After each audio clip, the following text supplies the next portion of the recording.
A few months later, yet again. We're in October? November? December? Oh.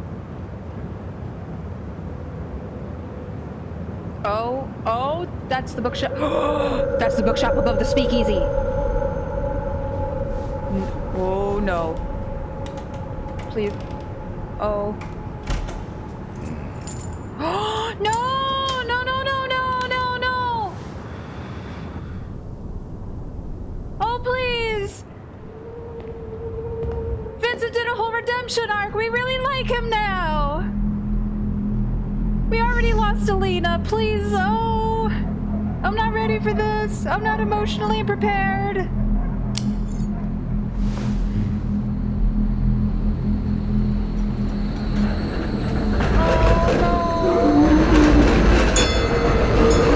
Like, I'm actually already sad. We had a whole emotional scene with Vincent in the last case.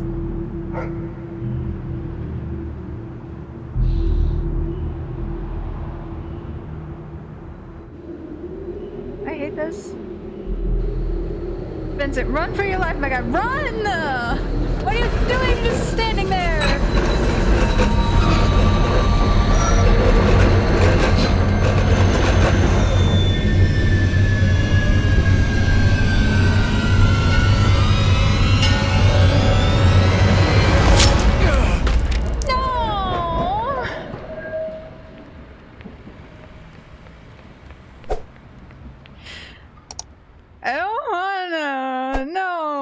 Changed my mind. I don't want to play this anymore. Oh, look at this case 4. Best served cold. Roll credits. Yay, cool, great. Oh, I hate it here. Oh, Ilya! No, like I'm actually sad. What the fuck? Okay, Jesus. I didn't want to start out like this. Like punching me immediately at the start of this case. Now I don't like it. Is that Sandra back there? In the corner over here? She usually hangs out at the beginning of cases to tell us new shit. Jesus, okay, I need like a second to get myself together. Holy balls, okay. God damn it. Okay, I'm fine. This game has already gotten me emotional a couple times. One such instance was, as I mentioned, the end of the previous case was with Vincent. He had a whole emotional moment, and we really liked him. Ilya descends the steps of the nightcap, looking more frantic than you've ever seen her. She clearly hasn't slept a wink since the incident. Oh, is this something we already know of? Hello, Ilya. Good evening. I really need a pick-me-up. Are you alright? Can we start with a drink? It'll make it easier to talk. Of course. What can I get you? Oh, I gotta do voices for people? God, fuck yes. Anything, really? I don't know. I can't remember what I like. Do I remember what you like? I literally played this just yesterday. I should remember, but I'm like, I'm all like, meh. Oh, her favorite's not here anymore. They changed up the frickin' menu again. Okay, so she liked, I think it was the ambush last time. She liked something sweet, not super strong, because she's not a huge drinker. Oh, should we get her the Eastern Ruby? It's Vincent's favorite. Oh, yeah, Vincent and Ilya, we're starting to get really close. I don't know if like in a romantic sense, or like, you know, just close in general, but... Oh, I didn't want to start off like this. Oh, I just noticed Peter's here! He's like kind of in a different position. He's usually sitting on the stairs. Now he's standing on the stairs. But hey, Peter's here. Cool. Anyway. Oh yes, this is quite nice. You really outdone yourself, bartender. Ilya exhales deeply. The drink seems to have helped her relax, but she still looks quite shaken. I was hoping the detective would be here. Has he stopped by with information? Have the police found anything? Okay, so we already know about what happened to Vincent, apparently. I'm afraid I haven't seen him. It's been 2 days. Where is he? Why hasn't he shown his face? Not even to offer his support or his condolences, or... Is Vincent... Oh, okay. Don't fucking Don't do that to me, game! Ugh. He's alive. I had to make several phone calls just to find out which hospital he's in. The doctors wouldn't tell me much at first, as I'm not next of kin, but Vincent doesn't have any relatives in the city to manage his affairs, so eventually they relented. A small, slender blade nicked his liver. Thankfully, he was spotted by a passenger on the next tram, but he'd lost so much blood that he was unconscious by the time they brought him in. Is he alright? He's stable now, but he hasn't woken up. The cold and blood loss caused his oxygen levels to plummet. It may have damaged his brain. Oh, they're not sure he'll wake up, if he'll wake up. Oh, Ilya. God, fucking... These cases have really been ramping up in intensity the further we go along. And this being the final case, the finale... God dang it, they are pulling no punches. I just wish we knew more. Anything, really. I know there was police outside earlier investigating the crime scene. They even asked me about the basement door. Asked you? Yes, after the sensitive information I gave you earlier this year, Vincent insisted I lay low until the investigation was completed, just to make sure none of it led back to me. I took some time off from work and helped Vincent in the bookstore for a while. A very pleasant experience. He gave me his spare key so I could close up if I wanted to stay and read. Oh, Ilya's such a sweet soul. After what happened, I figured I should manage the shop in his absence, keeping on top of the mail and such. It's the least I could do to return the favor. But the officer didn't tell me anything. I'm afraid it's up to you to find out who did this to Vincent. Of course it is. You need to find out something before the police look into his affairs and uncover the nightcap. Ooh, shit, yeah, that's bad. Okay. Well, don't worry, Ilya. I'm on it. I have faith in you. Well, that makes one of us. Oh, come on! So close. Fucking.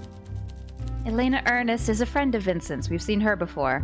She's a smart lady with a history of solving such crimes. She might be able to help you, too. So are we gonna get more help from Elena than Hugo in this case? Thanks, Ilya. Good luck. Alright. Oh, hey! Speak of the devil, Elena. Okay. It's weird having Peter just hanging out here already. Usually if he's gonna come in like first thing, he's like straight to the bar, but he's just kinda hanging out in the background. Elena Ernest takes a seat at the bar. She must be just as worried and upset as you are, but she's hiding it well. If anything, you see great determination in her eyes. Oh. Good evening, bartender. Evening, Elena. What can I get you? Oh, right, I suppose that is why one comes to a speakeasy. Certainly, I'll take a drink. What would you like? Something light, please, but without any soda. I'd rather something a bit more refined. Light with no soda. Okay. Oh, we still have her favorite. She likes the Orange Daisy. Dope. Let's do that. Yeah, the drinks menu kinda... It shifts around between cases, so sometimes we have some people's favorites. Sometimes we do not, and we may have to figure it out again.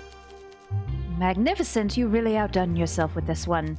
Now then, let's get to the real reason I'm here. How are you holding up, dear? I'm keeping it together. I see. How about you? Oh, I'm fine, dear. I'm just surprised Detective Mertens hasn't yet dropped by to provide us with more information. He must be aware of what happened. Why would he leave his own partner in the dark like this?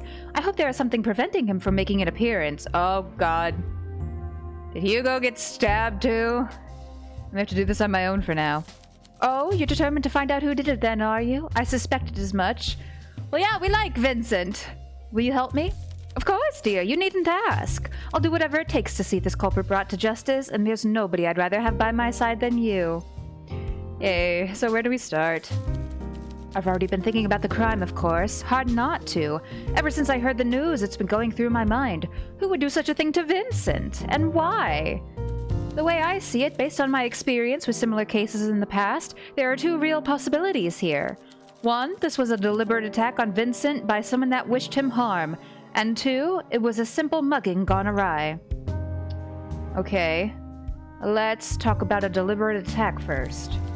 I'll admit Vincent has been known to express some questionable opinions at times, but never in public. And I find it rather unlikely that anyone from his inner circle would have done this. Yeah, that was his whole thing. Like, last case, he kept going on tangents about how, like, immigrants were ruining the local culture and this and that, and he values the culture. But he came around. He came around. Not only did we convince him that his opinions, quite frankly, are shit, he found someone who directly was an example of an immigrant, but someone who proved him wrong, which was Ilya, because they got so close. And Vincent was just, he was nice to everybody. It was a speakeasy that people go to. Like, what the fuck, man? To the people of Covey, as with his friends, Vincent has always been a jovial, kind, and generous member of the community. I can't imagine he has had many enemies, if any. It is possible someone saw him as a symbol of the old money elite, but considering how many charities he supports, I imagine there would have been more fitting targets for someone railing against the system.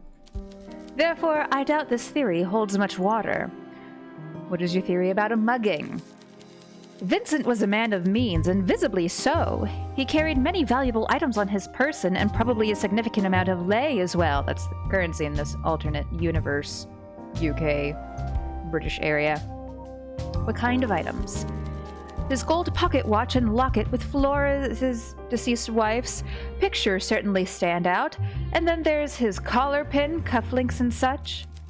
Theft is a much lighter crime than murder, but if you have nothing to lose and the victim already saw your face, a dead man can't talk. Oh, it's not the first stick-up to end this way, and I fear it won't be the last. So how do we figure out which it is? You'll have to make do without a police report for now, so you could start by gathering information, see if your customers know anything. Oh gosh, I wonder if we had a criminal we're close to that we could consult and get an opinion from. Gosh, I wonder. When it comes to our theory, I have a feeling Mr. Wagner in particular might know where stolen items would end up. Perhaps he could give us a lead. Good luck, dear. Thanks, Elena. Oh god, I'm gonna need more alcohol for this. I'm unprepared. Okay, let's have a little peep at our clues real quick. The crime. Vincent was stabbed right out of Libraria, the bookstore, by an unknown assailant using a small bladed weapon. Okay. Vincent carried several high-value items on his person, including a gold pocket watch and locket. Was this a mugging? And we have fuck all to go on. Great!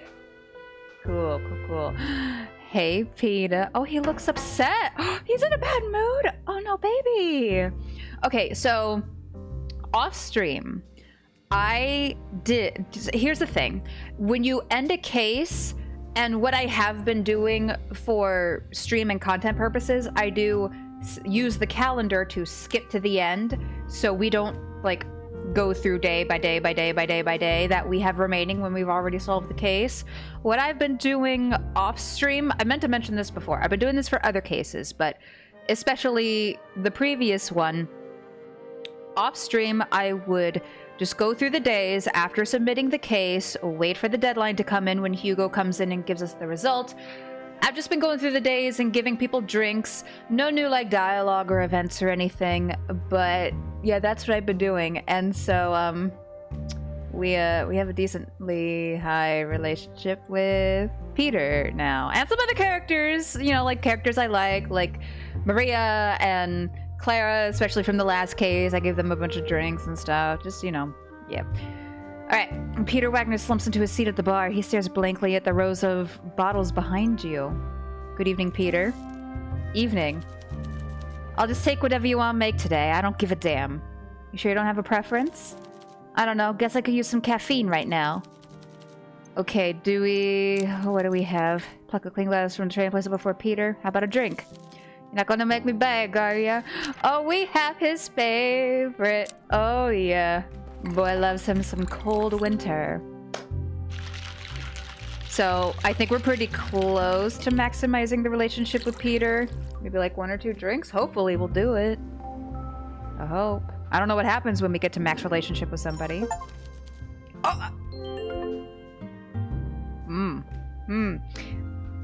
I guess we're gonna find out. Okay, let me just fix my hair a little bit, straighten my shirt.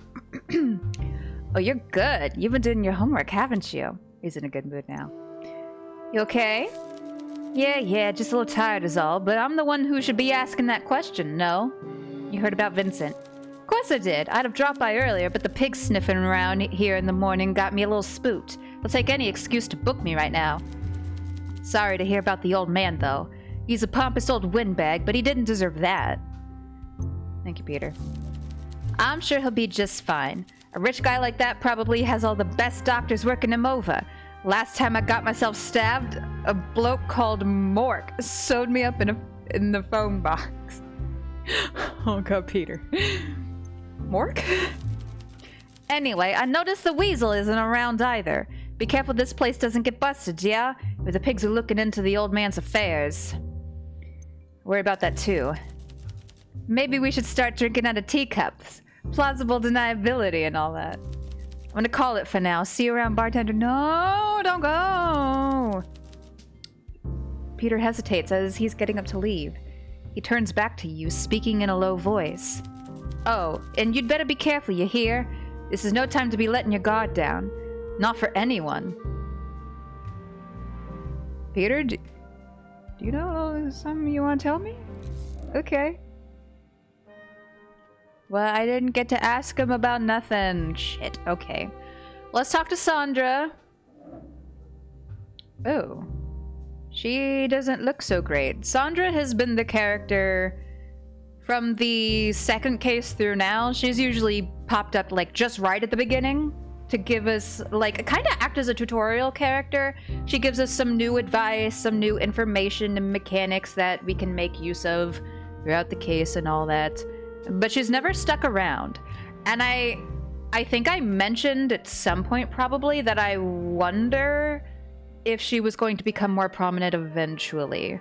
Because this game has never really had characters that, like, they never matter at any point throughout the game. Like, for example, Lucas and Bjorn, you know, the first couple cases, we saw them hanging around. They didn't contribute a whole lot to the cases, maybe like a clue or two here and there, but then the previous case they did, they were heavily involved, which everyone has been involved at some point, whether early on, whether later on. You know, no one has gone through this game without mattering significantly at some point. Anyway, I don't know. Sandra Fisher makes her way over to the bar. She looks more ragged than last time you saw her. Yeah, last time she said she was going out of the country for something. It's clear the past few months have not been kind, but her dark eyes are filled with sympathy as she takes a seat opposite you. Evening, Sandra. Good evening, bartender. It's good to see you again. I've been looking forward to a nice cocktail. What would you like? I could use something to keep me awake, but make it strong. Say less, babes. Oh, her favorite is also the cold winter. She has the same favorites as Peter. I don't know how I feel about that. Could just be a coincidence. I'm not jealous at all. Well, ooh, my joints are popping. Y'all hear that? Oh boy. That's lovely. A fine piece of craftsmanship. Not that I expected anything less from you. Yeah, she's a former bartender. Sandra sighs after taking a long sip and slides down comfortably on the bar stool. You look tired. I just got back to town. Home for a good long while now. I really missed it, and I have some thinking to do. Things feel so much quieter here than when I left. Like the city it's holding its breath, waiting for something to happen. It's eerie. Well, something literally just happened, but you know. And to think, before the Prohibition, this place felt like the center of the world, always bustling. Anyway, I've not come to give you tips or advice this time. I think you've become as savvy a bartender as I ever was. Ooh? Have we learned all we can from Sensei? I read about what happened to Mr. Florer, and I wanted to offer my condolences. He's not dead yet. That's a relief. Tough old bird. Do you think he'll make it? I hope so. I hope you're being careful. I heard police were investigating the crime scene outside. I've tried to offer you advice where I can, but I know you can't pour wisdom into someone else's head. You just offer up good ideas and see which ones they choose to pick up and carry with them. So maybe consider this my last advice to you. If there was ever a time to consider getting out of the game for your own safety, it's now, before the constabulary starts investigating Mr. Floraire's private affairs. Ooh. Oh, what a poet. Well, let's see. I will see Vincent's attack will be brought to... Detective Mertens will protect this place. I refuse to be intimidated. I have nothing to be afraid of. Well, this seems like the most neutral. Because, like she's given me good advice so far, so I don't just want to throw it back in her face and be like, well, fuck you. I'll see Vincent's attacker brought to justice. You're going to do it from behind a bar? I have my methods. Not my first rodeo. You're tough, I'll give you that. Maybe that's why you're out here upholding our craft while I'm struggling to keep my head above water. I know you'll do what it takes to see this through, so I'll put my faith in you. And if these are to be the nightcaps last week's, well, it's as good an excuse as any for a toast, wouldn't you agree? When the world is on fire, at least we can all dance in the light of the flames. To the end of days. To the end of days. Sandra locks eyes with you as she raises her glass before downing the rest of its contents. Good night, bartender, and good luck. Thank you, Sandra. Ooh, so is that the last time we're gonna see her? Oh, that's kind of sad. I like her. She seems like she's got some shit going on. Okay, well, can we go check out the stack? Let's see. Oh! We can search Peter! Peter Wagner. As no birth certificate is registered in the archives, Wagner's early record on file is an admittance to the St. Salma Protectory for Destitute Youths in 1898. A former associate of Henry King, Wagner's criminal record includes charges ranging from trespassing, petty theft, and disorderly conduct to assault and battery, unlawful possession of a firearm, racketeering, and extortion. In total, he has spent 7 years in prison. Wow. Hot. Oh, fuck. Okay, let's look at Vincent. Vincent, born in Covey, patriarch of the current generation of the Floraire family. That feels a little bit like a kick in the nuts to say the patriarch of the Floraire family, because it's literally just him. Like, his wife is dead, he never had kids. Oh, I found many mentions of Mr. Floraire's financial contributions to numerous municipal projects. There's also records of 2 political donations and half a dozen university papers listed. Silas Tech lists Mr. Floraire as a primary investor during Stack's initial development. Oh, that's right, he did! Yeah, he told us that when this thing was first uncovered in the second or third case? I don't remember. He received one of the first prototypes, this one, as well as a lifetime subscription to the service. Mr. Floraire oversees the Floraire Foundation, which has business interests in the political, administrative, and charitable spheres of Sara. According to a police report from November 1927, Mr. Floraire received an official warning for his involvement in the running of an illegal speakeasy. He became the victim of a stabbing, which took place in front of Libraria, the bookstore he owns on the Bukovi Boulevard. Mr. Floraire was transported to the Royal Hospital after he was found by a passerby, where his condition has since stabilized. Vincent better make it through. I swear to fuck. Oh. Dang it. You know what I just thought of? I don't think this is how it's gonna end up. But I'm reminded of the first Knives Out movie, where, like, fuck, what is her name? I forget her character's name, but Ana de Armas's character, she does, like, the bait and switch of, like, oh yeah, you know, I just got the news, she's fine. And then Chris Evans, he confesses that he had attacked her. And then, surprise, you know what? No, she actually dead. So he just confessed to murder. That whole deal. So, I don't think it'll go that way, but I think it would be kind of neat if it did. Not sure if we can make any connections right now. Oh, we just got the 2 clues. Yeah, thems don't connect. All right. Well, let us go to the next day. Killian's here. We haven't seen him for a hot minute. And Olivia's here too? Oh, all my besties are here. Except for Maria. Shit. Now I feel bad. I don't want to forget about Maria. Let's talk to Peter.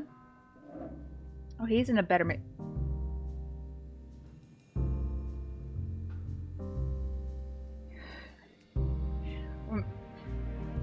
Huh? Evening, love. Good evening, Peter. It's been a rough month, huh? Whoa. Okay, hold up. Let me make him a drink first. You pluck a clean glass from the tray and place it before Peter. How about a drink? Not gonna make me beg. Okay, yeah. Oh my god. I'm getting all tingly. Hold up. Y'all know I got a huge ass crush on Peter. I've not exactly been subtle about it. Like I said, I don't know exactly who is a romance option in this game. I just know there are options. Oh. You've been looking at me different lately. Have I now? I don't know what you're talking about, love. You're not calling me a skirt anymore? I think you do. Love. Peter hesitates. Jesus? You know you're going into a serious conversation when the music just halts. His expression is hard to read, but you can tell he's measuring his words carefully. Maybe you're right, but before I make a complete fool of myself, the real question is, do you feel it too? Do you feel the same? Yes. Huh, would you look at that? All the rich, pretty folks in Bukovia, and you're interested in me? You've got terrible taste in men, love. I know there's more to you than that. You really believe that, don't you? Oh my god. I don't know what it is with you, love. Talking to you, it feels like I'm made of glass sometimes, like you peer right into me. Past all the horrible stuff I've done to you, done for Carla. Oh my god. I don't know what you see in here that you find so damn compelling. Maybe you see in bits I didn't even know about myself. Oh my god. I won't lie, I've thought about leaping over this counter and having a taste of you at least once a night for a while now. Oh my god. I'm about to be as red as my shirt. Oh my god. Holy shit. I'm blushing. I'm emotional. The sad music is getting to me. What the hell? But I could be patient. I could tell your mind is occupied. No! Right now! Right now! How about after all this is said and done, I'll come tapping on your window one night with a bottle of gin and we can see where the night takes us, huh? You don't have a front door, right? I'd like that very much. Peter cracks his usual smooth, confident smile, but the twinkle in his eyes betrays his excitement. I'm looking forward to it, love. Oh, what about after that? I'm not looking for a one-time thing. Oh my god, this is getting so real so fast. We just started this case. I'm not prepared for all this. This is such emotional whiplash. What, you're already thinking long-term? Not something I've had the luxury for in my line of work. I'd be happy to make it a regular thing. I already smoke, drink, and fight too much. I could use a habit that won't kill me. Unless you're looking for a different kind of commitment. I'd like a relationship. Oh my god, I'm not gonna lie. With someone like Peter, I'm kind of worried I'm pushing it too far. But I see. Honestly, I feel the same way, but I'm a little out of my depth with these things. And you're something special. I don't want to mess this up. Oh my god. Why? This is the second time Peter's gotten me emotional. He did it in the first case. Oh my god. It always when Peter opens up. I love me some tough, hardened men who get vulnerable, I guess. Oh my god. Maybe we can start with a fun night. In the morning after, if you'll still have me, we can have a proper conversation over breakfast. Jesus Christ. Oh. My eyes are leaking, so will help. Oh god. I'd like that.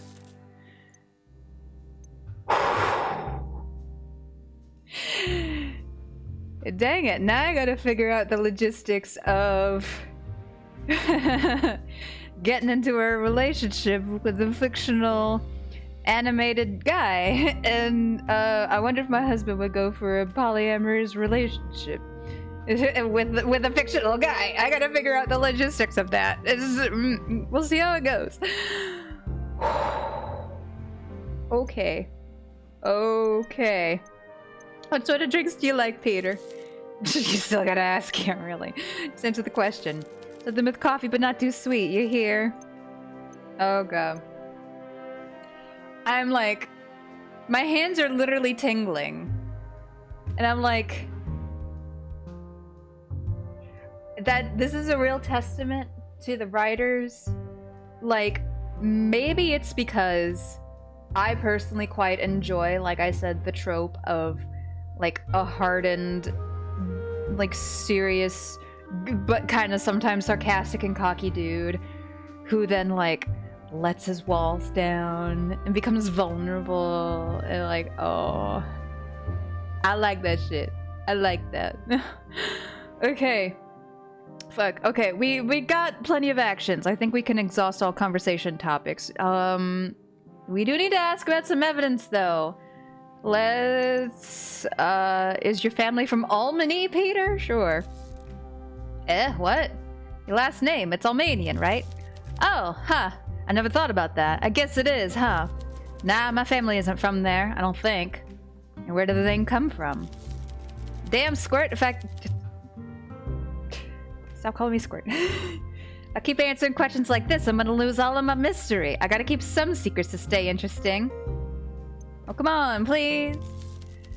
Fine. Truth be told, I was never given a surname, so I just picked one. Named myself after some bloke I was really into as a teenager. Happy now? James Wagner, the poet. Wolfric Wagner, the gentleman spy from the books. Or Leon Wagner, the wrestlers. Are these real people? I don't know if these are real people. See, here's the thing. I feel like either of these on the surface would be more Peter's style, I guess. I don't know why. I'm kind of drawn to choosing the option of the poet because it doesn't seem like Peter would really be into poetry, but that's kind of got me like, you know, like they're trying to, I don't know how to explain it. It's like they're trying to, like, don't judge a book by its cover, that type of deal. I don't know. I don't know. Ha! I didn't think you'd guess that one. A bookworm, are ya? Anyway, enough questions now. No, I'm not telling you how I got the scar. Damn it. He did mention, I think in the previous case, something about like he's been involved in some of the underworld wars when like the leadership gets upended because his boss Carl is now dead or something, and that's why his face is so interesting looking, that type of deal. Ooh, you look a little tired lately. Do I now? I guess I've not been sleeping well. I've had a guest over for a couple months now. They ran into a spot of trouble with the law and needed to lay low for a bit, and I still owed them for saving my hide in a shootout, so I've been sleeping on the couch.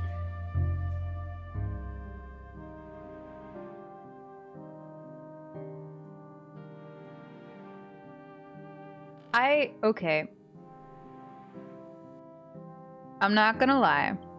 Throughout these cases, as I have been partaking in adult beverages and getting a touch toasted here and there, some details are a little bit foggy for me.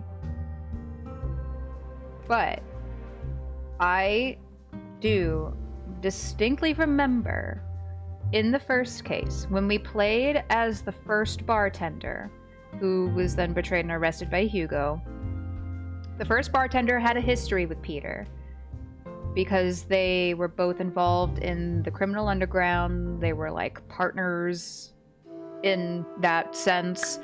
And there was mention of how Peter kept a lighter because he thought it was lucky, because them two got in a shootout with some rival dudes or something. Oh, so I wonder if... I'm kind of wondering if this guest is maybe the first bartender, because have we heard anything about them up until this point? Because in the first case, you know, Hugo arrested them and said that they were likely to spend at least a year in prison. But we didn't hear anything about that, like how much time they actually got, if they got out or not, or anything like that. I think, again, details are a little bit fuzzy sometimes. And maybe I'm just like, you know, kind of tinfoil hatting this a little bit, but I don't know. Maybe. But also, I'm like, I'm a touch jealous, so, you know, anyway, I've been sleeping on the couch.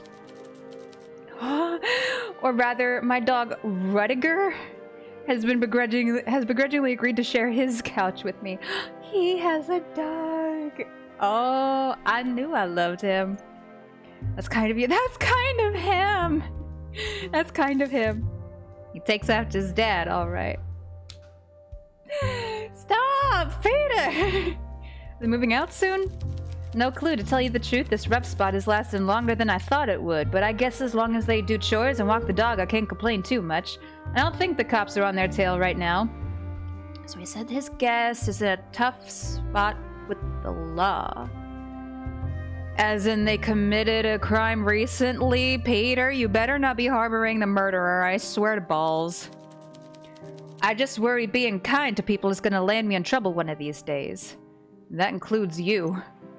You're calling me a bad influence? Peter did warn us. Like, just yesterday, he was like, hey, watch your back or something. I don't know. I don't know. Okay, we got 2 actions left. I should ask him about the clues. I'm sure he'll come back. Let's ask about the mugging. Oh, sure, let's consult the resident crook about all things criminal. I'm sure he's in the know. Do you really think so little of me? You're right, I'm sorry. Okay, fine. Anyway, I've not seen any of the things you described get fenced or pawned, but that's not saying much. If any thief worth their salt wouldn't go for stuff that's so easy to ID, and if they did, they'd sell out of town. If you're mugging someone, you usually go for cash. You know if his wallet was empty? I don't know, we don't have any information. Afraid I can't help you then. Anyway. What did we get? Street sweeper. Peter hasn't seen any of Vincent's personal effects being pawned or fenced, but that's not saying much, as a savvy thief wouldn't take such easily identified items to begin with. We'll need more information before we can rule it out. Okay. So then, what about the crime? Stabbed right in his doorstep under a streetlight and everything. That's nasty work. I should be off. I've got a guest over. Leaving them alone all night will bite me in the ass. See ya. No, but stay. Oh. I don't want to talk to Killia. I want to talk to Clara. Hera claps onto a stool. God. I'm deep in my drinks. Hey, bud. Good to see ya. I heard about the old man. I'm sorry. Vincent is a top fella. He's always been kind to me, and I love his place. I really hope the nightcap can stay open. Me too. Otherwise, I'm out of a job. Let me know if I could do anything to help, yeah? I'll keep an eye out for whoever did this to him, and for any cops that might be snooping around too. I hope the cops won't descend on this place with Vincent gone, and not just 'cause I'd miss the drinks and the company. I'd miss you too. Oh, Clara's my former co-worker. I love Clara. I'd miss you too. Well, I guess as long as this place is still open, we better make the most of it. I agree. What you want to talk about? Okay. Do we have her copper bullet? I hope we do. We do indeed. Okay. Oh, damn, that's nice. I shouldn't be surprised at this point, but here I am. Oh, I need to remember to take down notes. I keep forgetting. I've been getting all flustered and stuff with Peter. I haven't written anything down yet. I feel like either Vincent's stuff, like his pocket watch, like it would have been taken and maybe it'll show up later and that'll give some kind of indication of who the stabber was, or maybe his stuff was left on his person. And then that could lead to a more personal motive. So I think either way, we need to keep an eye out for some mention of his stuff. Will you move on? And now your debt is cleared. Oh, that's right. Did I know that Clara was in debt too? I don't remember. That's right. The debt is gone. I've barely had time to catch my breath. Everything seems to be happening so fast, right? The murders, the attack on Vincent, Carla getting iced. I still feel like someone is going to turn up at my doorstep looking for money. But even though I don't know Peter that well, I've asked him... Oh yeah, we did know! That's right, because it was in the first case. That was like the evidence against Peter, because he was a suspect in that case. He was kind of coming to harass Clara a little bit. But even though I don't know Peter that well, I asked him about it and... He said, keep your head down and your mouth shut, short stuff. You're in the clear. He called you short stuff? Yeah, I don't love it. I'm not even that short. That's like he calls me squirt, and I'm like, Peter, like, I don't think we know really anything much about our character, but we can't be like that different in age. Peter isn't like old or anything. That's true. So yeah, debt clear, probably. I still need cash, so I'm still working at the hotel for now. But when the next Bartitsu International comes to Inglis, yeah, I'm packing up my things and getting on a boat. Any longer-term plans? I don't know. All this war stuff sounds pretty bad. Maybe I just hunker down for a while with my buds and tough it out. Afterwards, if it really does all kick off, maybe I'll change careers. For now, though, the hotel isn't the worst place to be. I've heard there's a new manager joining soon. There's even talk of changing the name again. To what? Well, first it was Grendown Heights, then Hotel Jubilee. Now they're talking about the Grand Bukovi Hotel. Sounds ridiculous. Yeah, I'm not too sure about it, but to be honest, I don't care much about how I earn my crust. As long as I got good buds to spend time with, a place to drink, and a gym to spar in, I'm pretty happy. Good for you, Claire.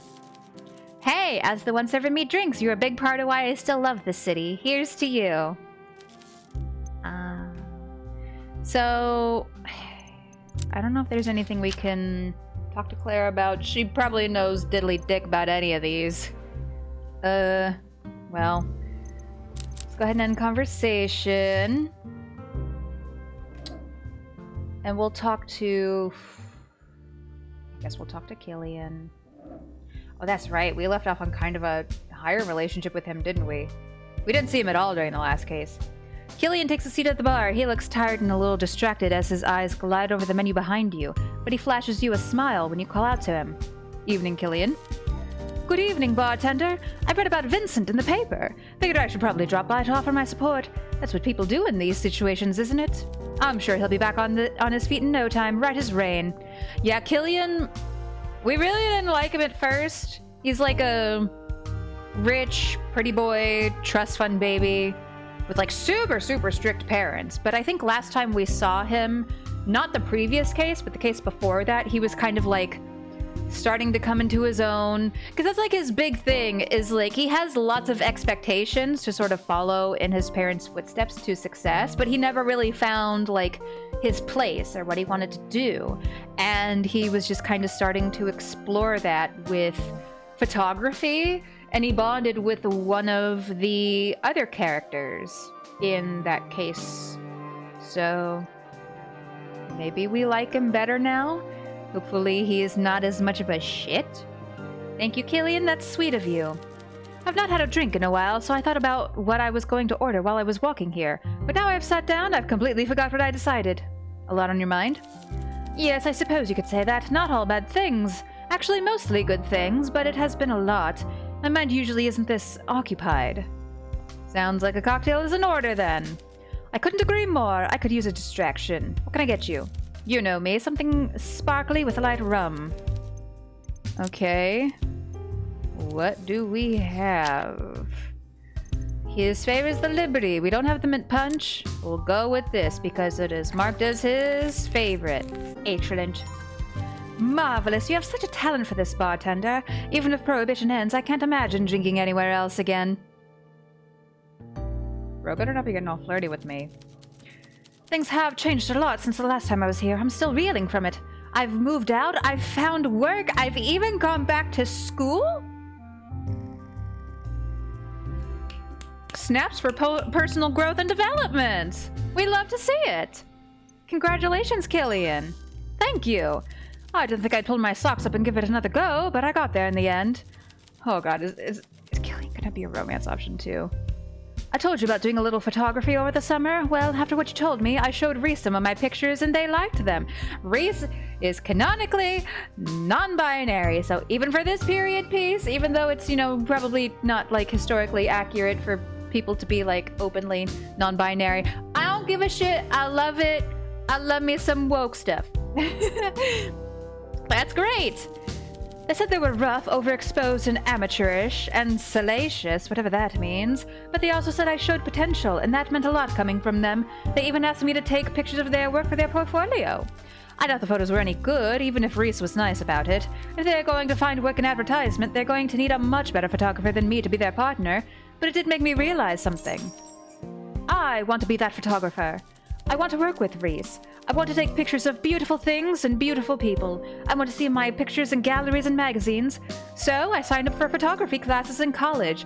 See, that was kind of... I've been kind of like pairing off other characters together.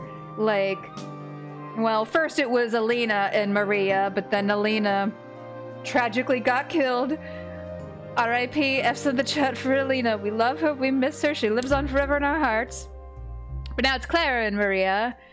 And Ilya and Vincent, yes. And also I think Killian and Reese. I think that would be really, really neat. My parents weren't so happy about it. They kicked me out, in fact.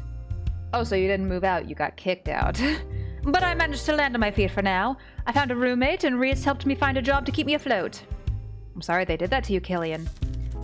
I won't lie, it's been rough. This is the hardest I've ever had to work in my life. I don't know how people do this. Sometimes I wonder if I even have what it takes, but I guess what's done is done. All I can do now is take it one day at a time and see where it gets me. I'm proud of you, Killian. Oh, thank you. God damn it. That means a lot. I know I had a lot of growing up to do when we first met, but you've always made me feel supported. I appreciate it. Anyway, I won't take up more of your time tonight. Thank you for the talk, Bartender. See you around. Wait, no, wait, no. Damn it! I wasn't done! And last but most certainly not least, Miss Olivia Carmine. Olivia Carmine descends the steps into the nightcap, her long coat trailing behind her. It's been a while since you last saw her, and when her eyes meet yours, they light up. Evening, Olivia. Darling, how good to see you. I am sorry to hear about your recent troubles. Despite it all, you look like you are handling everything. You look fabulous. Why, thank you. Things are going well. You recovered from the events at the Maverick? I am getting there. I don't like to dwell on it, but I can talk about it now without feeling overwhelmed. And I have come to accept that Stavros, though he died somewhat a villain, was not always that way. He let bitterness consume him, but he was once a good man. Any of us can fall to evil, but that also means all of us can find greater good within ourselves. On that note, I have taken a more active role in the church choir. Oh, she is an opera singer. Old Father Lacey isn't completely tone-deaf, but having a singer of my stature willing to help the dusty old elders carry a tune is an absolute luxury for our little church. That's kind of you. Yes, it is. Ever the humble one. There's many things I can't do, believe it or not, but what I can do is sing, both in a choir as the leader and on the biggest stages in the world. Are you in another show? Yes, it's early days, of course, pre-production, but I'm very much looking forward to my triumphant return. What's it about? Oh, I forget the details. Something about a network of women in show business who form some sort of sisterhood. So, basically, it's like based off that...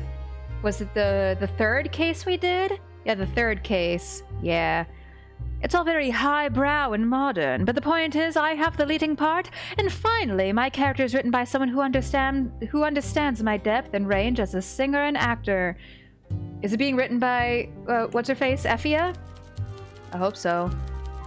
There's a long way to go, but I am not in a hurry to return to the limelight. My position as leading lady is not in jeopardy, and meanwhile, I have a few other irons in the fire. like? Well, I am passing on my skills and knowledge to some younger actors, mainly women. I've come to realize men have plenty of opportunities and mentorship in the world of show business. It's young women who are more vulnerable. Anything else? Chamomile and Carmine, of course, her radio show. Yes. Precisely. We are now one of the highest rated radio show productions. Have you been listening? Certainly. I am glad to hear it. But enough about me and my projects. How are you? And how is Vincent? You distracted me with your sparkling conversation, but I came here for a reason. To pass on my concern for our patron. Tell me, darling, will he pull through? He's got a strong heart. I may visit him at the hospital. My public appearances can create a bit of unwanted hubbub, but I have a secret to help me there. Which is... disguise, darling! What is a cunning disguise if not just a stage costume intended for subterfuge instead of glamour? I've become quite skilled at obfuscating my appearance. I can make myself look like a complete nobody with simple makeup and a nondescript outfit. Wow, really? Yes, it's quite something. I could teach you how, but I don't imagine dodging the paparazzi is much of an issue in your daily life. Oh wait, I have a better idea! She gonna give me a makeover. Instead of making you blend in, I could help you stand out. You've helped me so much, it's the least I could do. Sure. A makeover, darling. Just say yes. I've learned a thing or two about costumes, jewelry, and ostentation over the years. One night, soon, let me help you become truly fabulous. Drinks and dazzling fashion, what do you say? Sure. Splendid! I am so glad we are becoming friends, and not just because you will benefit so much. I am also fond of you. How curiously thrilling. Well, I should be going. As I've explained, I'm a busy woman, but never too busy to visit my favorite little basement bar. Oh! Hold up a sec. We're not at the height of the relationship. There's still, like, just a teeny bit more there, but, there's one more thing. Yes, darling? I want to be more than friends. Is it gonna fuck things up if I romance multiple people? I really don't know. I saved before this, so just in case, I can undo my bad decisions if need be. But sure, I want to be more than friends. What, like an employee? Someone to carry my bags and book my appointments and manage my diary and bring me iced tea and lace my corset and choose my earrings and deal with my fan mail? I'm more than that. A manager? I hardly think you're qualified for that, darling. Olivia, I have feelings for you. Oh, but of course you do. That goes without saying, darling. Who wouldn't? Could I take you out sometime? Well, let me consider. You are easy enough on the eye, to me at least. Attraction is subjective while beauty is objective, but I don't object to how you look. Thanks? Question mark? Oh, I know I blow my own horn a lot, but it's the nature of my business, darling. I'm not as shallow as I seem, I mean that. Glamour doesn't engender humility, but I'm more than a pretty face, and so are you. You've always been kind to me, patient and considerate, and I feel you've looked past my obvious qualities to glimpse a little of my true nature. I have. I mean, oh, why not? You can take me out sometime. I concede defeat. You may take my arm, buy me dinner, and even lean in for a kiss at the end of the night. Who knows? You might even get one. Love that my character is canonically bisexual now. I can't wait. Nonetheless, you must wait. I can't be seen with you till this business with Vincent blows over. Scandal has haunted me, but until I know you won't be locked up for running a speakeasy, our date shall have to remain on hold. I see. Come now, darling, no need to frown. I am confident you will prevail. You always have. Bukovi loves a survivor, and who knows? Maybe one day I will too. Olivia leans over the bar, puts her hand under your chin, and lifts your head for a soft kiss. Your head swims. She blushes in surprise. Aha, that was sweeter than your cocktails. I didn't expect my head would spin like this. You solved this case quickly, darling, you hear? I'll be waiting. Stay fabulous, darling. Olivia blows you a kiss. Her smile is like sunshine, and even after she leaves, you feel the heat of the afterglow. I'm gonna reload. Just in case. I was more kind of curious than anything else to see how it would go. But just in case, again, I don't know if romancing multiple people is going to be a bad thing. Or if, like, it affects the ending of some kind. Like, maybe we see our character going out with the person we pursued or something. I don't know. But just in case, I'm going to reload. And I'm going to stick with only Peter. And I think I'll probably do the same thing if any other romance options pop up. Well, goodbye, Olivia. Stay fabulous, darling. Blows you a kiss. Your smile is like sunshine even after she leaves. Yes. Cool. And that is it then. We're not getting a whole lot in terms of clues. We might be able to combine maybe these two? No. Frickin' we're working with crumbs here. I'm sure we'll get more. It's just, you know, trickling real slow. Oh, there's Hugo. He's in a bad mood. God. Detective Hugo Mertens just... Please tell me Hugo Nuts isn't going to be a romance option. I'm still very, very curious to what happened to his fiancée from the first case, because she has not been mentioned at all anywhere. I want to pry into your love life, Hugo. Detective Hugo Mertens descends the steps of the nightcap. You see him pause at the foot of the stairs. Just gotta kind of squeeze past Peter over there, where he adjusts his coat and takes a deep breath before walking over. When he takes a seat, you can see he looks frazzled and exhausted despite his best efforts to hide it. Hugo? Good evening, bartender. Are you alright? Yes, of course, I'm fine. Never better. I'm sorry for my absence. I wanted to come sooner. I imagine you've been worried. I knew you'd come through for me. Really? I mean, thank you, of course. I didn't forget about you in the nightcap. I'm well aware of what happened to Vincent. In fact, I've been very busy leading this case. Ooh. Weren't you already leading a big case? I am. That's the problem. Thankfully for us, I was still in the office wrapping up the paperwork for a subpoena when the call came in. As soon as I heard the address, it set off alarm bells. The nightcap is the last speakeasy in Bukovi. If anyone from the force gets so much as a glimpse inside this basement, it's all over. I convinced Dispatch to hold off on summoning the nearest patrol and told them I would examine the crime scene myself. I was able to pull strings with my superiors and claim the case directly. You can do that?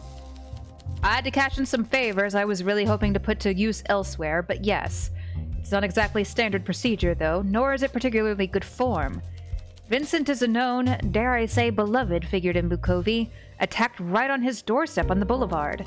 As cynical as it is to say it, if he doesn't survive this and the case is reclassified as a homicide, solving it would be a serious feather in the cap of any junior detective. It would make them a hero. Oh. So he's getting in this for another promotion. I see what you mean. As important as it is to protect you, I'm not making myself popular by putting this case on my own plate.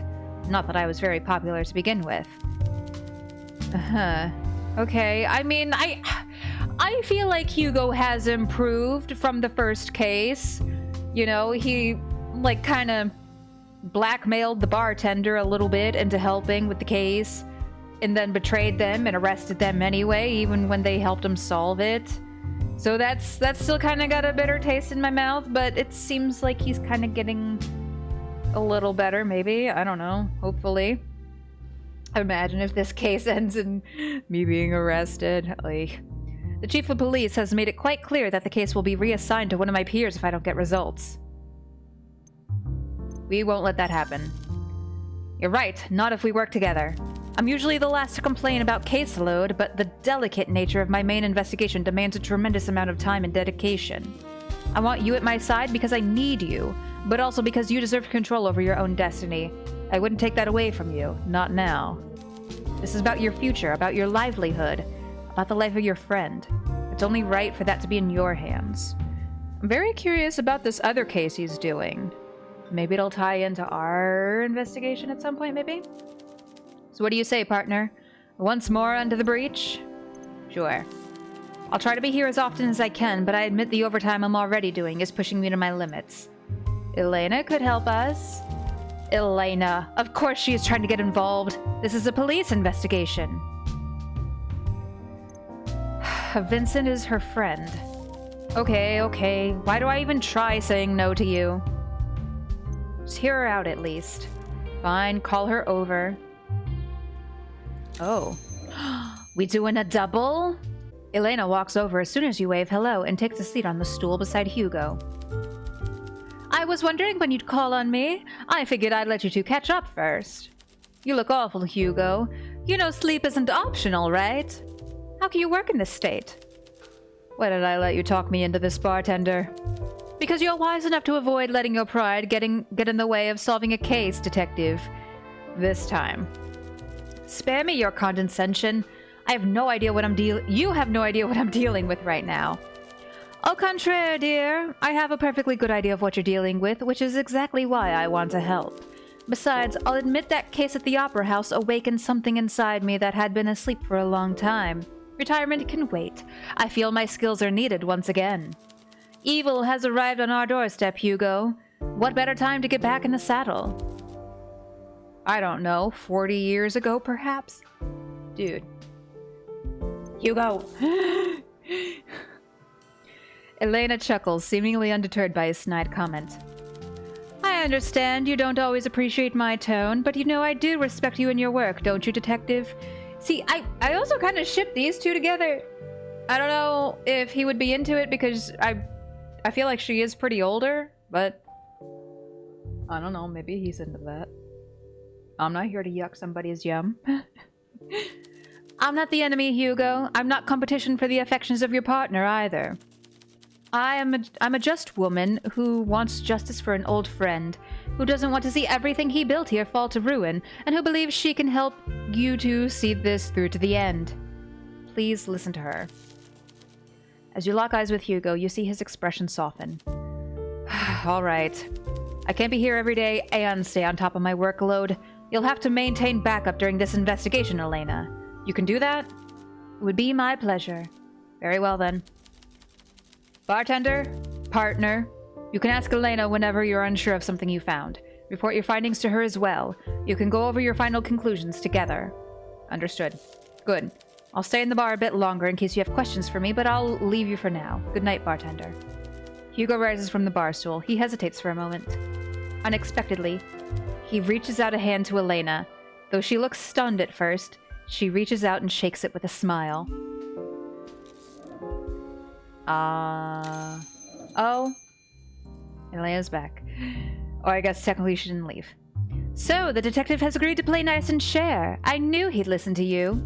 This is our chance to learn what the police knows. If anything was stolen, Hugo would surely know. Oh, that's right. That's kind of the hang-up in our case right now. I'll leave you to go catch up. If you learn anything new, you can report to me. Good luck, dear. Okay, but I want to talk to Peter first. Hello.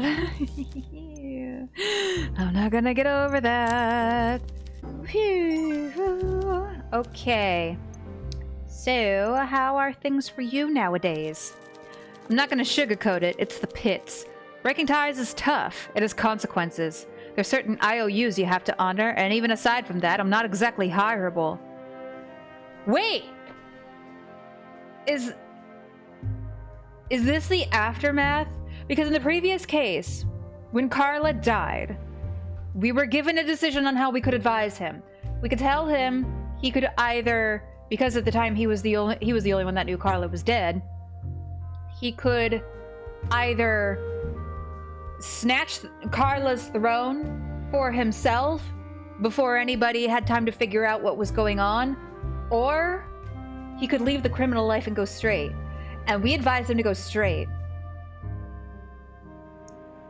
See, this is why I really like this game, and also why I want to continue playing some more off-stream to explore more dialogue, because I am extremely curious if we had advised him in the other direction what this particular conversation would end up being, because there are those decisions that, again, they may not affect the case itself necessarily, but it adds more to the character, helps flesh out their character development and their story, etc. And, you know, I like that even in a small way, you know, it feels like my decisions and the shit that I'm saying, it feels like it matters, you know? It's been rough. I hope you're not thinking of giving up. Of course not. What, you think I'm a quitter? I'm pretty sure we learned in the first case. He tried to go straight before, twice, and it didn't work out. He winks boyishly. I could never forgive myself if I backslide now. I faced a lot worse than destitution. I've been shot, stabbed, beaten up. Hell, the priest at the Protectory used to put out cigars on the back of my hand. But I've always made it through. I'll get my foot in the door someday, and if not, I'll just have to become a miner or join the army or something. Can't be worse for my health than 25 years of smoking and fighting.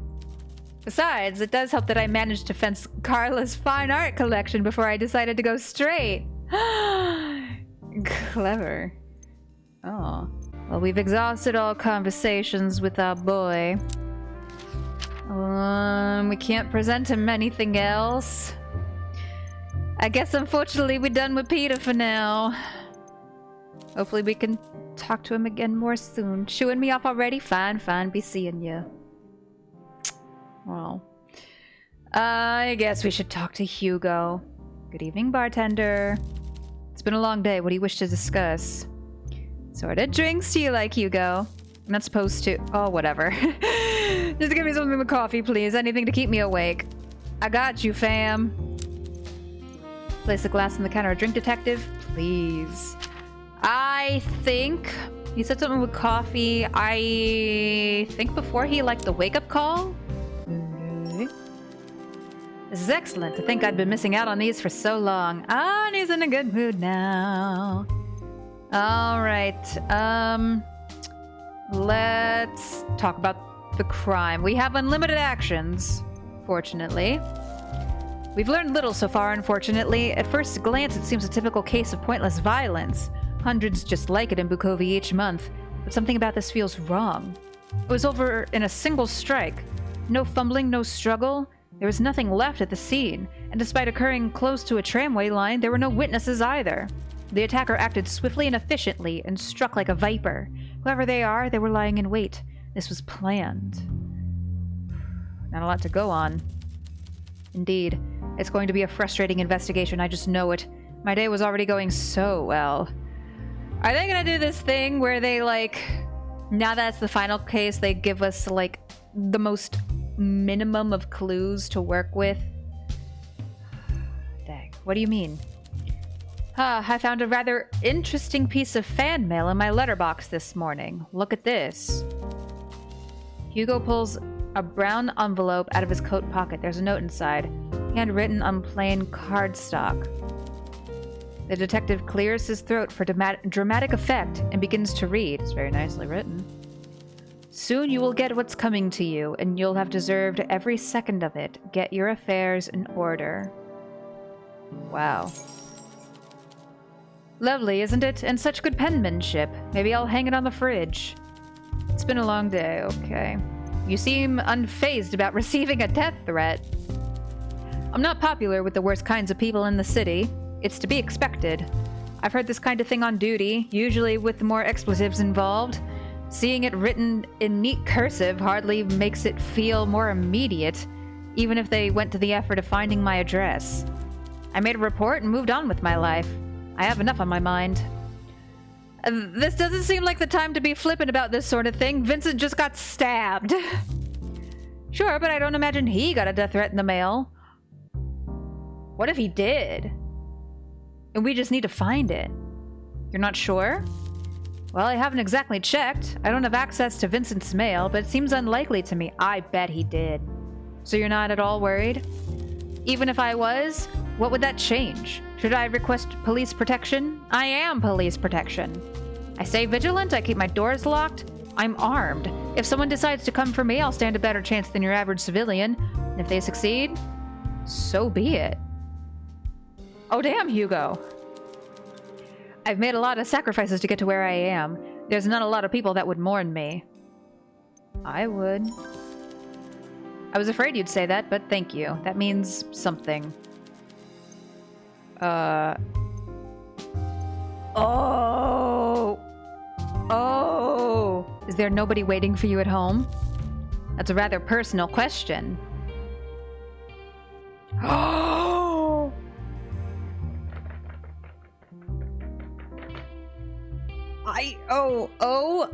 Oh. That's not why I'm asking, Hugo. Are you interested? Yes, Hugo. The detective flushes beet red and turns away. By the time he's ready to face you again, there's disarming sadness in those piercing blue eyes.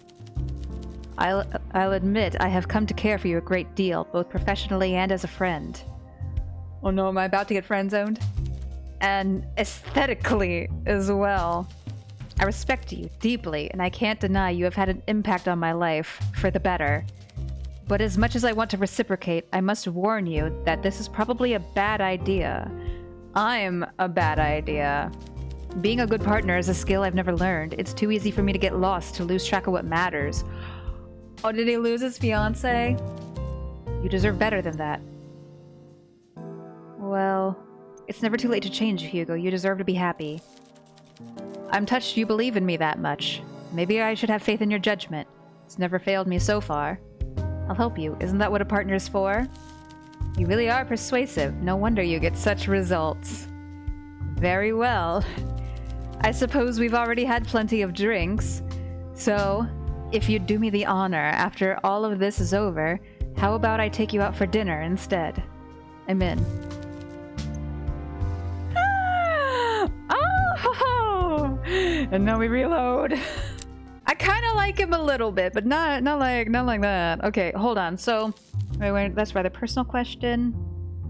I just want to know you better. I don't imagine any part of my personal life will make me rise in your estimation. I won't judge you, I promise. Hugo sighs deeply. There we go again, with the music disappearing. He watches blue eyes trace the patterns in the wood grain of the bar for a while before he finally speaks.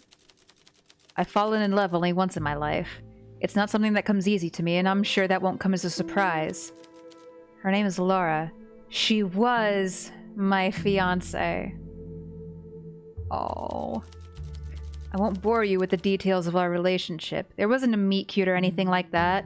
Just two people slowly growing fond of each other. She was always very supportive, so she left everything behind and came with me when I transferred to Bukovi. That's right, because he's from another country. Something that starts with a B. I don't remember what it was. I don't know when it happened. There was never a point where I woke up and realized that I'd fallen out of love or anything like that. We didn't really fight or argue either. She never shouted, never cried. A part of me wishes she had. Maybe it would have made me realize what was happening before it was too late. What was I doing to her through months of late nights and weekends on the job? Sometimes I wonder if it means our relationship wasn't worth fighting over. That I wasn't. Anyway, I came home from work in the middle of the night to find a note on the dining table. She returned to Belgia, that's country, to her mother with all of her things. It said not to call her. And that was it. I'm sorry. Don't be. I don't deserve it. It was all my fault. I'd become too engrossed in my work, especially after my promotion. I was barely home, and even when I was there, my mind was elsewhere. She gave up everything for me, and I abandoned her in a foreign country. So no, there's nobody waiting for me back home. As embarrassing as it is to admit, I don't really have anyone I'm actually close with in Bukovi, and that's all on me. Maybe that's why I like coming here. Looking forward to it, even though it puts my career at risk to have become so entangled with this place. With you. You're the closest thing I have to a true friend. Whether or not that feeling is mutual, you've become very important to me.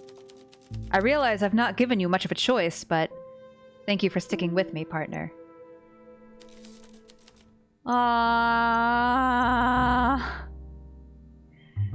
Dang it, Hugo. I really wanted to still dislike you after the first case. Shit. How's your other case going? Yeah, let's get some details on that. Well, I'm starting to understand what salmon feel like while swimming upstream, only they probably have less red tape to deal with along the way. Don't salmon die at the end? Yes. Oh. I can't discuss the details for obvious reasons, but it's a delicate matter. Fraud and misappropriation of public funds involving a high-profile individual.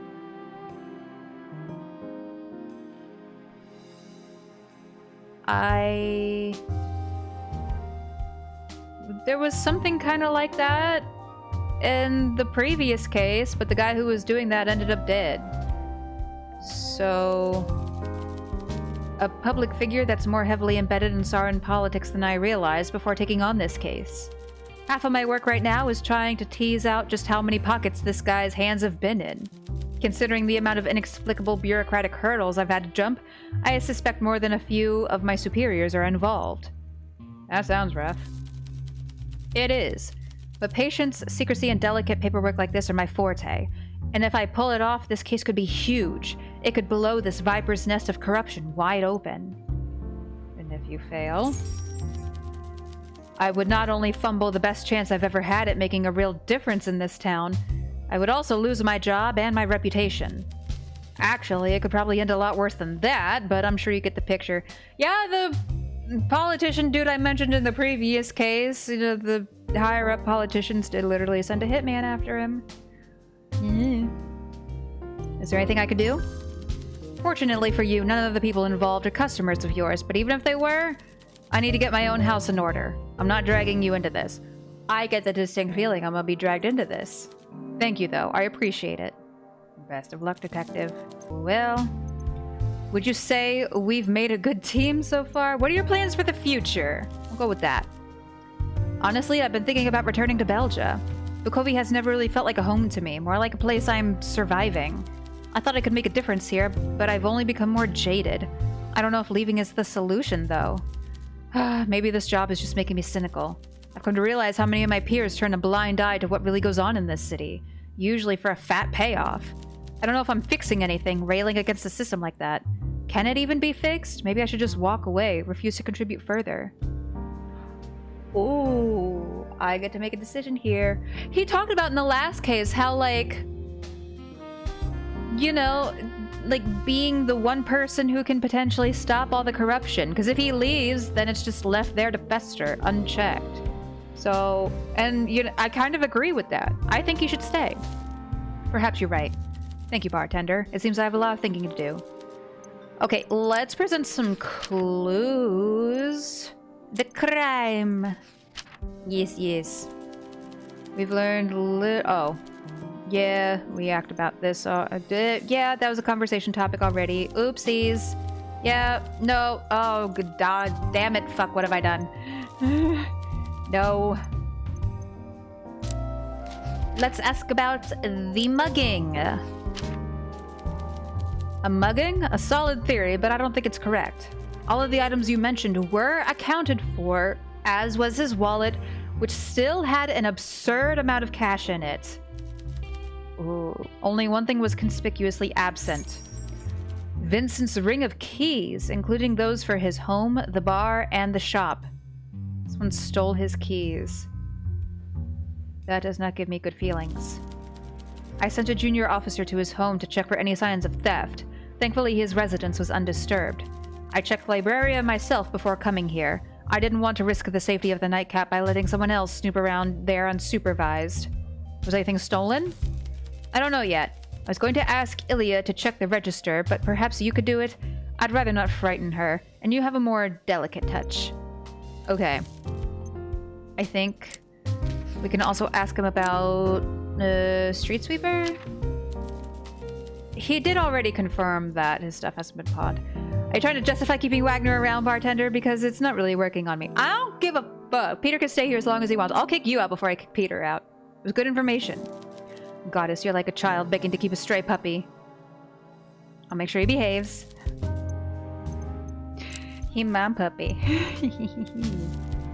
Okay, let's talk to Ilya. I like Feng Bei. She's one of the characters I'm kind of more neutral about, though. Like, I like her, but I'm not, like, as invested in her as I am with some other characters. So, I don't know. Maybe I'll ask her a couple things, but I'm probably not going to spend a lot of time talking to her. Ilya? Tell me something to keep my mind occupied. What kind of drinks would you like?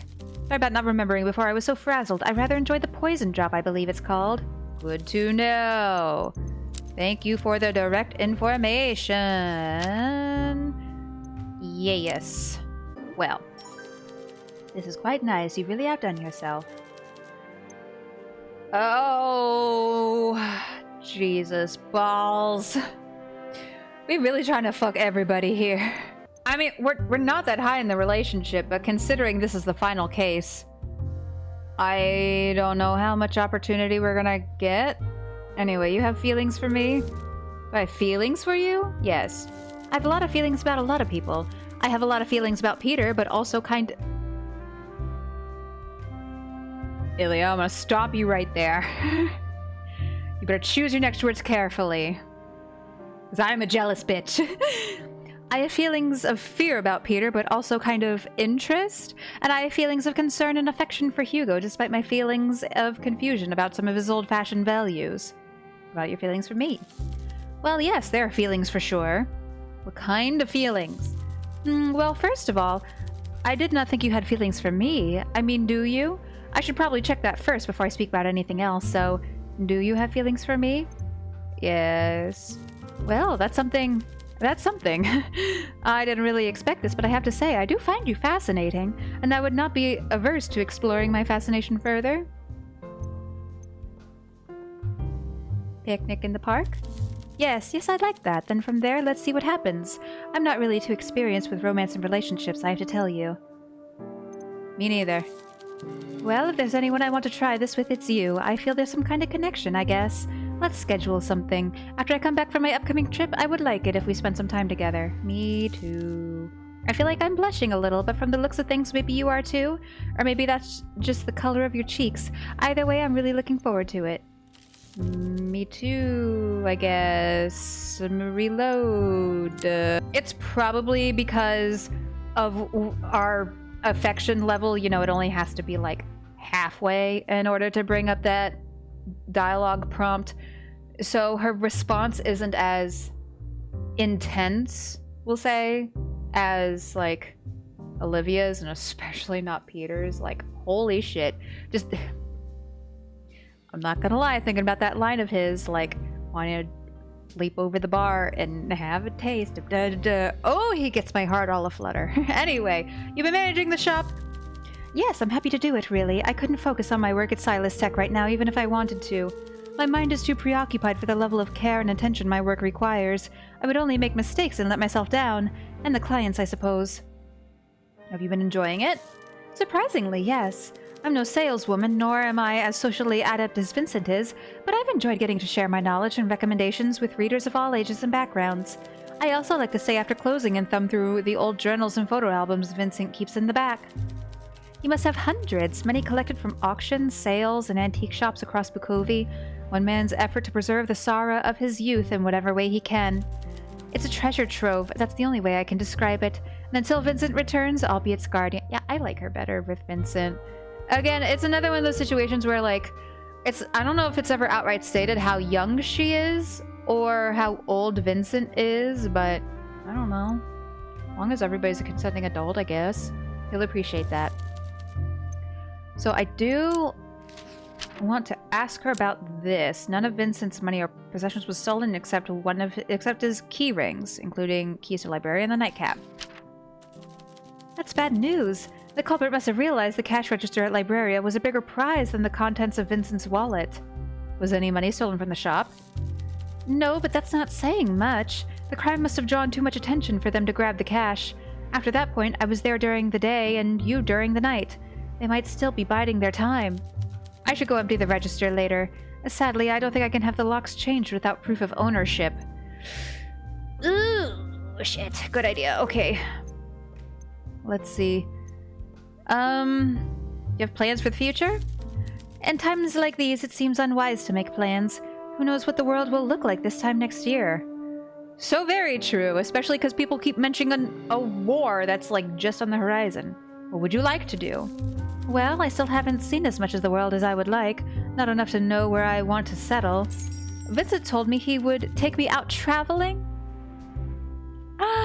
It didn't really sound like a question. He said there's a lot he wants to show me. If you ask me, I think there's a lot he's always wanted to see, but never had the chance to. Not before his wife became ill, at least, and certainly not after.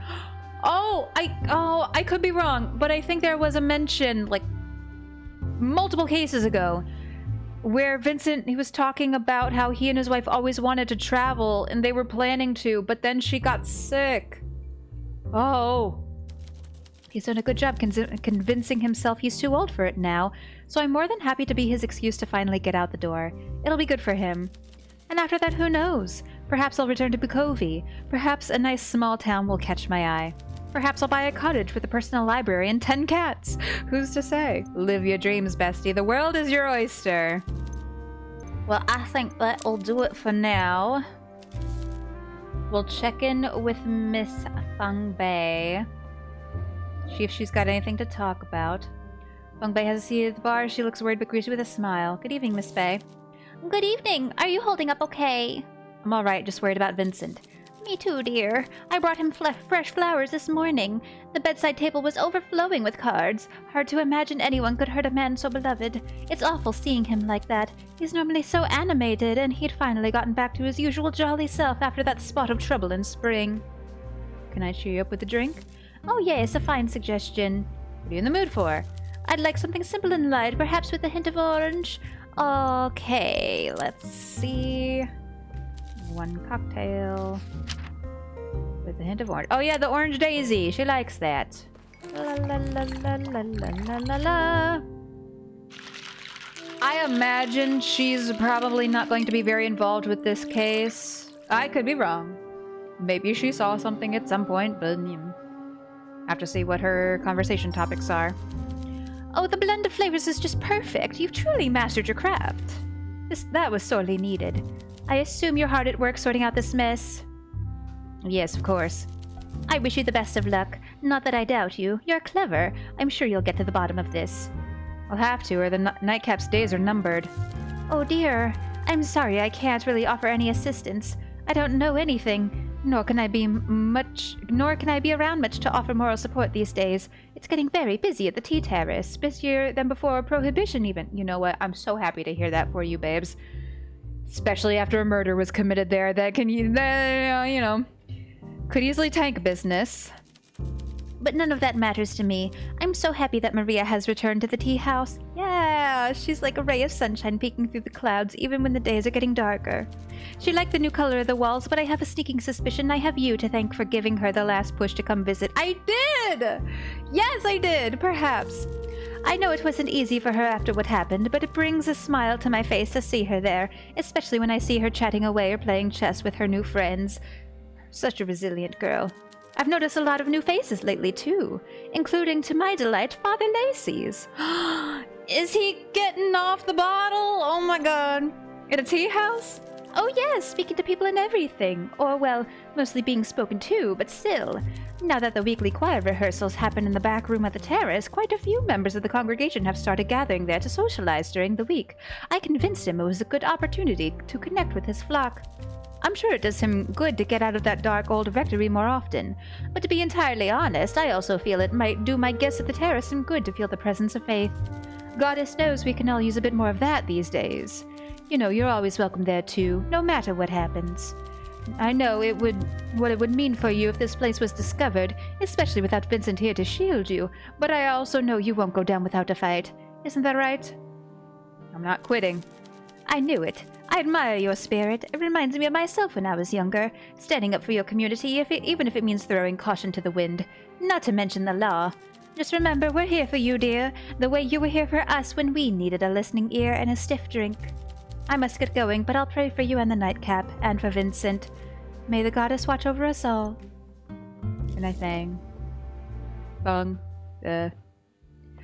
Some of these characters, it really kind of feels like sort of a goodbye.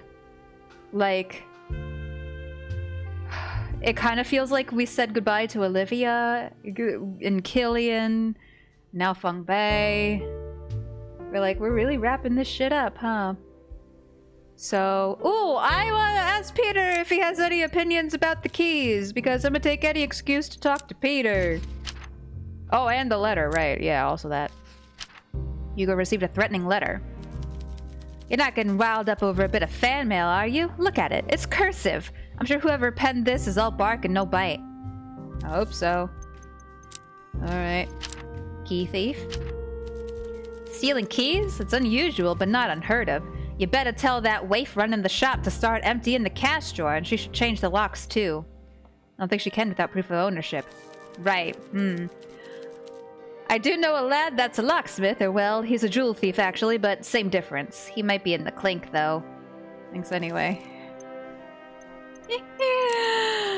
Okay, maybe we talk to Elena? Good evening. I'm always glad to come here. Too much stress clouds one's judgment. And there's nothing like a night out to help clear the mind. Let's see, so what's next for you, Elena? My plans for the future? I'm glad you don't consider me too old to still be having plans. Of course not. Ha, I'm only pulling your leg, dear. Truth be told, our cooperation on the Dragos and Stone cases really got my blood flowing again. Ever since, I've been having funny thoughts. Probably unwise thoughts, but very persistent ones nonetheless. Thoughts about returning to work. As a private eye? Oh no, not that. The case that marked the end of my career all but ensured that door is closed forever. No, I'm talking about work as a detective, or rather, a consultant. Museum heists and jewelry thefts were terribly exciting to me once, but the older I get, the more I feel I have more to offer this world than returning the gentry's stolen baubles and missing husbands. Once again, I've come to desire a sense of purpose. Protecting the vulnerable, cleaning up the streets, fighting back the encroaching darkness, that sort of thing. They'd be lucky to have you. My thoughts exactly. And even if Commissioner Aldia disagrees, in the worst-case scenario, if war really is upon us, the BPD should be lucky to have investigators that aren't fit young men. Now, how about you, dear? Me? Yes, surely you're not planning on running a basement speakeasy for the rest of your days. What are your future plans?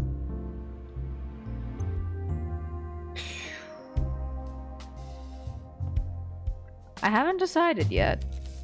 Fair enough, you're young. You have time to decide where you want your life to take you. May things work out for the both of us, Can I get you a drink? Can I get you something to... Can't I get you something to drink, Elena? Oh, no thanks, dear. I never drink on the job. Hugo puts his trust in me, as did you. I must keep a clear head. Alright. If you say so.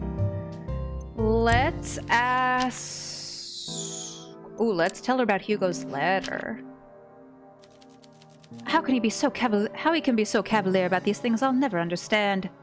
Did you ever receive letters like this? Only once or twice, mostly from freshly divorced adulterers whose downfall I helped settle into motion. Bikofi was very different during my time on the force, and people's opinions of me shifted when I went private. I was no longer a part of the machine. Bjorn might be into that. But an independent to call on in times of need. Most nasty letters I got were your usual fare, people telling me a woman has no business being a detective. That's awful. Oh, I've got thick skin, dear, and many years of successfully proving them wrong has steeled my ego. In any case, I would not take this sort of threat lightly if I were Hugo. I wonder if he was the only one to receive it. The girl Ilya might know. Oh. That's a good point. I should show Ilya the letter. Okay, so... None of it's... Oh yeah, we should tell her about this, because we were talking to her about what possibly the motive was. Vincent is a wealthy man. The culprit must have realized there were more valuables to steal from his home. Unless it wasn't his home they were interested in. Stay vigilant, bartender. Report anything suspicious that happens here to Hugo or I. Okay. Alright. I think let's go ahead and go back to Ilya. Hey girl, hey. So she's got one action left. Present Hugo's letter. Ilya observes the envelope and examines its contents closely, running her fingers over the texture of the paper. Her eyes narrow as she examines the loops and curls of the handwriting. It is very, very fancily handwritten. Oh, no, not at all, sorry. But this is what detectives always do when they're examining evidence in the novels I read, so I figured I'd give it a try and see if something comes to me. Did something come to you? Yes, as a matter of fact, it did. I should go. What? See you later, I guess. She stands up very suddenly, grabs her leather satchel off the floor, and walks back up to the stairs and out the door without speaking another word. That's not suspicious at all. Well, let's go ahead on the day, I guess. Hopefully Ilya comes back. Oh, look, she's back! Hey, as you're sweeping the floors and giving a bar top a last wipe, Ilya appears at the top of the stairs. She walks up to you excitedly, brandishing a small envelope. Oh, this is before the end of the day. This is still the same day. You found something? I have. I had a theory, so I decided to test it, and it seems I was correct. As you open the letter, your eye immediately falls on the eerily familiar handwriting. That's the same letter that Hugo got. Soon you will get what's coming to you, and you'll have deserved every second of it. Get your affairs in order. Oh! Shit! Where'd you find this? On the desk in Vincent's office. When I first entered the store after the attack, I noticed there was already a pile of letters under the mail slot. Vincent kept a tray for unread correspondence, so I figured I could tidy that a little. I quickly sorted through them before I filed them away, collecting the cards and well wishes and ensuring important matters were handled, including some bills from your suppliers, let's say. So Vincent got one of these as well. It seems so, although considering it was unopened, I don't think he actually read it before, well, you know. For a man who receives that much mail, he could use a filing system. That's on your life, really ought to be on top of the pile. Damn, Ilya. Getting straight to the point. Agreed. I hope this will help you complete more of the puzzle, bartender. Thank you, Ilya.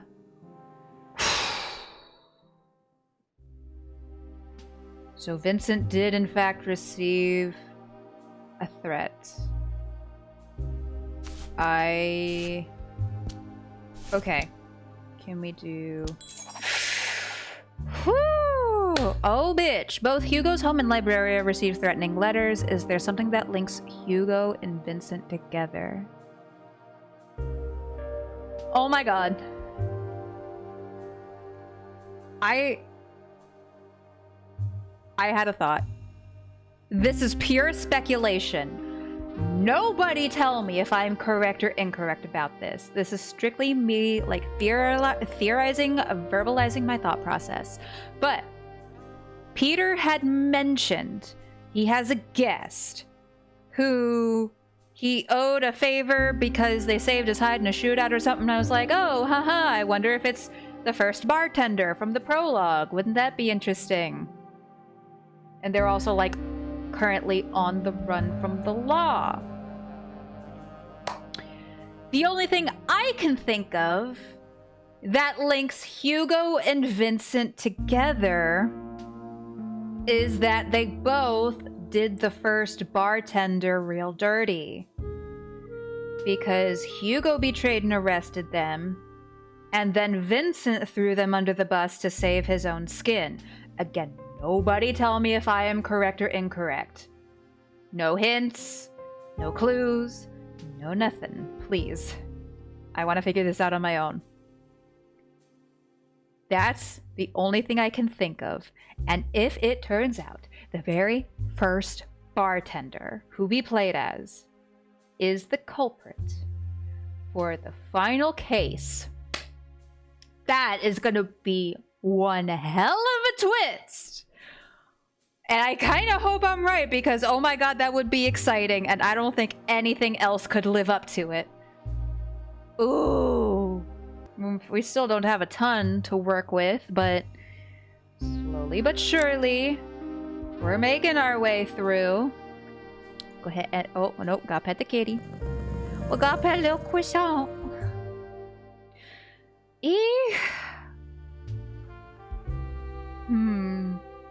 The gears are returning. anymore, and there's gonna be smoke coming out of our ears. Reese!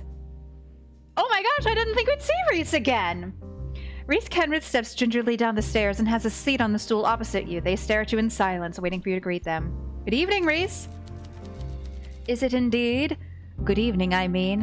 What I read in the paper this morning would lead me to believe otherwise. You heard about Vincent.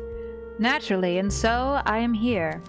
I don't imagine my presence is much of a balm in your time of trial and torment, but your establishment did provide me a great solace in my time of need. Coming to visit seemed like the right thing to do. Thank you, Reese. That's kind. Oh my gosh, we really are, like, sending off everybody. We don't need to see Lawrence, though. I've had enough of him. He can stay gone. I won't deny it is usually my color of choice, but in this case I hope I won't have to dress in black anytime soon. My wishes go out to Mr. Floer. Now, I will admit I did not merely come here tonight to express my sympathies, else I could have probably written you a thoughtful card instead, perhaps with some kitschy illustration of a baby animal on it. But being once again employed has not made my days any less busy. Far from it, in fact. I have a long week ahead, and I would rather not go it alone, or sober. Go alone? What about Killian? Get your boy Killian. Seems a drink is in order, then. I concur. Any preference? I see my usual favorite is off the menu. Good, because I didn't remember what it was. So I'll have that drink Killian told me to try. He knows what I like. It's dark and sweet with a hint of bitterness and zest. I believe Killian's favorite was the Liberty. May I serve you a cocktail this fine evening? For those like me that prefer the moonlight, the setting of the sun is always worth celebrating. So let's try this and hope we don't fuck up with our choices. I wonder if we're gonna get a romance option with Reese as well. Reese, kind of like Ilya, is one of those where, like, we haven't spent a lot of time with them. Mostly because we haven't really had the opportunity to. So I don't know if we're ever really gonna have a high relationship with them. It's been a pleasure seeing you again, bartender. I do hope this unfortunate situation won't attract undue attention from law enforcement. In times like these, one needs a place like this to take one's mind off things. Now I will leave you and enjoy my evening, but rest assured, I will return. Ooh, that's a little menacing fucking Terminator ass. I will be back. Alright. Oh! Maria! Maria Papa hurries over to the bar as soon as she steps into the nightcap and newspaper tucked under her arm. Despite the worried look on her face, Maria looks healthier than you last saw her. She even has a slight tan, indicating she's spent some much-needed time outdoors. Fucking tell poor girly pop to touch grass. Good evening, Maria. Hey again, bartender. Are you all right?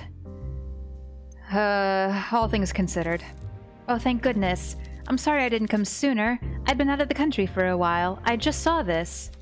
Maria unfolds a newspaper. Vincent's face stares back at you from the front page.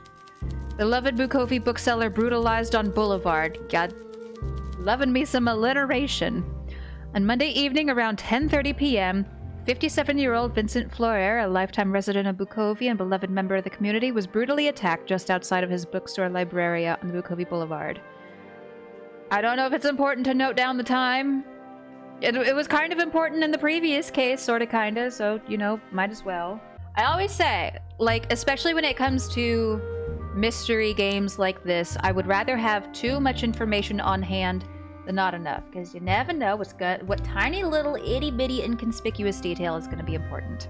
And especially for me, in this game in particular, while partaking in adult beverages, mine of which is already gone, and I may need a refill here soon, writing things down, even though we have a little notebook mechanic in the game, it helps to reinforce things inside my brain. Because goodness knows I could use help with that. Okay, Mr. Floer was found by a passenger on the Circle line and brought to the Royal Hospital in critical condition. In a statement to the press, Detective Hugo Mertens of the Bukovi Police Department, who was leading the case, confirmed that the attack had been a stabbing, but no suspect had been apprehended thus far. The news of Floer's attack sent ripples through the local community, where he was known for his philanthropy as much as for his bookstore, which has been a cornerstone of the boulevard for many decades. Although Mr. Floer's condition is now stable, it remains unclear whether or not he will make a full recovery considering his age and the severity of the blood loss. The police urges people to come forward with any information regarding the crime. I couldn't believe my eyes. I came here as soon as I was able to. Is this really all true? I'm afraid so. Goodness, who would do such a thing to poor Vincent? I really hope you and the detective find whoever did it. I'm doing my best. I've no doubt of that. I know he's your friend. I think I'll go and visit him in the hospital tomorrow. I don't have much to do during the day anyway. You don't have to work? Oh no! There was a fire at the tailor shop I work at again. I was about to say, wasn't there mention in the first case maybe that a fire broke out there? Because she worked at like a tailor shop, seamstress place. A really big one this time. Safe to say, I'm looking for other prospects. I won't bore you with the details. I still have a suitcase to unpack at home, so I should get going, but I'll be back. Coming here for a drink from time to time will do me good. Good night, bartender. Good night, Maria. So we have a conversation we can overhear between Elena and Sandra. Oh, really? Then I'm not quite as incognito as I thought, and I assumed I'd fallen into obscurity after my retirement. My apologies, Mrs. Ernest. I realize a speakeasy is not the kind of place where you want to be recognized. If it helps, I certainly didn't realize it was you the first time I saw you. But I've been a big fan of your work since reading about the theft of the Koh-i-Noor diamonds in the paper when I was little. Naturally, I was a bit starstruck. Ah, yes, certainly one of my more high-profile cases. The article came with a rather flattering photo of me as well, if I remember. Ha! It's no trouble at all. I'm glad to be recognized for something as worthy as that, rather than my more recent banal cases with wandering husbands and such. Of course, you're one of the gravest... I was about to say gravest. Oh, that's not a Freudian slip. One of the greatest private eyes Bakovia has ever known. Truth be told, I only disturbed your evening because I know about the work you did before that with the police. I'd hate for our poor bartender to get in trouble with the law. Especially with what just happened to Mr. Florer outside. Ah, yes, of course. Don't you worry, dear. You have nothing to fear from me. I'm rather fond of our bartender, too. Vincent is a dear friend, so I'm very much invested in seeing this situation resolved. I won't rest until he is vindicated. I'm sure it will get sorted out if you're on the case, Mrs. Ernest. Let me know if I can help. That's sweet of you to say, dear. You seem quite protective of the bartender. Are you friends? I mean, we've met, like, I don't know, 4 times. Oh, I'm not sure, but I care about them. I could tell they were still a little wet behind the ears when I first came here, so I showed them some tips and tricks from my days as a bartender. Most of those I had to learn the hard way myself. It's nice to pass on some of my knowledge.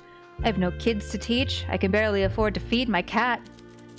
Our bartender has many mentors, but I think we can all learn a thing or two from how they talk to people, how they listen, and how they read between the lines. You're right. They have managed to talk their way out of trouble more than once. Whew, maybe I shouldn't get a refill, but I probably will. Indeed, but remember, Sandra, the best stories always start with trouble.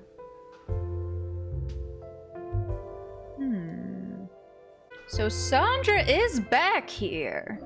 She ain't never done that before. She usually just comes in once and then disappears like a fart in the wind. These streets feel strangely quiet lately. I just hope it's not the silence before the storm. I think I'll stick around for a while. Yeah. What sort of drinks do you like, Sandra? I like anything with coffee, preferably something strong.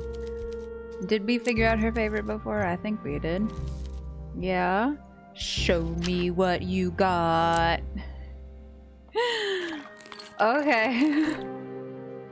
Well, I guess Sandra's the character now. Imagine if, like, she's the killer.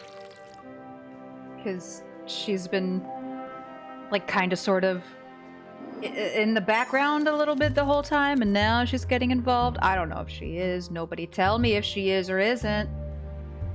I just think it would be quite a coinky-dink now that she is suddenly more involved.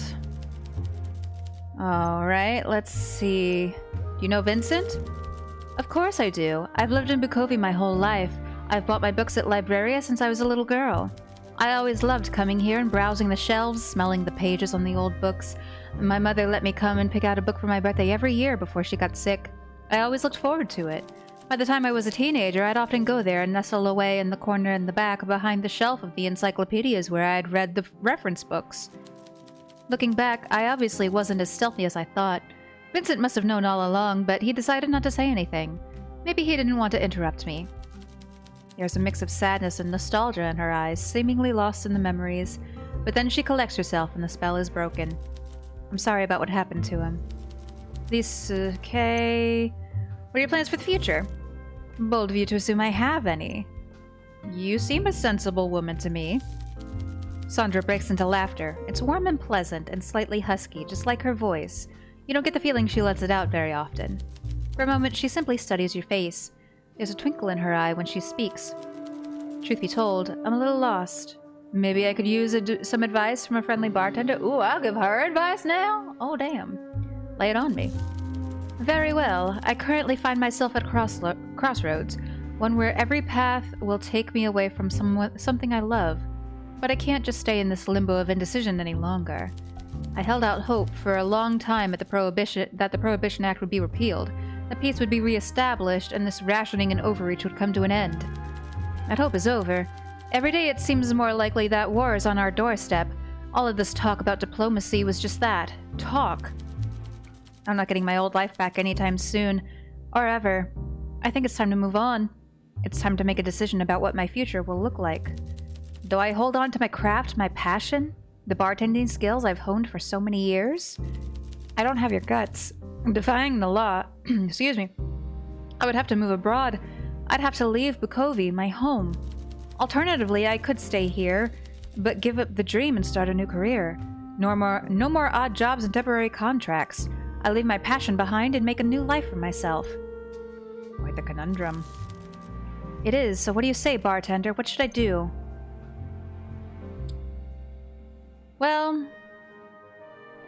I mean, the country seems a touch fucked anyway, with the impending war, so maybe make a new home. I see. It's painful having to uproot yourself, but I suppose a home can be any place you're happy to return to at the end of the day. Thank you for the advice, bartender. I appreciate it. Strange as it feels to be on the other side of that conversation for once. Okay. How did you first get into bartending? Oh, that's an interesting question. I understand your curiosity. It's a strange career path for anyone. Tell me about it. I started slinging drinks in my teens, mainly for money to muck around with my friends. I grew up dirt poor, so if I wanted to drink or go to the picturegrams, I had to earn the money for it myself. The place was a little rough. A lot of fighting, a lot of leering old men, but I learned a lot, including how to wrangle angry drunks. The barkeep, Anatoly, realized I was more savvy than your average teenager and taught me the ropes. He even let me take over from time to time. He could only teach me so much, though. He was hardly an artist with the shaker himself, but I managed to save up enough lei to purchase my own copy of the Bartender's Guide from Mr. Floer. I figured if I worked hard, I could someday make a career of it. I'd be surrounded by all this glitz and glamour, mixing fancy cocktails for vapid idiots in tuxedos and opera gloves. It's not all it's cracked up to be. You're right. You started at Grundown Heights, didn't you? Sorry, a Hotel Jubilee. I imagine it was more wine, champagne, and orange juice than actual cocktails. Yeah, the tips were terrible, too. Oh, well, I suppose the grass is always greener on the other side. By the time Prohibition hit, I was doing the same thing you are now. My own place, my own rules. I miss it, but seeing you behind that bar does a lot to ease the pain. Always welcome, Sandra. I don't know if there's anything we should talk to her about. Maybe ask her about the crime? Oh, I'm just a customer. Why are you asking me about this? Do you do this to all your patrons? Not all. Interesting. You've got a funny way of making conversation. Getting late. I should get home. Good night, bartender. Okay. Alrighty. Ilya. So let's see. Let's get her a drink first. And I don't know if we need to talk to her about the combining of the clues, whatever it was called, the regards, the culprit, whatever. Telling her basically that Hugo got one too. threatening letter. Let's see. Present this. I haven't known Vincent long, but I can't imagine he had any dealings with the detective, aside from their understanding about the nightcap. They don't seem fond of one another. But I'm afraid I'm not seeing the bigger picture here. Surely you have more ties with Hugo than Vincent ever did, unless something happened at the bar. Motherfucker. Okay, bye, Elena. No, shit. I need to... Ilya, whatever. I need to go... I need to talk to Elena. Oh, goddamn. Hey, girl, hey. So... Let's see... Second letter. So Vincent got a letter as well. That's worrisome. Try combining these two. Okay, yeah. We did. Okay, that's... That would have been her hint, you know, telling us to combine the two. Come now, dear. I'm not surprised Hugo couldn't see the obvious, but I figured you could. What do you mean? The envelope doesn't have a name on it. You're only making the assumption that Vincent was the intended recipient because of the attack, but think a little harder. The nightcap doesn't have its own mailbox. It's for me? What? Exactly. It seems rather more likely to me that you, Hugo's partner, were the one to draw a killer's ire. Ooh, that kind of throws out my theory then. So, why would someone be targeting me? And Vincent? Ooh. I'm not sure I have a theory for that one. Not yet. And did you not realize that the last investigation would draw unwanted attention? But Vincent wasn't involved in that! Like, no matter what happens, like, Hugo received a letter, yes, possibly I received a letter, but Vincent got stabbed! Honestly, dear, if I'd been around at the time, I would have urged you to tread more carefully. You're right. If my theory is correct, the couple culprit must not know what you actually look like, or at the very least, they didn't at the time of Vincent's attack. But it's only a matter of time until they figure it out. Did they think Vincent was me? I hope I don't look like a balding old man. Promise me you'll be careful. I promise. Oh, shit. Well, that completely upends everything I've thought about this case so far. It's possible that the second letter wasn't intended for Vincent, but for us, and we, Hugo's partner, were the intended target all along. Perhaps the culprit did not know what we look like. Ooh, yeah, maybe it could be like some aftermath type thing from the previous case, because we were really dealing with some, like, super high profile type shit. Like, when we talked to Peter about, like, who could have hired the hitman that did all the killings, Vladimir. Like, even Peter refused. He was like, no, I'm not going there. Absolutely not. Oh, damn. Oh, that's an interesting perspective. Ooh, okay. Well, I think that's everything for today. I mean, she did say it's only possible the letter was intended for me. It still maybe could have been intended for Vincent. We're just kind of... We're going off a whole lot of different theories at this point and just trying to dig up some breadcrumbs to see which one leans one way or the other. Well, next day, I suppose. I hope Hugo's here, because I need to talk to him about some things. You step into the nightcap, ready to begin preparing the bar for the evening before any customers arrive. Just as you're about to start slicing fruit, something draws your attention. A glint. Oh no. A small, ornate cigarette box sits in front of you on the bar, right in the middle. You could swear this wasn't there when you closed up shop the night before. And yet it sits there all the same, defiantly. The case feels cool to the touch as you pick it up and trace the ornate floral details with your fingertips. You're certain you've never seen this before. So who left it here? Did the killer come in with their fucking keys? I don't like that. Oh, Killian's here. John is here. Bro, what are you doing here? I thought you were off the juice. Father Lacey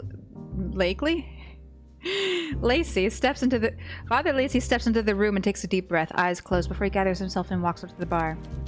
Good evening, bartender. I've come to offer my condolences for poor Vincent. How is he? We still don't know. He's got a big heart, and the goddess shows favor to those who care for their community. He has done a lot for Bukovi and all of us. I shall pray for him. Thanks, John. So will I. Very good. At the end of the day, it's all we can do. Time for a drink, then? Lacey's posture stiffens. You watch him think for a while before finally speaking up. No thank you. I think I'll pass tonight. Proud of you, my guy. I'm finally starting to feel the benefits of drinking less often, rather than just the trembling and the headaches. I'm even getting used to the flavor of juices and teas, and the reduced nausea the following morning is a definite boon. You're actually quitting? A peculiar question for a bartender to ask.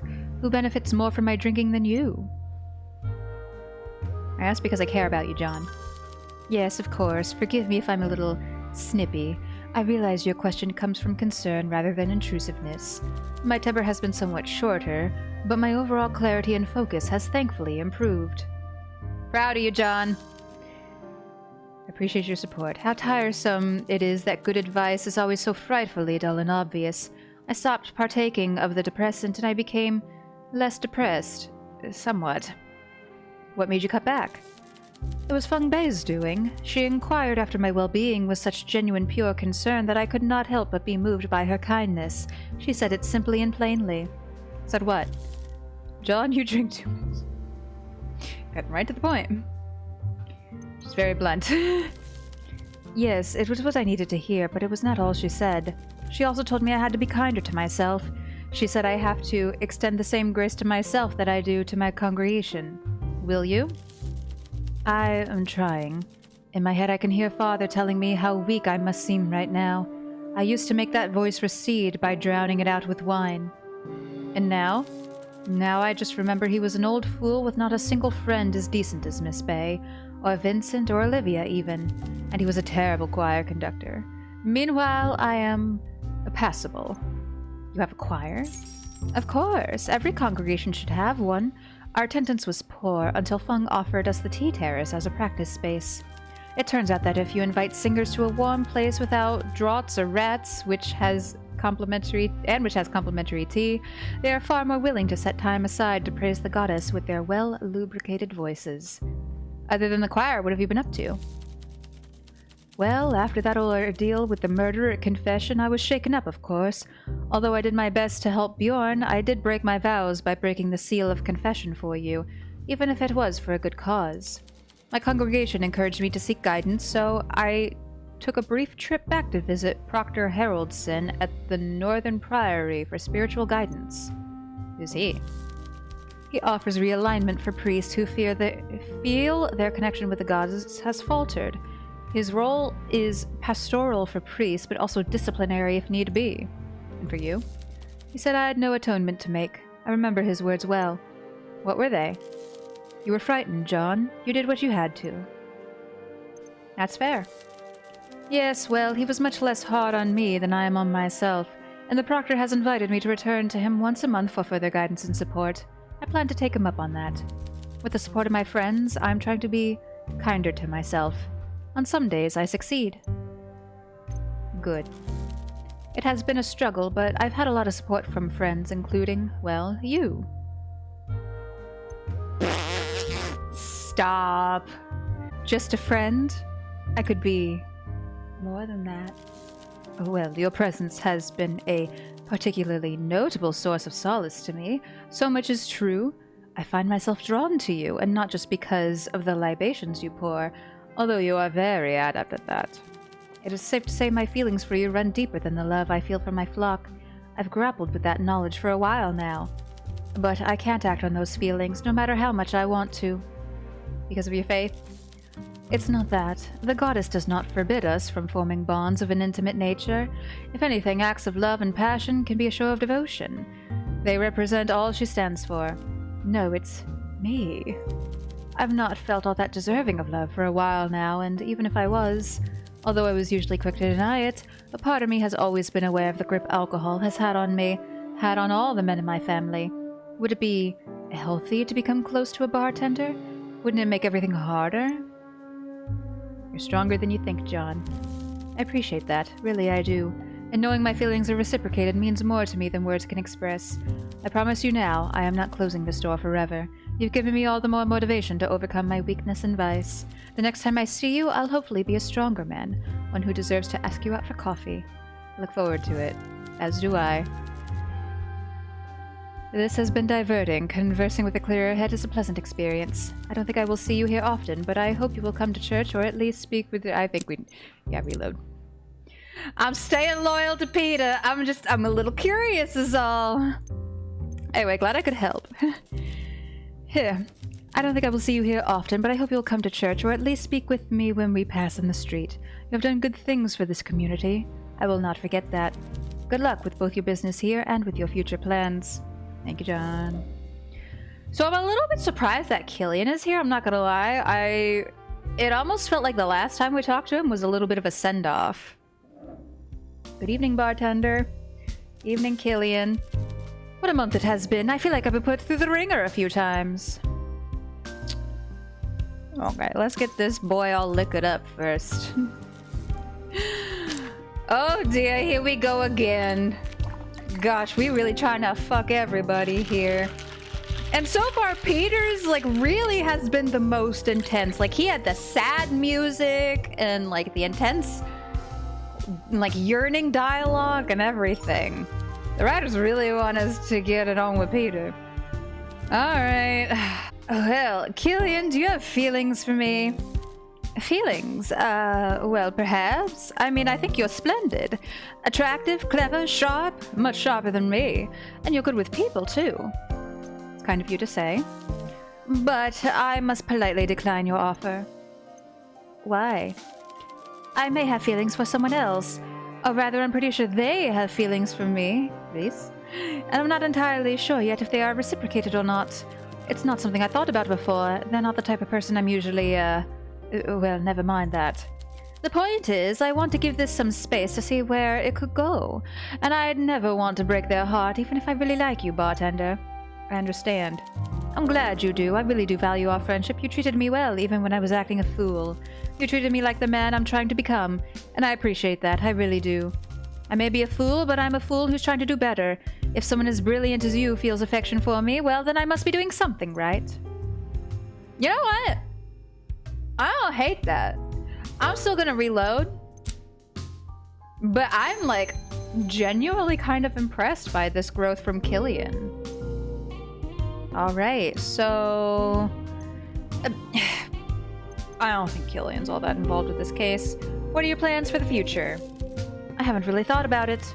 I'm not sure if I'm cut out for this kind of life. I'm fighting every day just to make it to the end of the month, planning further ahead than that. It's hard. But hey, war could break out any day and disrupt everyone's plans, right? So why worry? Good point. All I can say is I finally found something I like doing, so I want to keep at it. I want to get better. I want to make it work. It's not much of a goal, but it's a place to start. You know what? Good for you, bestie. So what are you up to these days?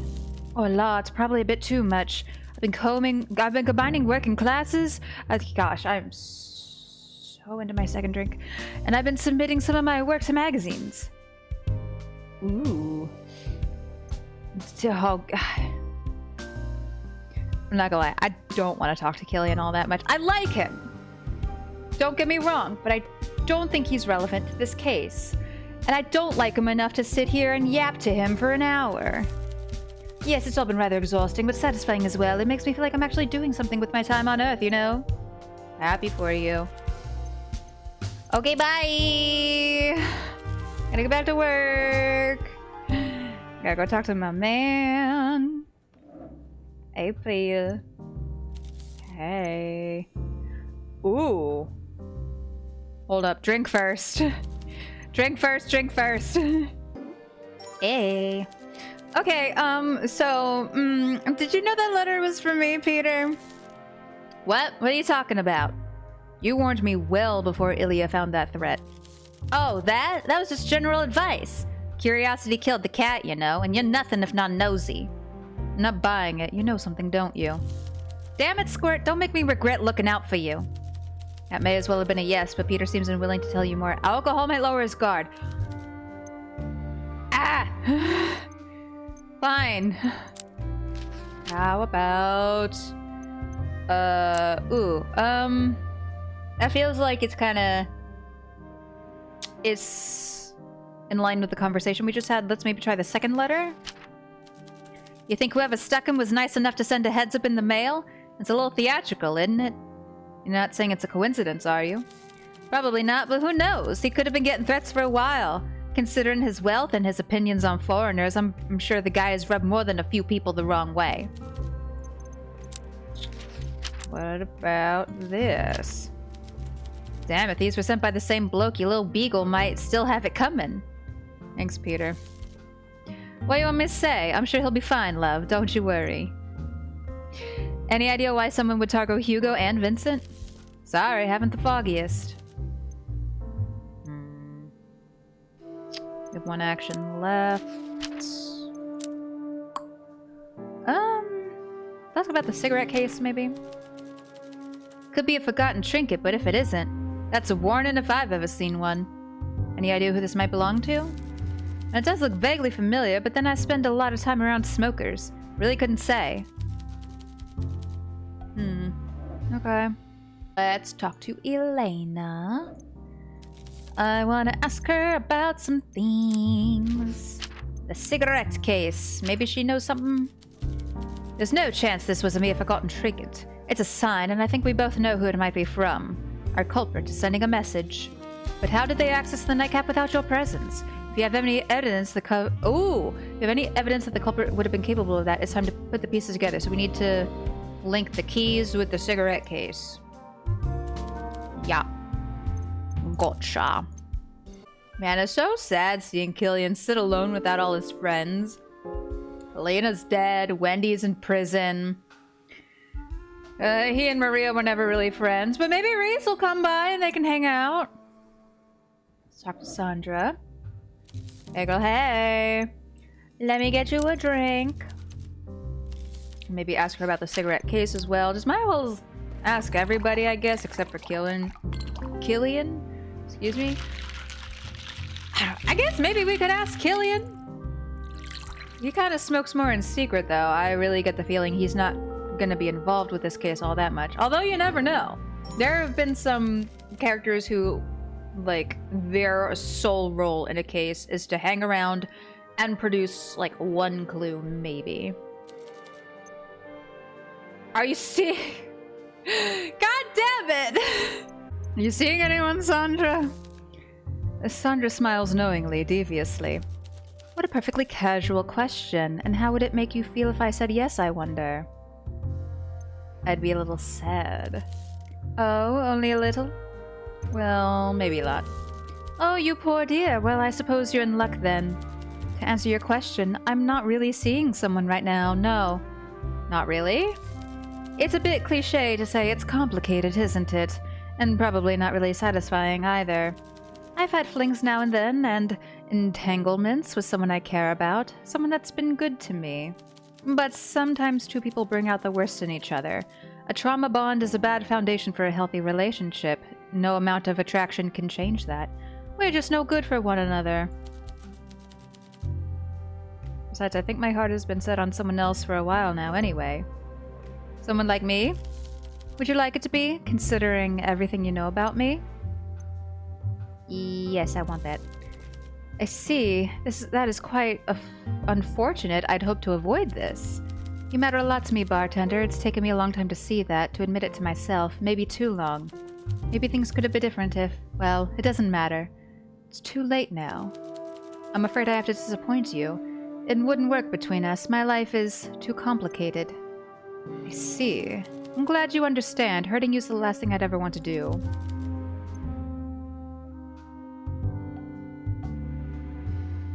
odd spiel there to go on about the person she's had, what did she say, entanglements with. It's complicated. Why you gotta go and make things so complicated? Oh, I hope this isn't the case. Otherwise, the green monster jealousy is gonna rear its ugly face. Peter has a guest staying over.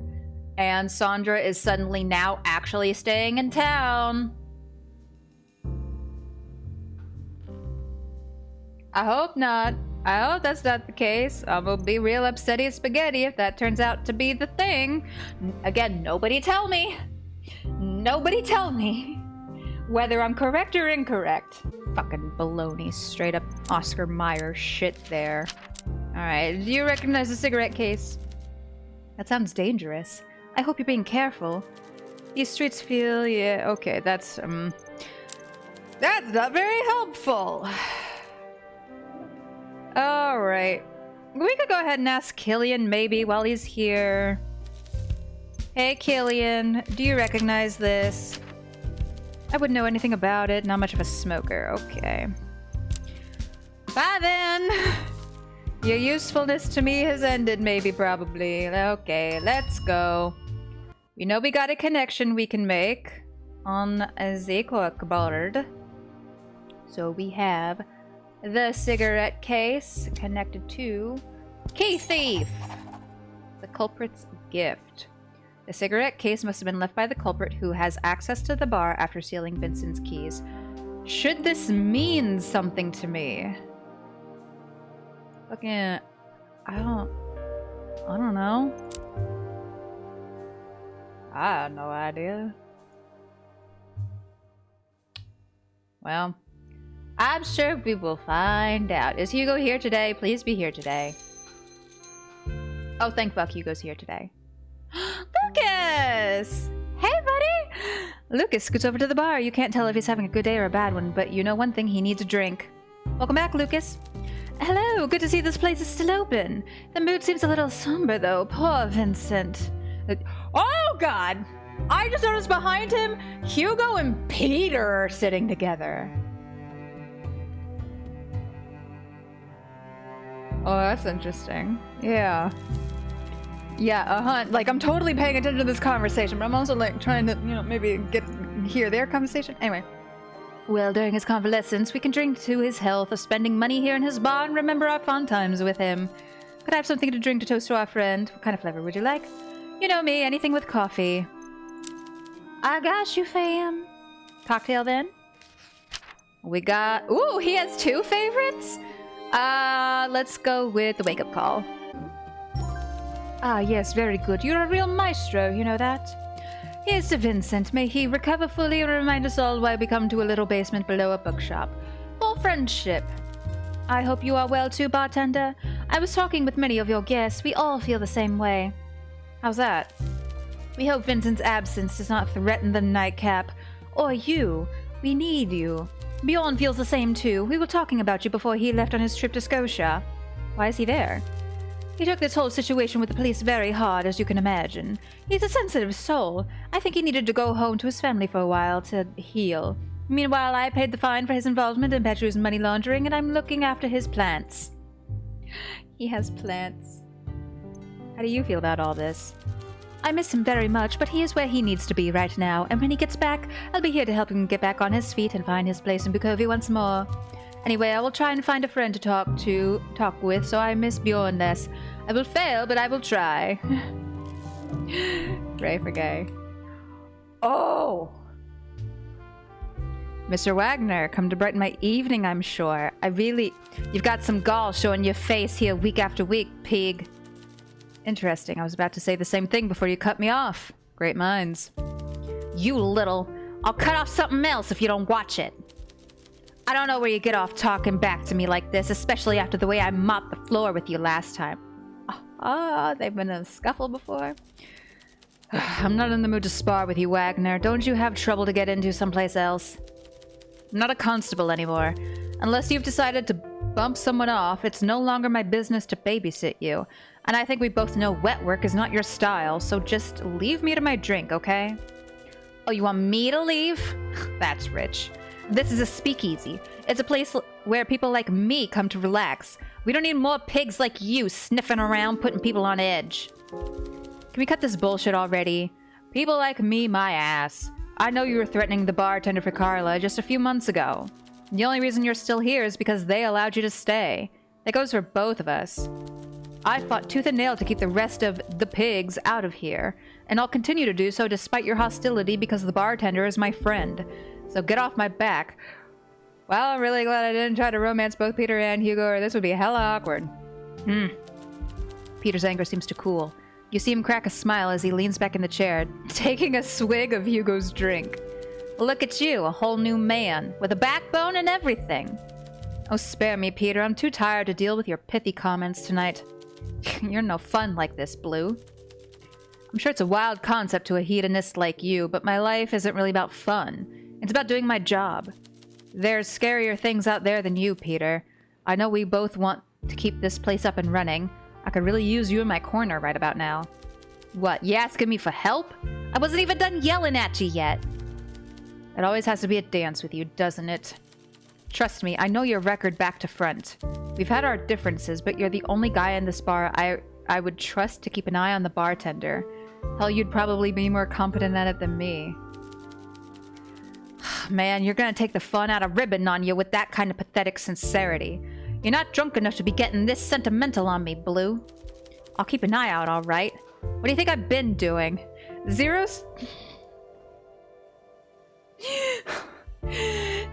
survival instinct, that one.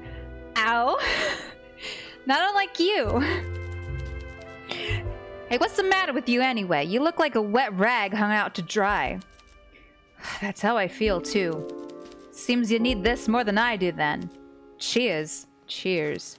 Peter hands back the glass, watching as Hugo takes it and downs the rest. You're not so bad, Hugo. I still trust you about as far as I could throw you, but considering this place is still open, I guess you're less of an annoying little stickler than you used to be. Besides, I'm sure I could throw you pretty damn far. I'm touched. Wow. I need to talk to Hugo about all the things, basically. I'll get there. Clara! Hey there, pal. Hey, Clara. Okay. Let's get you a drink. If we have a romance option with Clara, I'm gonna lose my fucking mind. Not everybody needs to be romanceable. I mean, to be fair, Feng Bei was not romanceable. I'm pretty sure Elena is not romanceable. Let's see. Are you and Maria still playing chess? Yeah, that's become a bit of a fixture. In Libreria, at the tea terrace, on the boulevard when the weather is good, and even here sometimes. She's taking 4, sometimes even 5 minutes to beat me now. Getting better. I get bored pretty quickly anyway. That's generally as long as I want a game to go, you know? So, you and Maria... I hope I didn't fuck it up by telling Clara to go for it, and Maria later telling me she wasn't quite ready. Yeah, thanks in no small part to you, buddy. Me? Yeah, you nudged me, but I was ready to be nudged. How's it going? Oh! Oh my gosh, I'm so happy I didn't fuck it up. I gotta say, it's going pretty damn great. We don't live together or nothing, but I bring her coffee in the morning. It's the best part of my day. Why's that? Because she comes to the door all sleepy with her bed hair, and she's yawning, and she's sleepy, and she's thinking about chess or work or whatever. And when I ask what she's thinking about, she just smiles and says nothing, but then she drinks her coffee and does this happy sigh. That sounds nice. Then if I think she's woken up and if she's in a good mood, and I think she won't get annoyed, I push her over on the bed and give her a giant hug, and she just starts laughing. I tell you, bud, best damn part of my day. Oh. Let's go, lesbians! Hell yeah! I'm so happy for them. Aww. Maria, hey girl. No, Jesus, I can't. this is some fuck, okay? What, This now feels like I'm doing something wrong. You mean romantically, right? Well, yes. I see. Well, I don't. Don't get me wrong, you're charming, attractive, a total sweetheart. I care for you a great deal, but I'm perfectly happy in the relationship I'm in. Hell yeah. I understand. I figured you would. Actually, Alina, it took a long time before I could let someone in close like that again. It was a big step for me, one I wouldn't have been able to take without your support. I have no doubt you'll find love in no time, bartender, even if it's not with me. Anyone will be lucky to have you. Hell yes. Phew! Obviously, I'm sure that would be different if I didn't nudge Clara to go for it, you know. Let's go ahead and get her a drink. Oh, we have her favorite back, the femme fatale. She does indeed quite enjoy herself some tomato, if I do recall. Ah, that's great. I shouldn't be surprised at this point, though, should I? Thanks. Yes. So you're looking for a new job now? I am, yes. Although for the most part, I'm just trying to decide what I actually want to do. Thankfully, the winnings from my last tournament will keep me afloat for a while. I've never had this much money before, but I do want to make a decision soon. So what are your options? Well, I did enjoy sewing, but now that I'm moving up in my chess career, it just doesn't afford me the kind of flexibility I need to attend tournaments regularly, so I've been thinking about becoming a tutor instead, teaching people how to play chess. I've trained many of the new girls at work, and I've rather enjoyed teaching Clara, too. She's hardly been a model student, but I suspect there are other reasons for her distraction during our lessons. Ooh, probably. When I see the way she talks about her Sifu, I wish I could be like that for other people, helping them discover a new passion, a new side of themselves. Chess is such a wonderful sport. It teaches you patience, keeps your mind sharp, it helps you keep a cool head under pressure. I just want to share that with the world. I think you'd make a wonderful teacher. You really think so? That means a lot. Thanks, bartender. There's so much happening in the city. Yeah, okay. I don't know. Have you been back to the tea terrace? I have. As expected, it was quite painful at first. I couldn't help but wince every time I saw our old table. But seeing the way Miss Bay's face light up when she greeted me was incredibly comforting. The more we talked, the more my anxiety began to ebb away. She paid for the tickets for my last tournament, you know. That was kind of her. It was. Miss Bay is a very special woman. She's gone through a lot in her life, but she's never let it harden her heart. She always puts other people first. It's inspiring. I don't really have anything else to talk to her about. I don't think I can talk to her about any of the clues. Hey, Hugo. Jesus Christ, my guy. Evening, Hugo. Let's get you some alcohol, my dude. There you go. Hell yeah. Alright. We need to talk to you about some stuff. Let's see.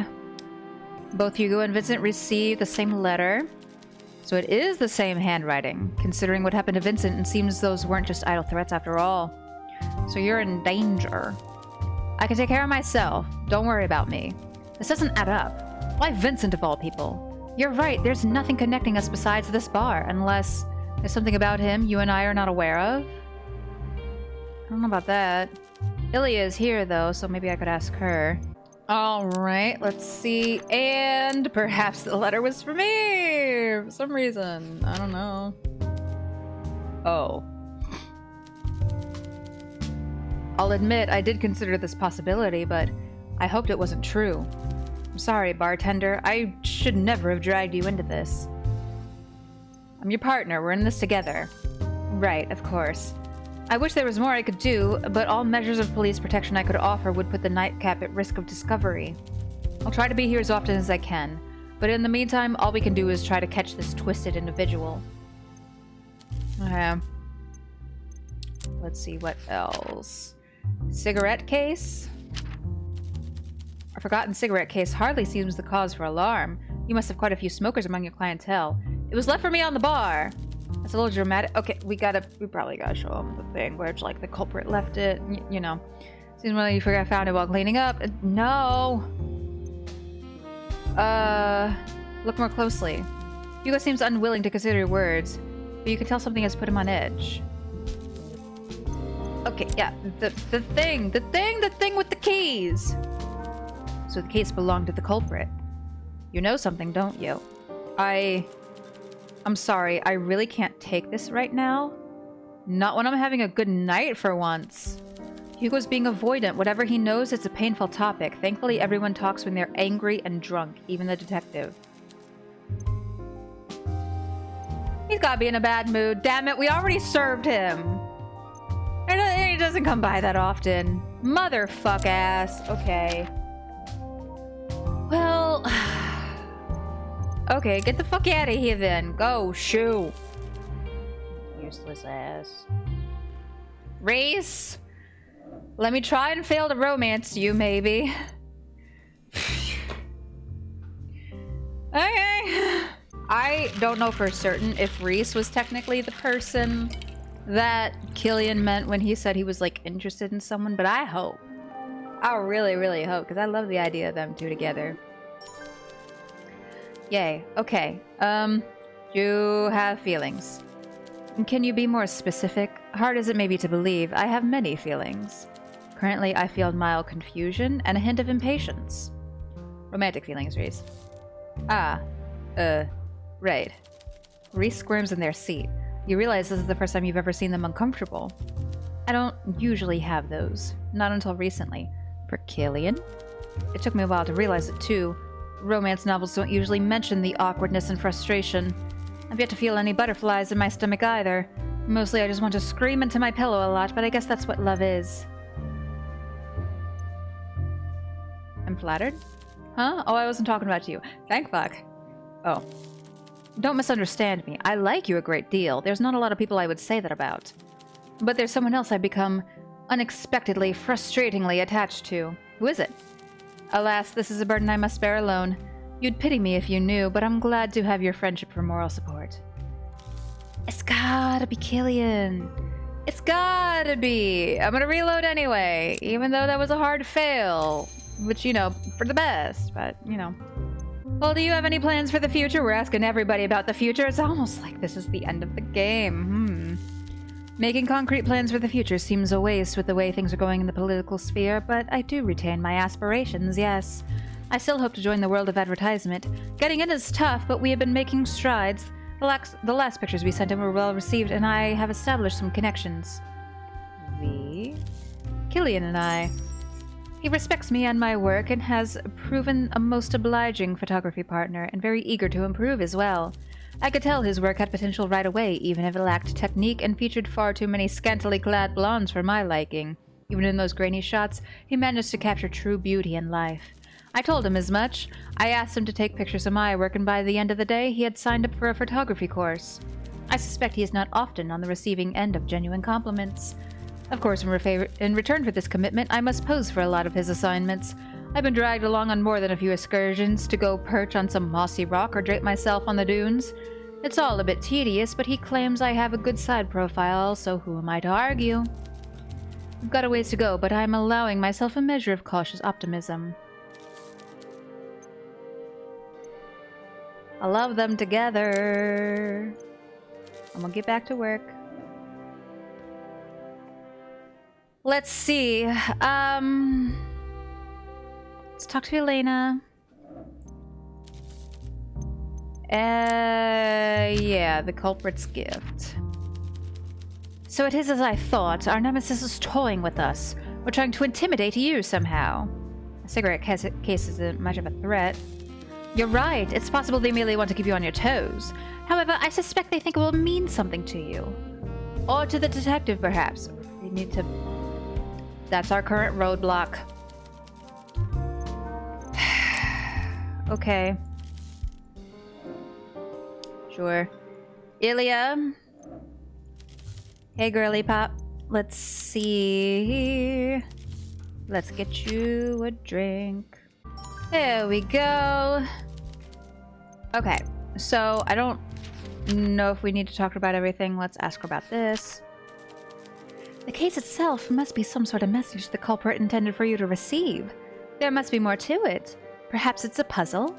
You'd better be careful. I can't have the lock to the basement changed in Vincent's absence.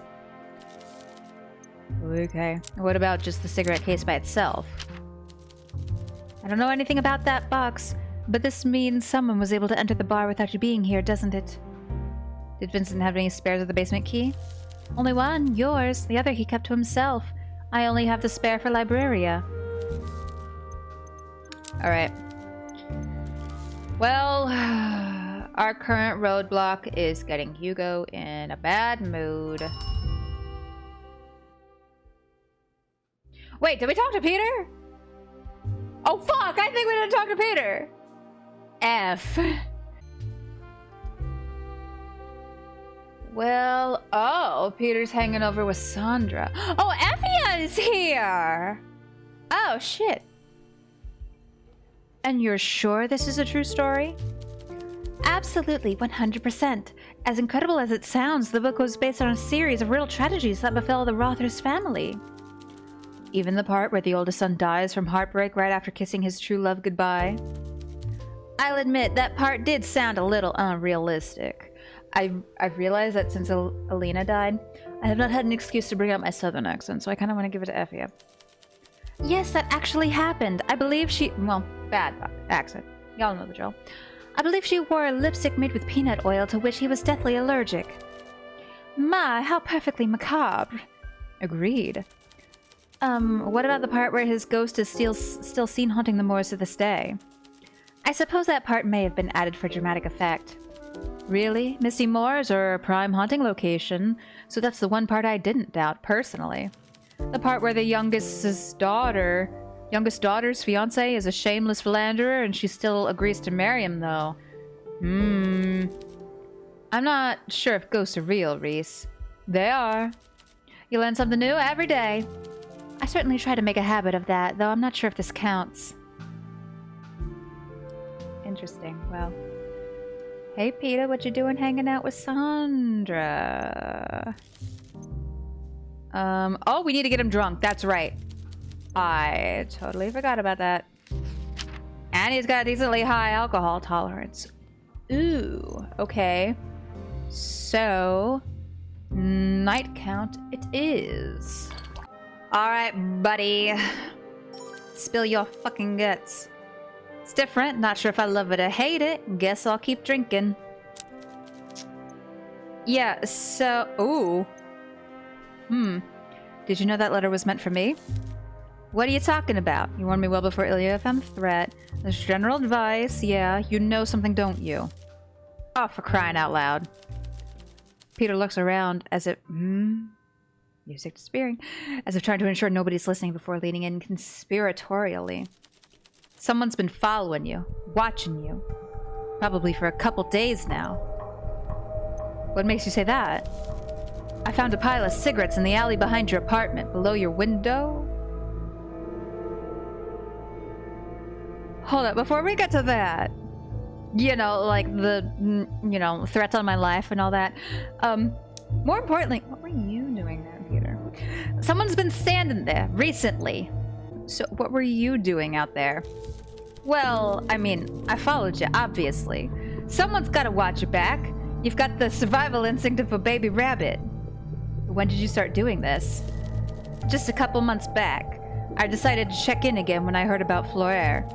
Peter's trying to play it cool, but the redness of his ears betrays his embarrassment. Months? Good grief, if I knew you were gonna overreact like this. It's not a big deal, okay?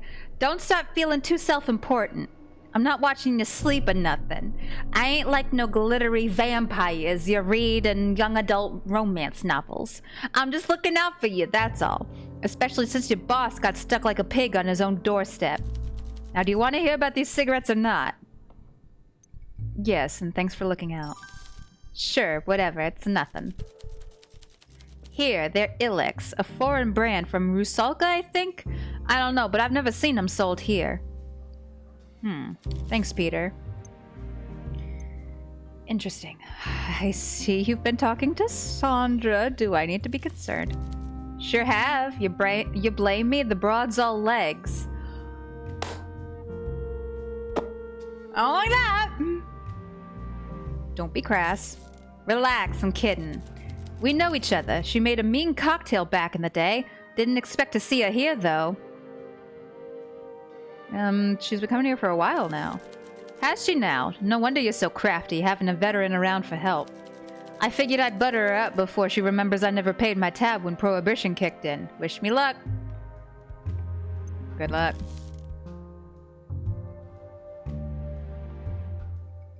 Okay. So he and her do have history. I don't know how I feel about that. That maybe sort of lends a little bit to maybe perhaps Sandra is his guest who's staying with him for a bit. Hasn't really indicated as such, but I don't know. The gears be turning. So, let's see. The cigarette case must have been left by the culprit who has access to the bar after stealing Vince's keys. Should this mean something to me? That ain't good. I don't like that at all. Why do you think they did it? Why do you think? To intimidate you, love. To let you know how easily they can get to you if you keep snooping. The cheeky bastard. If you ask me, you should drop this nonsense and let Mertens handle it. This isn't worth getting killed over. Vincent is my friend, Peter. I have to do this. What about... I just want to talk to him about everything. Damn, the old bat's got a point. If someone was gunning for you, I hope they don't find out Vincent wasn't their target. You already know about this? Oh, yeah, okay. Yep. This whole conversation, yes. Okay. So... the cigarettes weren't entered as a clue. Okay, fucking... Hugo's not here. Let's talk to Effia! Effia walks to the bar confidently. She waits for you to meet her gaze and gives you a polite smile. Evening, Effia. Good evening. I came to offer my respects and to inquire after Vincent. I know he is gravely injured. He's tough. I hope he'll be okay, and you as well. I'm not sure about that either.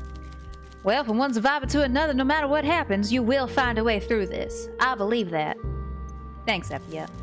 There's good people here. You've got to build a community for hard days like this, and you've done that.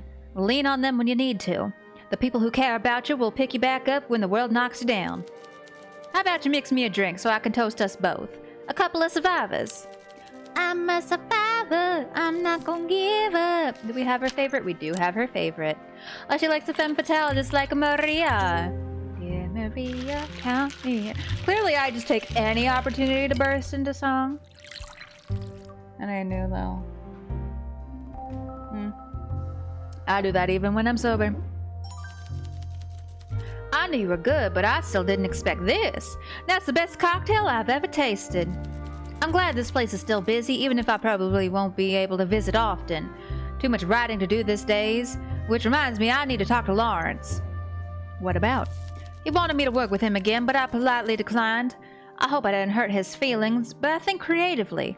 We are not in the same place anymore, and he's also decently a fuck. He gave me handwritten notes for his new project. Hundreds of pages of scribbles. That man is not a writer. Sounds like me when I'm taking notes. You didn't like it? I didn't like it. What was wrong with it?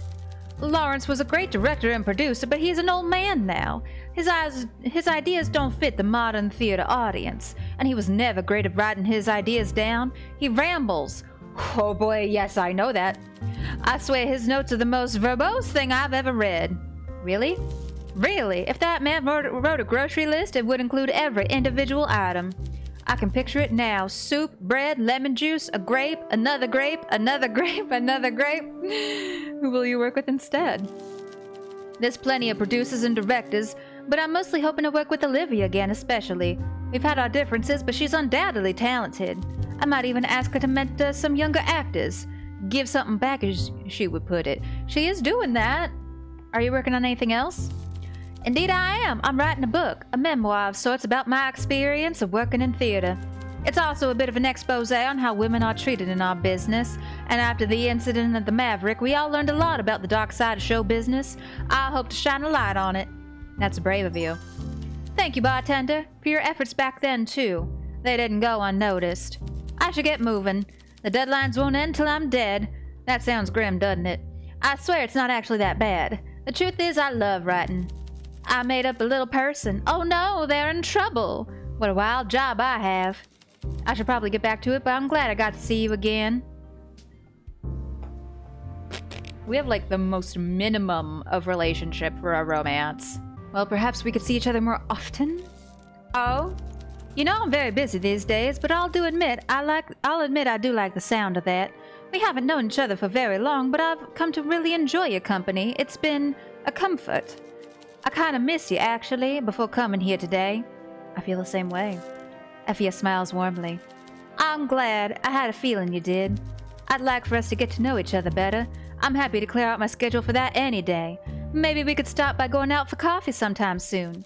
And who knows, maybe something more could develop. I would like that. Very well, it's a date then. Alas, I must leave you for now. Thanks again for the drink. Okay, baby love. Loyal to Peter. Just, you know, a little curious. Glad to see you too. Thanks again for the drink, bartender. Good evening, and good luck. Good evening. Let's talk to Ilya. Yeah, that definitely felt like a send-off. Let's see. I see you've been making friends. Oh yes, I suppose I have. It's funny, really. I was never any good at it before. People overwhelm me. For as many languages as I speak, it always feels like they're communicating in ways I'm just not tuned to. Even when I try, they treat me as a curiosity. I'm used to keeping to myself, and the anonymity of my work has made that very easy. My books are all I need. It was curiosity that made me come to the Nightcap, but I've come to really enjoy it. Somehow talking to others just feels less daunting here. Maybe it's the alcohol? It's possible. I'm lucky to have met people like Vincent and Elena who have so much knowledge and wisdom to share. I have so much in common with Maria and Effia too. And you, of course. You've been a good friend. I've enjoyed our time together. So have I. I'm glad I come here. I'm happy for you, Ilya. I don't know if there's anything we need to talk to her about. Yeah, no. Just send Girly Pop on her way. Sandra! Hey girl, hey. We asked Peter about Sandra. I wonder... Ooh. Do you know Peter? Do I know him? You seem to be on a first-name basis.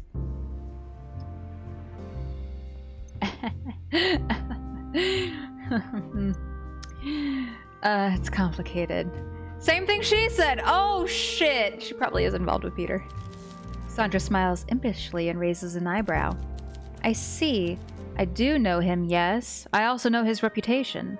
So, for the record, no, I'm not an associate of his. I suppose we do have history, though. He used to like my cocktails before I even learned to mix them properly, or so he claimed. Pretty sure he just fancied me. I'm gonna throw things. I don't want to say pretty sure he still does. Because me and Peter have already locked it down. Did you fancy him? I mean, I have eyes, but I also have enough common sense to avoid dating a man who keeps a revolver in his glove box and dog treats in his coat pockets. Okay... I could ask her about this, maybe. I don't know if this... I don't know if I should. That sounds dangerous. I hope you're being careful. Okay. I didn't give her a drink. Oopsies. Anything to talk to Elena about? Ooh, so you've been talking to Clara? Indeed I have. We spend many of our evenings in the same establishment these days. One becomes curious about one's fellow patrons. Why Clara? Why not? She's a bright and spunky young lady. Reminds me of a young someone. And her vernacular has charm. Where else am I going to learn what it means when youths call someone the big cheese? Vital information. It is to me. Investigators need to know a little bit about everything and everyone. And Clara is a good girl. A bit inelegant, perhaps, but her joie de vivre is infectious. She's disarmingly down to earth, as many working-class girls can be. She briefly told me about her martial arts, which I found most fascinating. I can only admire a young woman learning to defend herself, especially in these times. Alright. Well, nothing else to really talk to her about. And we're just kind of waiting on Hugo right now. We're now going to be halfway through until our deadline. And I feel like we still don't have a lot. Oh, thank fuck, Hugo is here. Lawrence is here! No! Damn it, I didn't want to talk to him. Alright, Hugo. I need you drunk and in a bad mood. Let's see. So, I guess we gotta fuck up his drink, maybe. Sorry about this. Oh no! What a shame. So sorry. It was just slip of the hand. Quite an accident. You do know there are more direct ways of ending our partnership than poisoning me, right? Wait, that didn't get him drunk? Okay, new theory. Maybe we just don't mix him his favorite drink? Hopefully. Let's see, we still need something at a 4, but not a 6 or above. Let's go for a copper bullet. Sure. Why not? He'll drink it, but since it's not his favorite, hopefully it'll still keep him in a bad mood, maybe? Possibly? That's my thinking. It's acceptable. Okay. He is drunk and in a bad mood about the culprit's gift. So the case belonged to the culprit. You know something, don't you? I do, yes. I'd never seen it before, but I know it's part of a matching set. And I'm pretty sure the lighter that goes with it is currently stored in an evidence locker at the Bukovi Police Department. I wondered if Elliot was gonna make a reappearance. Because they caught him, but somehow he, like, got away. I forget if it's like they fucked up the investigation or if he, like, escaped or something. It once belonged to a man named Elliot Lynn. I know that name. The Bukovi killer. He was last active 2 years ago when he murdered 6 women around the boulevard. A killer does sound like a plausible suspect. Oh! Maybe he's going after Vincent and or me and Hugo because of how we got busted. Oh shit.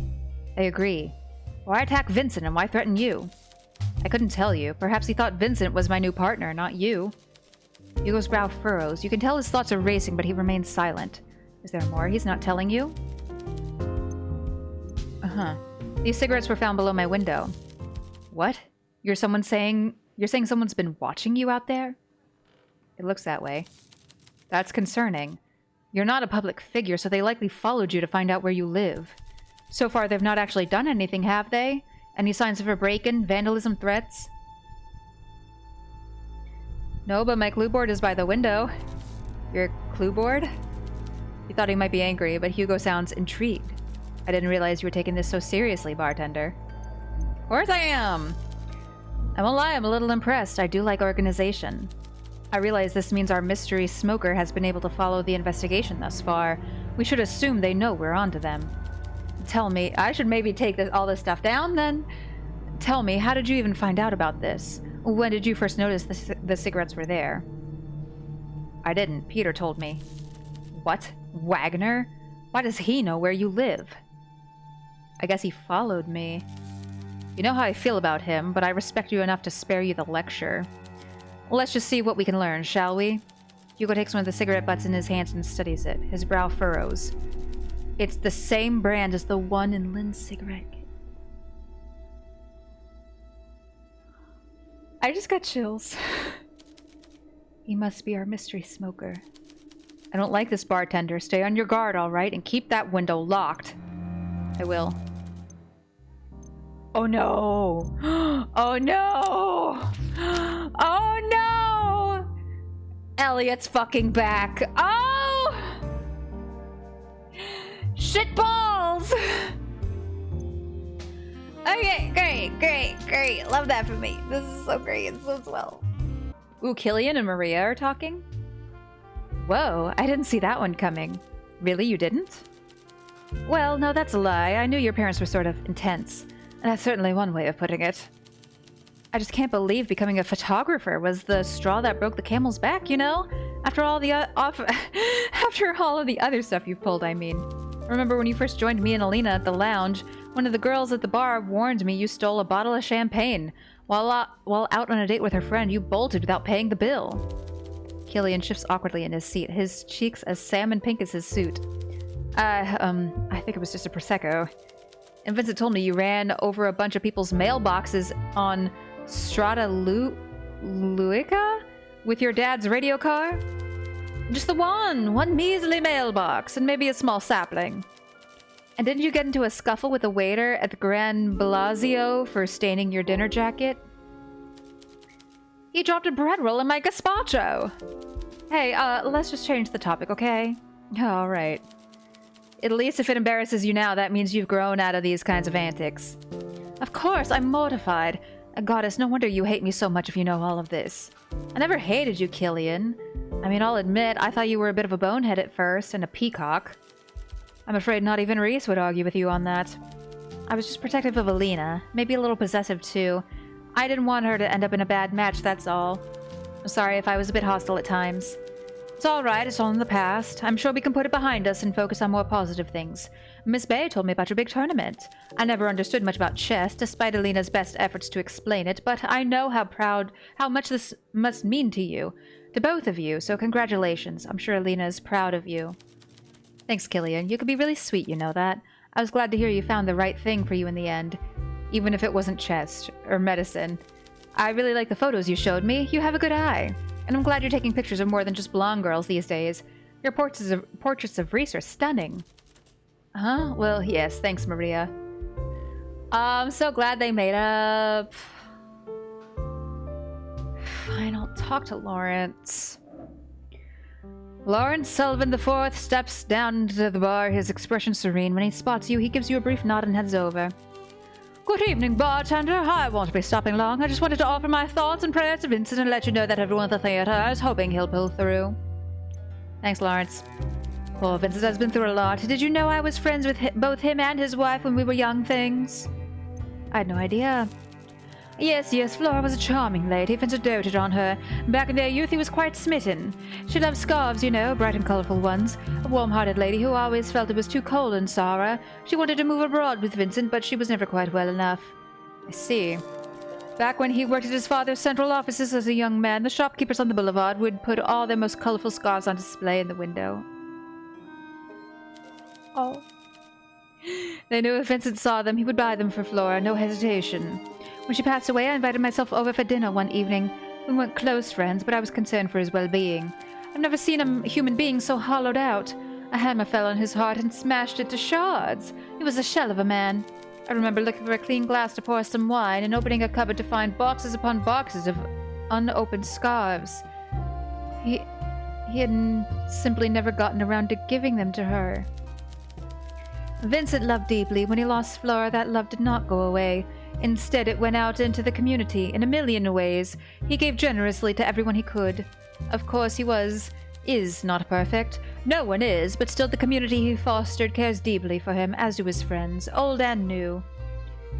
How are you doing, Lawrence? Yeah, I totally care. Me? Capital, dear friends. Are you working on something new? Indeed I am, based on Bildungsroman about a young man who aspires to greatness in theater and achieves it. Sounds interesting. Yes, indeed. I had asked an old writing partner to work with me on it. FEM. But she was busy with a loftier project, so I've conscripted a young student writer to help me instead. My colleagues are skeptical that it will come together, but I remain confident. After the lines was cut short, I needed a new direction, and while I'm keen to find new talent, I would be more careful when casting the play. And maybe not a murderer. That's a good start. If I've learned one lesson, it's that I must support my actors and properly vet them more carefully, too. I'm having trouble finding a decent props master, though. Perhaps I should not have let Reese slip away. I didn't realize their work was quite so pivotal. I may have cast aside the best in the business. You know, I was thinking about Stavros' death. I can't help but think that maybe I need to do things differently from now on. I think I should consider the well-being of my actors more carefully, especially young women. Goodness, you think? Within reason, of course. I still need to focus on the quality of the production first and foremost, but in the future, I think I'll listen a little more. Glad to hear it.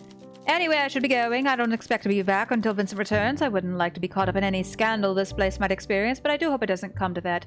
Best of luck, bartender. Go, shoo, get out. I don't want to talk to you anymore. Thank fuck he doesn't have a romance option. That would have been weird. I don't like it. Well, Elena. Let's see. Elliot Lynn. Let's ask about him. Oh, I remember him all right. It was the case that got Hugo's name in the paper. It was quite the ordeal. I don't find it at all hard to believe Lynn has been holding a grudge to this day. Bukovia's speakeasy served him well until Hugo's investigation forced him to flee the country. An investigation held in this very bar, mind you. Lynn must have assumed Vincent was part of the ploy. The BPD gave chase once they realized he'd slipped the net. Hugo made a good effort to track him, too. Thinking out of the box was always his forte, and invaluable in a manhunt like this. Though train ticket purchases and statements from travelers and staff, they followed his movements all the way to Rusalka. Lynn was headed for Cassia, a small city where he had relatives. There's Rusalkan cigarettes outside my window. What happened? Trail went cold, of course. The flow of information between Sara and Rusalka was never great, but the last few years have been particularly tense. The BPD had to admit defeat. So he's still out there somewhere. It's starting to look like he may be out here somewhere, doesn't it? The only thing I don't understand is why he would come back. Why take the risk? Did something happen in Cassia to flush him out of hiding? We need more information. Research? Oh, is that a hint for the stack? Shit, fuck, shit, fuck, shit, fuck. I don't like this. I don't like this. Elliot Lynn. Elliot Lynn was a registrar for Bukovia's Property Registry Office from 1922, blah, blah, blah. November became a key suspect in the Bukovia Police Department's investigation of a Bukovia killer, a serial killer responsible for murder of 6 women. Fled the country in December when his identity as the Bukovia killer was revealed, leading to an extensive manhunt. As Lynn was able to flee to Rusalka, his current whereabouts are unknown and he remains at large. If. Cassia?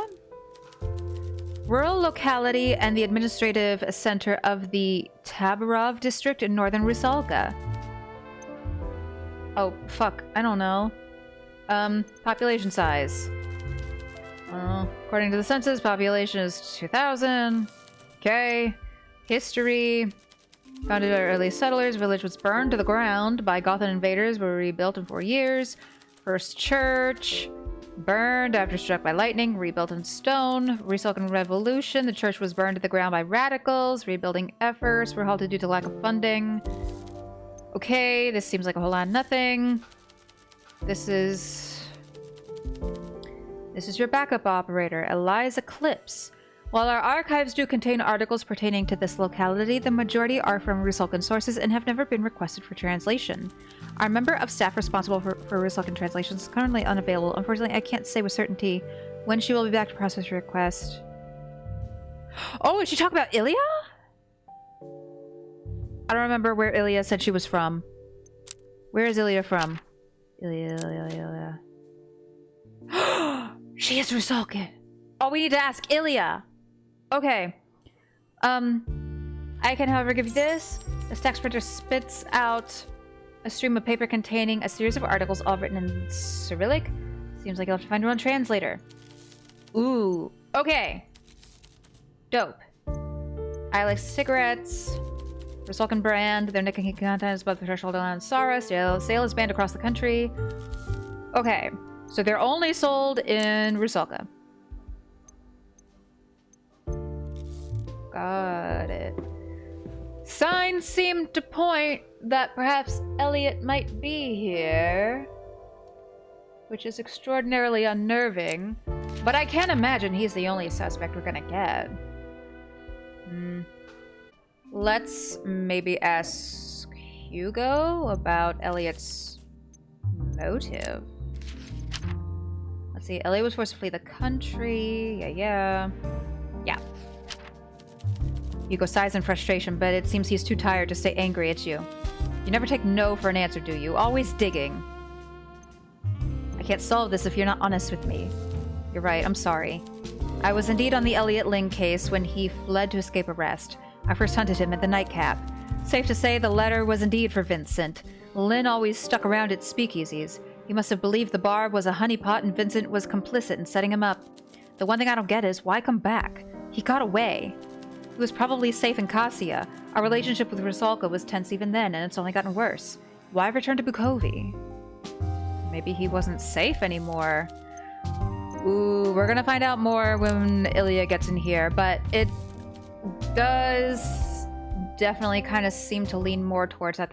The letter was indeed for Vincent, not for me. And now we just wait on Ilya. Gosh, I hope we have enough time to get this done. We've always had plenty of time. So, I don't know, maybe this might be the one instance we're kind of cutting it a little bit close. I don't know if maybe that, no. I'm a little desperate at this point. We don't have a ton to go off of. I swear if one day a face appears in my window, I'm gonna lose my shit. I'd be so tremendously upset. Okay. Oh. Oh!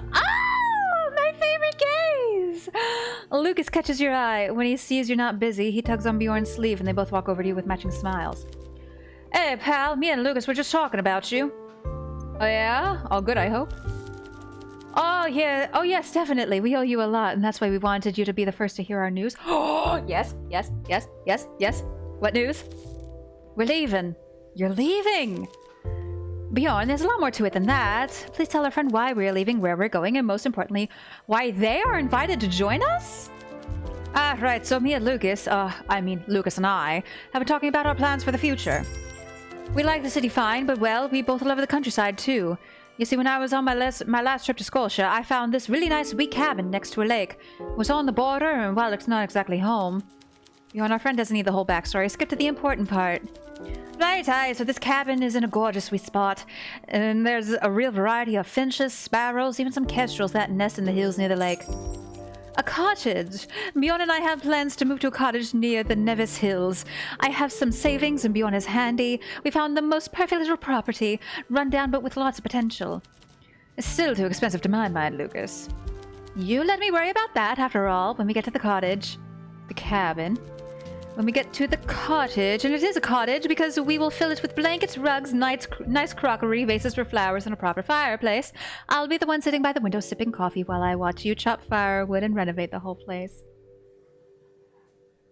Oh,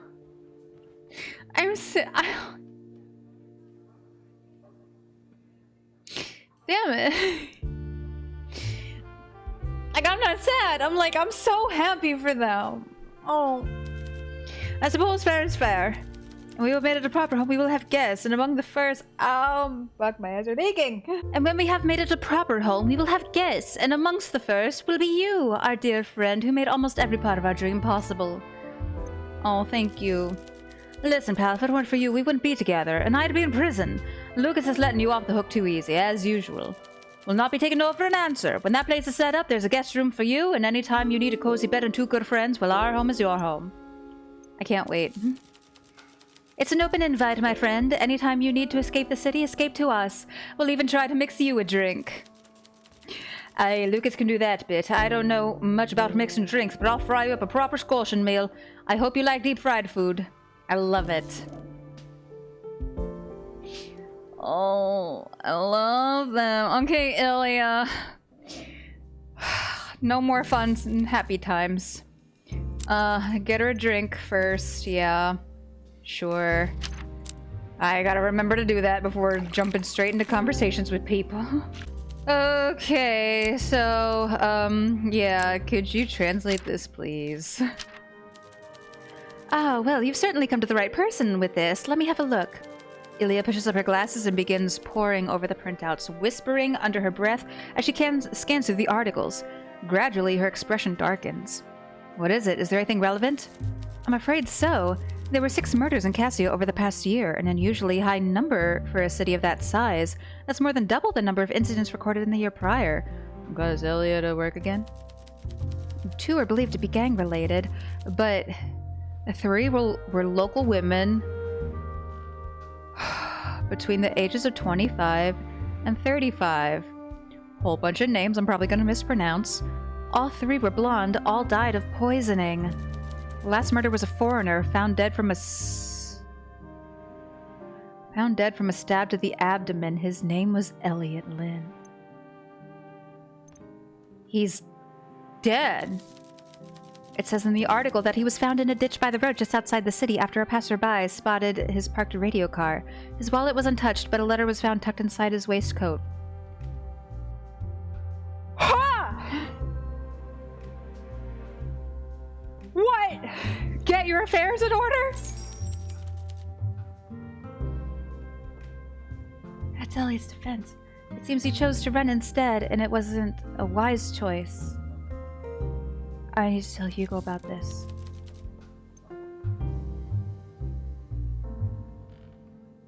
Whoa!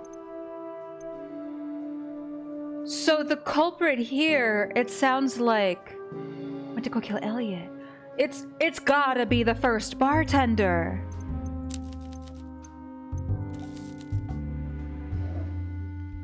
It has to be, right?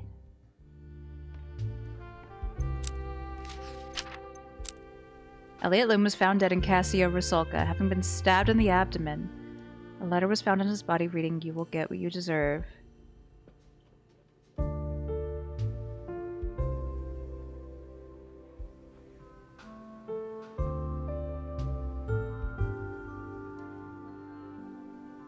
I had a... Wait. Wait. Wait. Wait.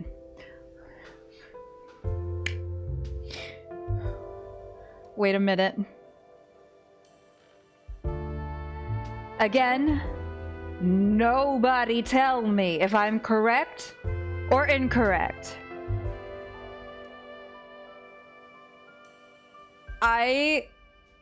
I'm starting to wonder if perhaps I don't... Oh god, but I...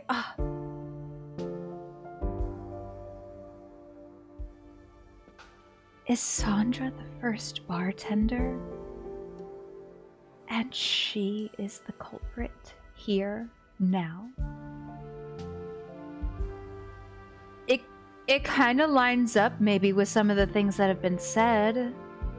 Again, nobody tell me if I'm right or wrong, please. I don't know, man. I don't know, man, because, like, it started when I was like, oh, I have this thread over here of maybe, like, the first bartender is the culprit, and then this thread over here of, like, oh, Sandra's life is, like, kind of complicated, and circumstances kind of seem a little too convenient, and then maybe, like, she's staying with Peter, and this and that, because she's running from the law. But what if we tied those together? I could very well be wrong. I'm aware of that. I could absolutely have my tinfoil hat on way too tight. And I don't even know how to go about gathering clues for that. If I can... hey, Sandra. Here, let's get you a drink first.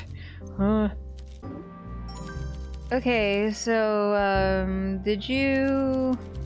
by any chance know some dude named Elliot Lynn? I can't say I'm familiar with Lynn besides what I read about him in the papers at the time. I'm sorry. Either she won't talk or she just like genuinely knows nothing. It could be either way. Hey Elena. So there's a thing. There's the thing. Lynn was already dead? I didn't see that one coming. And that letter. This wasn't a random killing by a local, or the acts of vengeful family members of one of his Rusalkan victims. That's kind of what I, was leaning towards when Ilya first told us about. Lynn's cigarette case ended up here on the bar, so whoever took him out has their eyes not just on Hugo, but on you as well. What the hell did I do? There must be something we're missing. Something about Lynn's case, perhaps? See what Hugo thinks. Is it literally just because I'm investigating?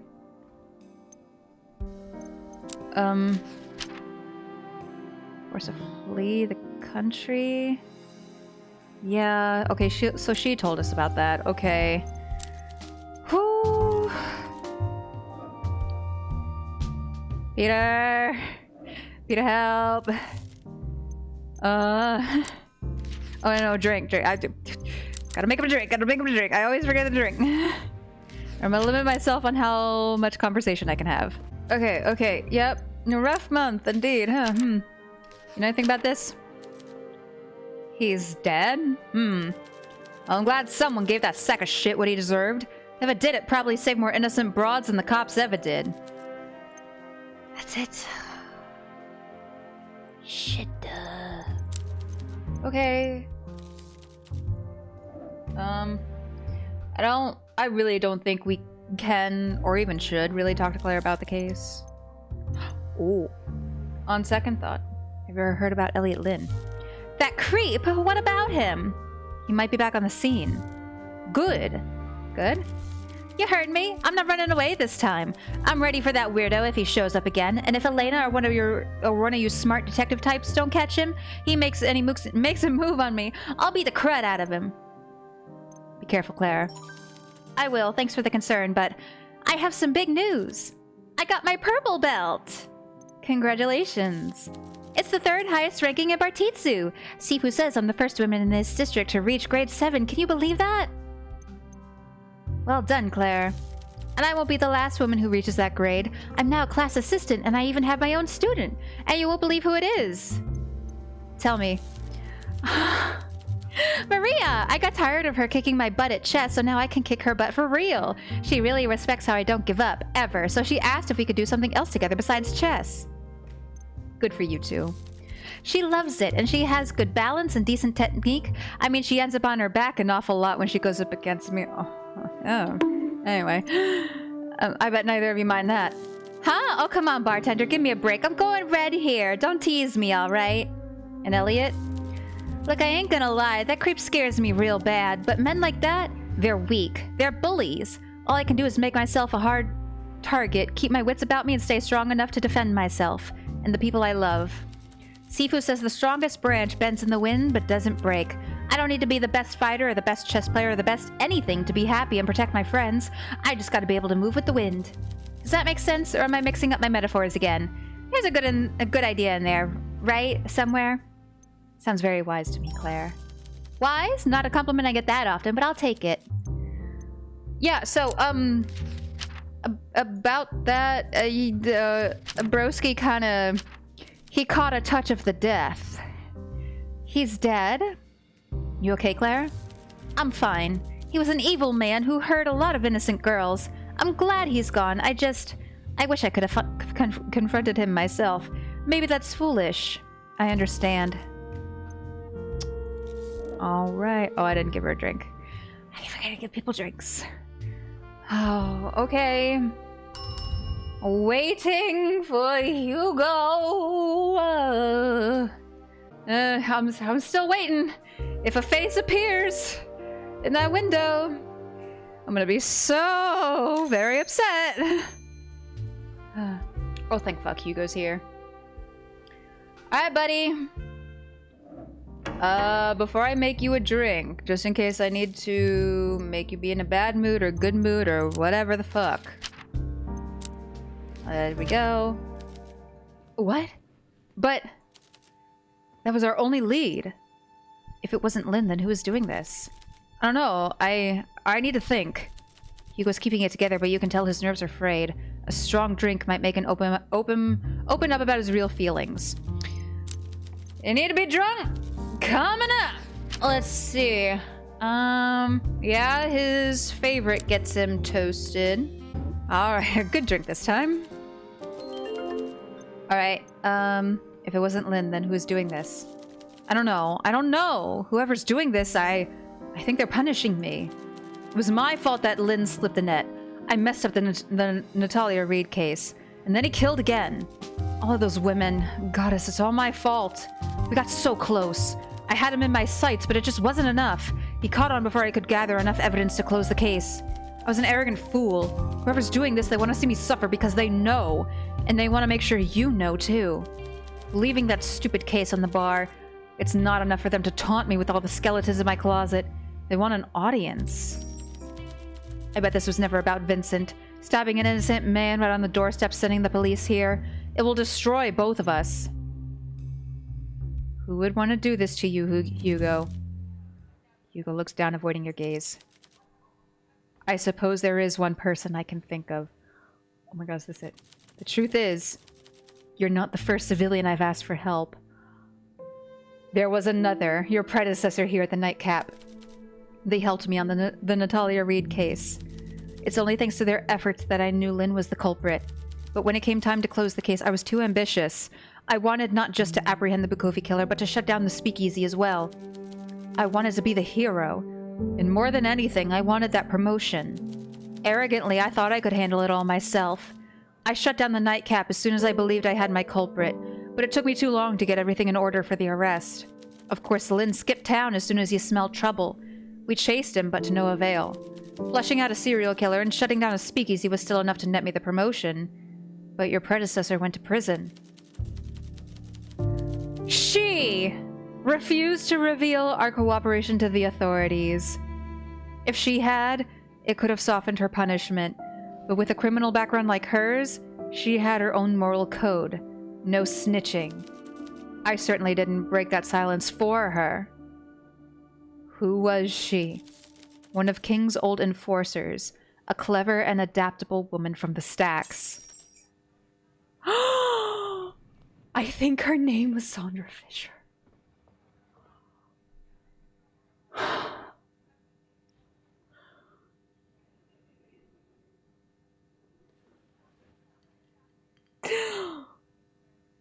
I was fucking right. Sandra. Have Sandra and Hugo been at the bar at the same time? I haven't really had to pay attention, but now that I think on it, I don't think they have. I don't know where she is now. I suppose she may have gotten out on good behavior by now if she really pulled it together. I don't imagine she's forgotten me, though. Could she really? It's been a long day. Tell me more about Sandra. I don't know much about her as a person. We didn't exactly chit-chat while we were working together. All I know is what I read in her file. I thought she was just some bartender at first, but back then her record convinced me to take a chance on her. I figured her street smarts could come in handy. What had she done? Racketeering, smuggling, theft, the lot. She worked for King, a pretty big fish in Bukovi before Carla deposed him. King often relied on youths for that sort of thing, and she was only 14 when she started. Oh god, only 14. Yeah, I can only imagine the kind of life she's led. From what I gathered, she was out of the game for 4 years or so before I met her. Took over a bar in the stacks. She got out? Yes, good timing, I reckon. She slipped out just before King's goose was cooked. Perhaps one of Carla's men tipped her off. We had nothing major on her either. No substantial prison time. She got arrested a few times, of course, but there was never enough to hold her for long. A real slippery fish. Until she helped you. Were you going to shut me down too? You want the truth? When I first came here, I assumed that's how things would end. But something in you made me change my mind. I couldn't do it. Sandra's background clouded my judgment. It made me see her as a criminal above all else. But you made me realize you were just a hardworking civilian trying to get by, a person whose talent and passion had been criminalized overnight. The Nightcap has proven invaluable to the people of this city. People need a place like this to come together. I've come to see that now. But you were going to. Yes. I wouldn't blame you if you don't trust me after this. But you asked for the truth. It is what it is.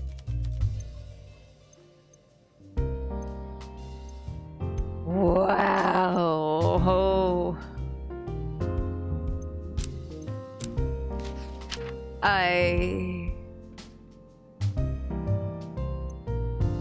I don't even know what to say. Bye. Okay, I have a distinct feeling. Hugo arrested the Nightcap's first bartender for breaking prohibition despite having helped him. Her name was Sandra Fisher. The culprit seems aware of Hugo's failure in the Natalia Reed case and is taunting him with his past mistakes. Who would want to do this to Hugo?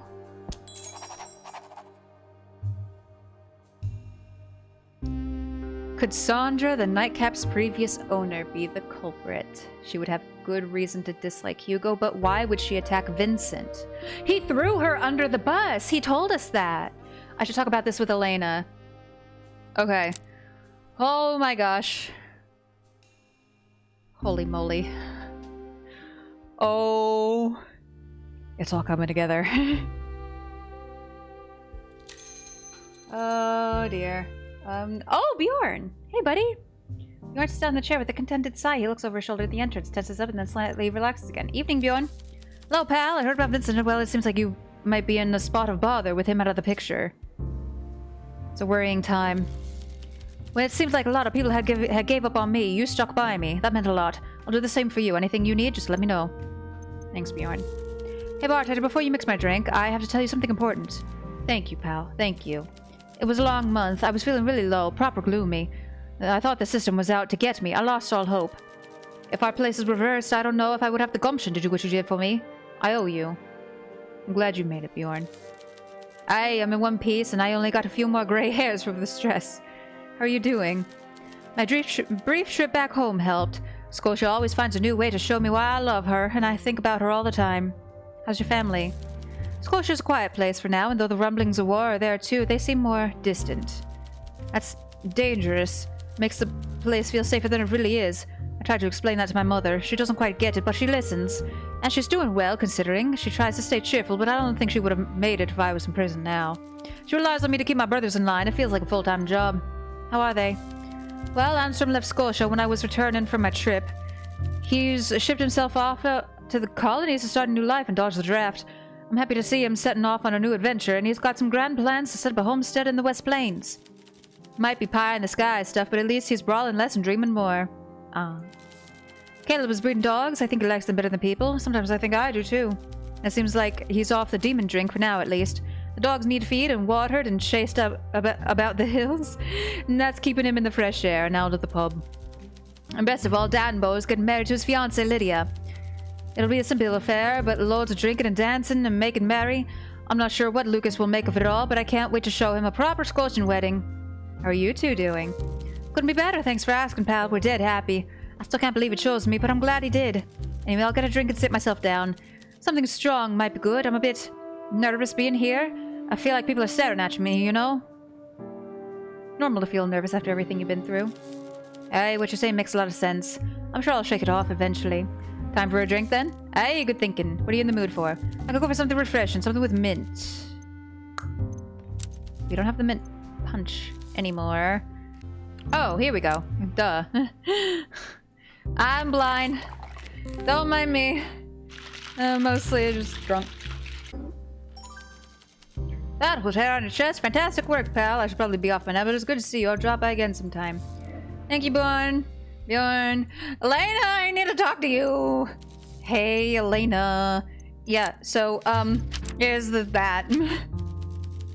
A wronged bartender taking revenge on her former employers. It's certainly poetic. She must have been biding her time. You'll have to find out what her means and motive.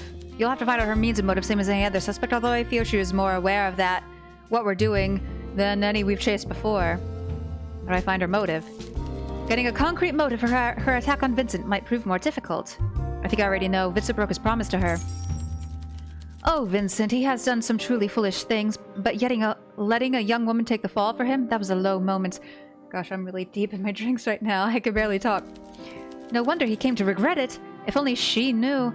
Perhaps it's not too late to tell her. I'm always there, yeah. So then, what about... Not that. What that? How do I get... The other thing. How do I find her means? Getting material evidence won't be easy. We've already ruled out any witnesses placing her on the scene, so the murder weapon is our best shot. It was clearly a small blade. Someone close to her might know if she carries one of those, or if one of her kitchen knives has gone missing. Oh no, Peter. Oh no, Peter. Oh no! Far too sober for this, and I'm sufficiently drunk. Oh dear, she officially on the suspect list! Oh hell. A notoriously slippery fish with a reputation for being hard to catch, having been in prison only once. Oh, well, hey. I hate it here. Peter Wagner steps into the bar. Rather than taking up his usual post on the stairs, he walks up to you and has a seat. Something about his grave expression puts you on edge. Peter? We need to talk. What's this about? Just something I need to get off my chest is all. It's time to come clean. Peter pulls an old switchblade out of his coat pocket, flicks it open, and places it on the bar in front of you. It was me. I stabbed Florer. What? What? It's been entertaining. Watch you and the blue-eyed wonder flail about, but you've now got a person I happen to like in your crosshairs. So the fun's over. What? Oh no. Oh no. Oh no. Peter, not again. No, Peter. Oh no. I'm not the type of guy that lets some poor broad take the fall for him, so back off, alright? I'm the one you're after.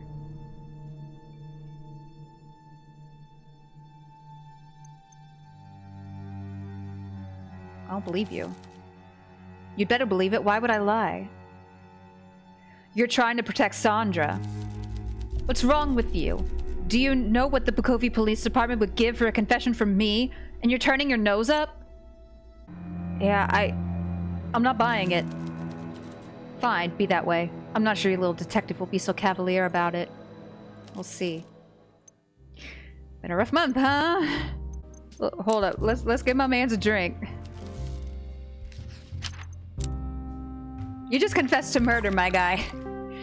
Have a drink. Please don't do this. Do what? Confess my crimes? Isn't that always what you're angling for? You and your little drinks? You're lying to protect Sandra. I know you're an innocent lamb that doesn't know how these things work, but even crooks like me are not amoral scum, you know? We have codes, rules. You know, I've never thought that about you. That's beside the point. Tell me, what are your rules? 1, you don't snitch on friends. 2, loyalty is for life. And 3, you don't let your friends take the fall for something they don't deserve after you made a promise to look out for them. That last one was oddly specific. You're imagining things. Rules are all that separates us from animals. People like Florer don't have a code. They think that following the law is enough to make you a good person, but you and I know better than that, don't we? Sandra was a lamb to the slaughter like you. She just managed to have even less luck. Oh, and Peter always said she was the lucky one. She's not a good-for-nothing thug like me. She has brains, talent. I'm not letting her go down for this if it's the last thing I do. You love her? Don't break my heart like this. Maybe, I don't know. I used to. I always lose my senses when I fall for someone. I'm such a fucking doomed romantic, believe it or not. Did you fall for me?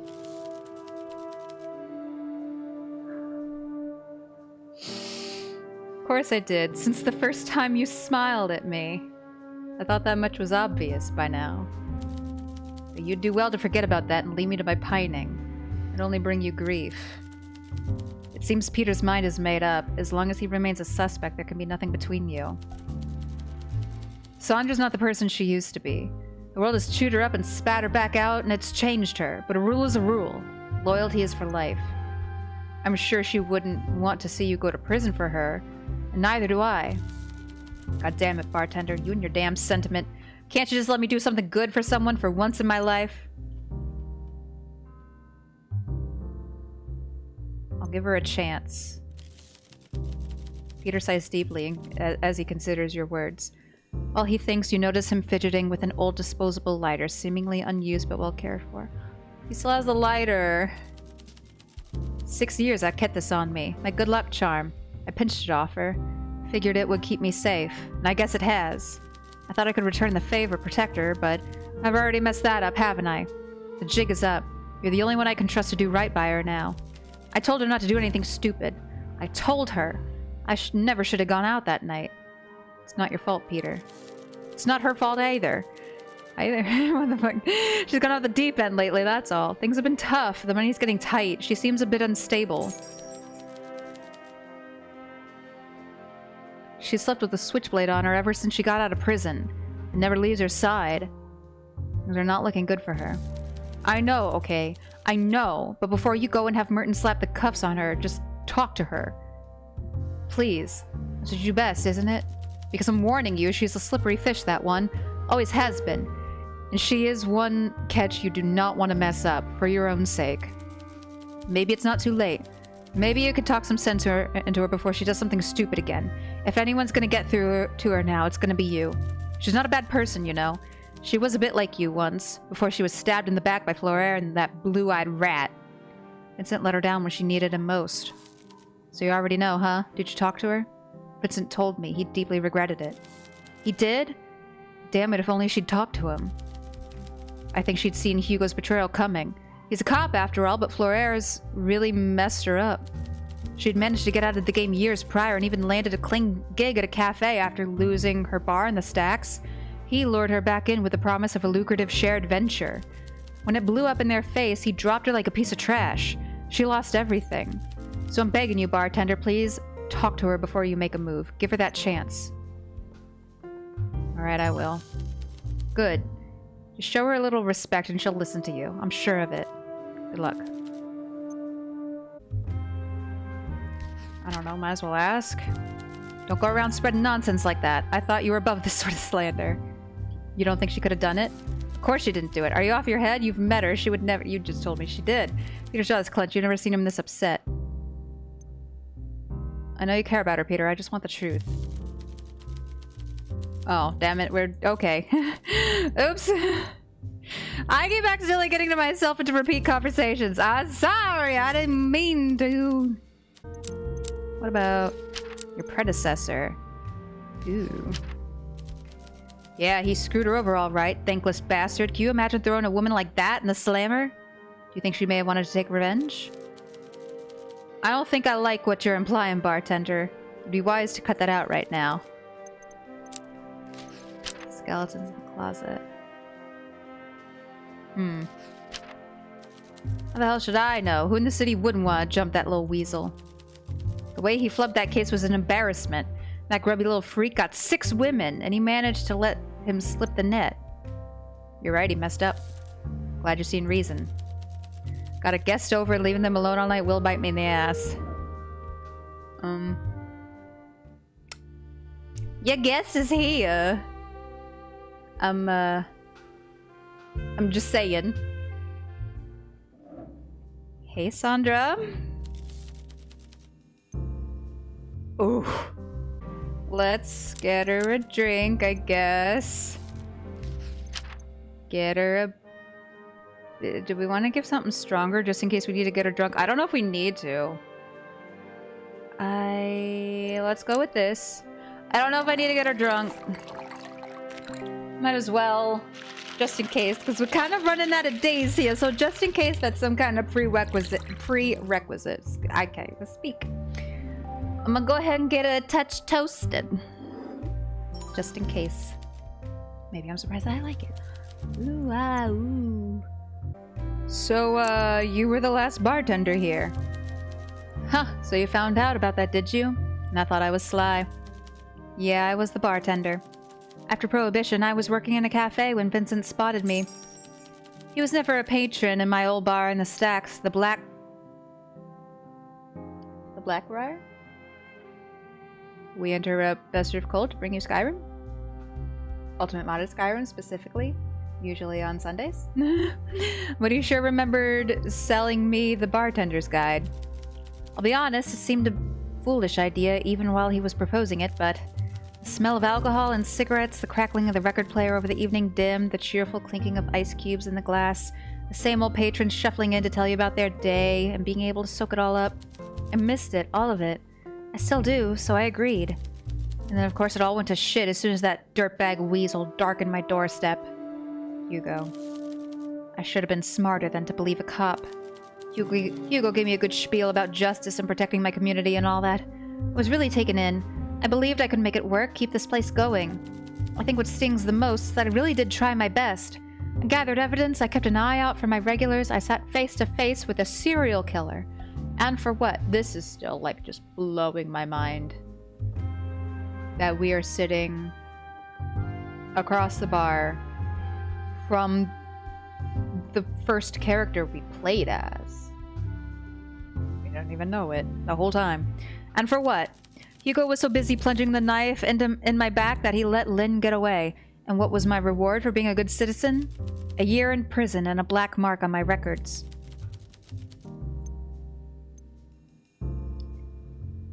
We were really a criminal once? You ask as if you aren't one. Before Prohibition, I mean.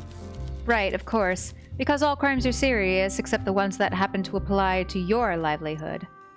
I've upset you. That's fine. I've just never liked thinking of myself that way. For people like Peter, people that never knew anything else, being a criminal is just an inherent part of who they are. In their shoes, feeling guilt or shame about what you do will just rip you apart. So you learn to accept it, rationalize it. It was never like that for me. I did know something else, and I was painfully aware of how far I was drifting away from that life every day. I didn't get into this world because I wanted to get rich or because I believe I'm above the hoi polloi. It was never a choice, beyond the choice to survive. I understand.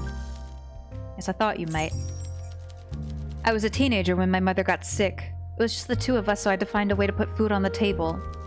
I left school and got a job working for exactly the type of person who would employ a desperate 14-year-old girl. King. I didn't like it. Thieving, smuggling, making deliveries, but I did what I had to, and I kept my mouth shut. I figured it was temporary. But it wasn't. No. People like King have rules, and one of them is that loyalty is for life. You don't just walk away.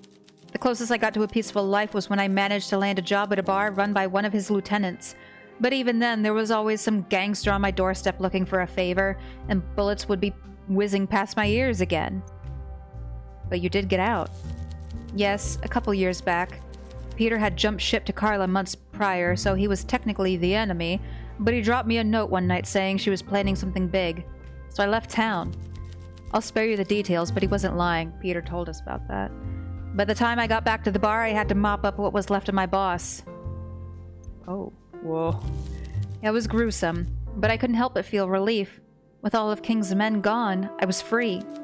I patched the place up, replaced the floorboards, obviously, and called it my own. And that was that. And then Prohibition happened. No, damn. Did you attack Vincent? Sandra sighs deeply. She doesn't look angry or offended like you expected, but sad, her eyes gleaming like black pearls.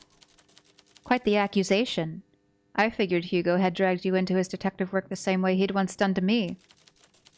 I remember what it was like, having my livelihood threatened. The nightcap survival hangs in the balance if you don't crack this case, doesn't it? Yeah. I figured. I can hardly blame you for being so forward, then. What must you think of me, I wonder? I think you've been hurt.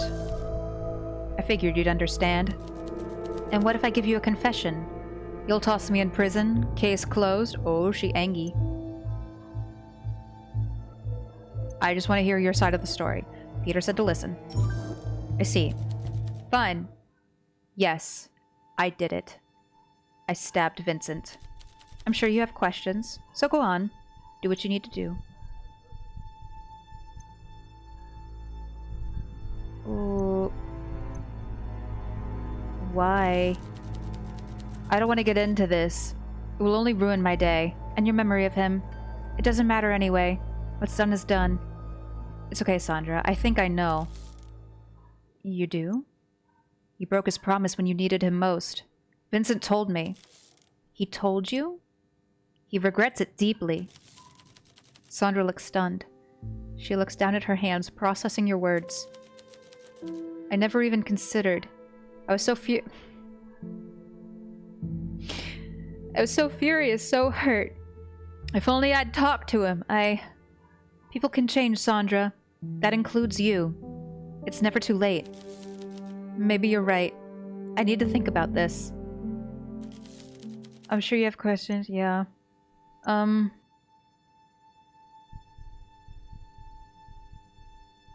She needs to be in a bad mood? Huh. So maybe we're not done here. Are you going to hurt Hugo next? Yes. Straightforward. Didn't he tell you what he did to me? He's the source of all my misery. When you turned me in, the Prohees were vicious and the police had no mercy. I didn't get time to put my affairs in order. I was gracious enough to give Hugo and Vincent better than I got. My landlord terminated my lease while I was in prison, tossed everything I owned out on the street. I lost the last of my mother's things, my books, my cat. After getting out, the black mark on my record ruined my chances of finding honest work. After months of rejections and dwindling savings, I was desperate. I had to crawl back to the kind of employers that first took me in as a teenager, the kind of jobs I swore I'd never do again, just to make ends meet. And all the while, he was climbing the ladder off the back of your hard work, the exact same game he played with me. The more my life went down the drain, the more it made my blood boil. He kept his promise to me. He's changed. You really don't see what kind of person he is, do you? How did he fool you so easily? Maybe I shouldn't be so hard on you. I once fell for it too. But I'm telling you now, he's not the upstanding officer he pretends to be. He's a cold-hearted monster who only cares about getting ahead, no matter who he has to trample underfoot to get there. You're just the poor sucker currently fighting his battles for him. Maybe you're right. I'm glad you're seeing reason. Maybe it's not too late for you. Maybe. You can tell that Hugo's actions have hurt Sandra deeply. Without a sense of remorse from him, it seems unlikely her feelings can be turned around. Oh. Did you kill Elliot Lynn? Yes. That one I have no trouble taking credit for. I only did what a judge should have done a long time ago. A death sentence. Bukovi police allowed Lynn to get away. Once again, I had to be the one to step up to protect the people. I tracked him down a while ago. I needed something to do between jobs. Something more than walking Peter's damn dog. Hey, you leave Rediger out of this. I sent all of my findings to the Bukovi Police Department, mind you, but nothing was done. I'm sure they already knew. You were just too spineless to risk conflict with Rusalka by acting out of their jurisdiction. So you did it yourself. Yes.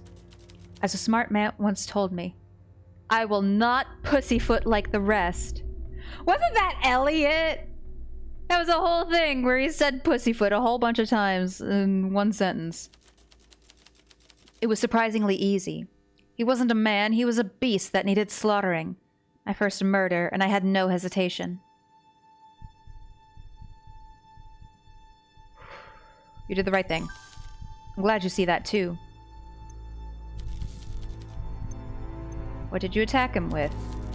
What was the murder weapon, you mean? Sandra tips her head back and chuckles joylessly. How stupid do you think I am? You're expecting me to hand you the evidence you need for my own conviction? Well, Peter told us. First you agree to do Hugo's dirty work, then you try to have me fill in the blanks? Oh, shit. Go fish. You can tell you've hit a nerve. Her gaze is icy. This is too much of an ask. Let's take a step back.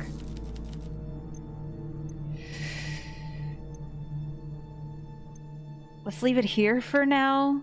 Because apparently there's something we're missing here. We need to get her in a bad mood. It's getting late. I should get back to home.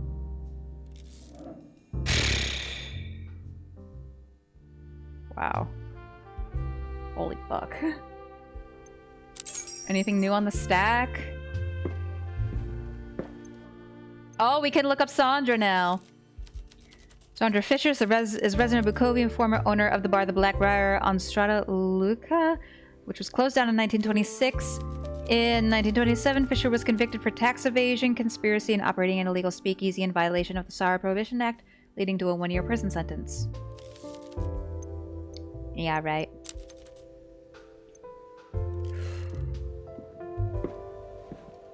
Holy shit.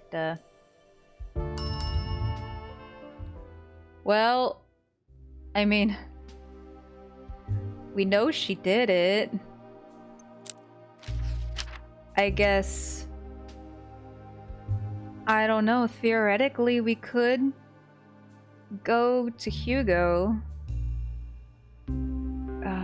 Peter's confession kind of complicates it a bit, though.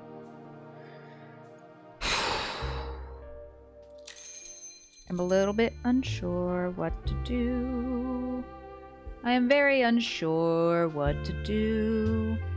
We also don't have a motive for Peter. I mean, it's probably related to Sandra if I had to take a shot in the dark there. But what do we... Also, Peter's not even here today. Yes. I don't know if I want to turn this into Hugo just yet.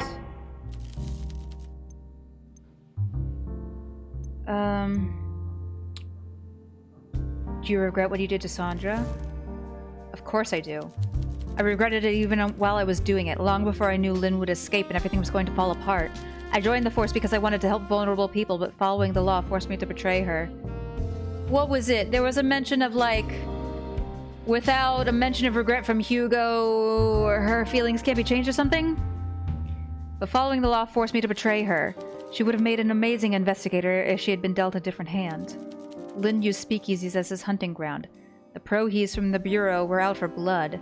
They showed no mercy. Even if she was only in prison for a year or so, the black mark it leaves on her makes it exceptionally hard to find a reputable job. That's awful. Yes, I betrayed someone who trusted me. I may have ruined her life, and for what? A promotion.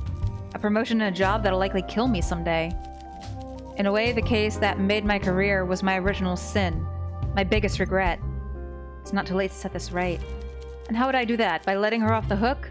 If we want to ensure the Nightcap's safety, your safety, my superiors will need a name to close the case.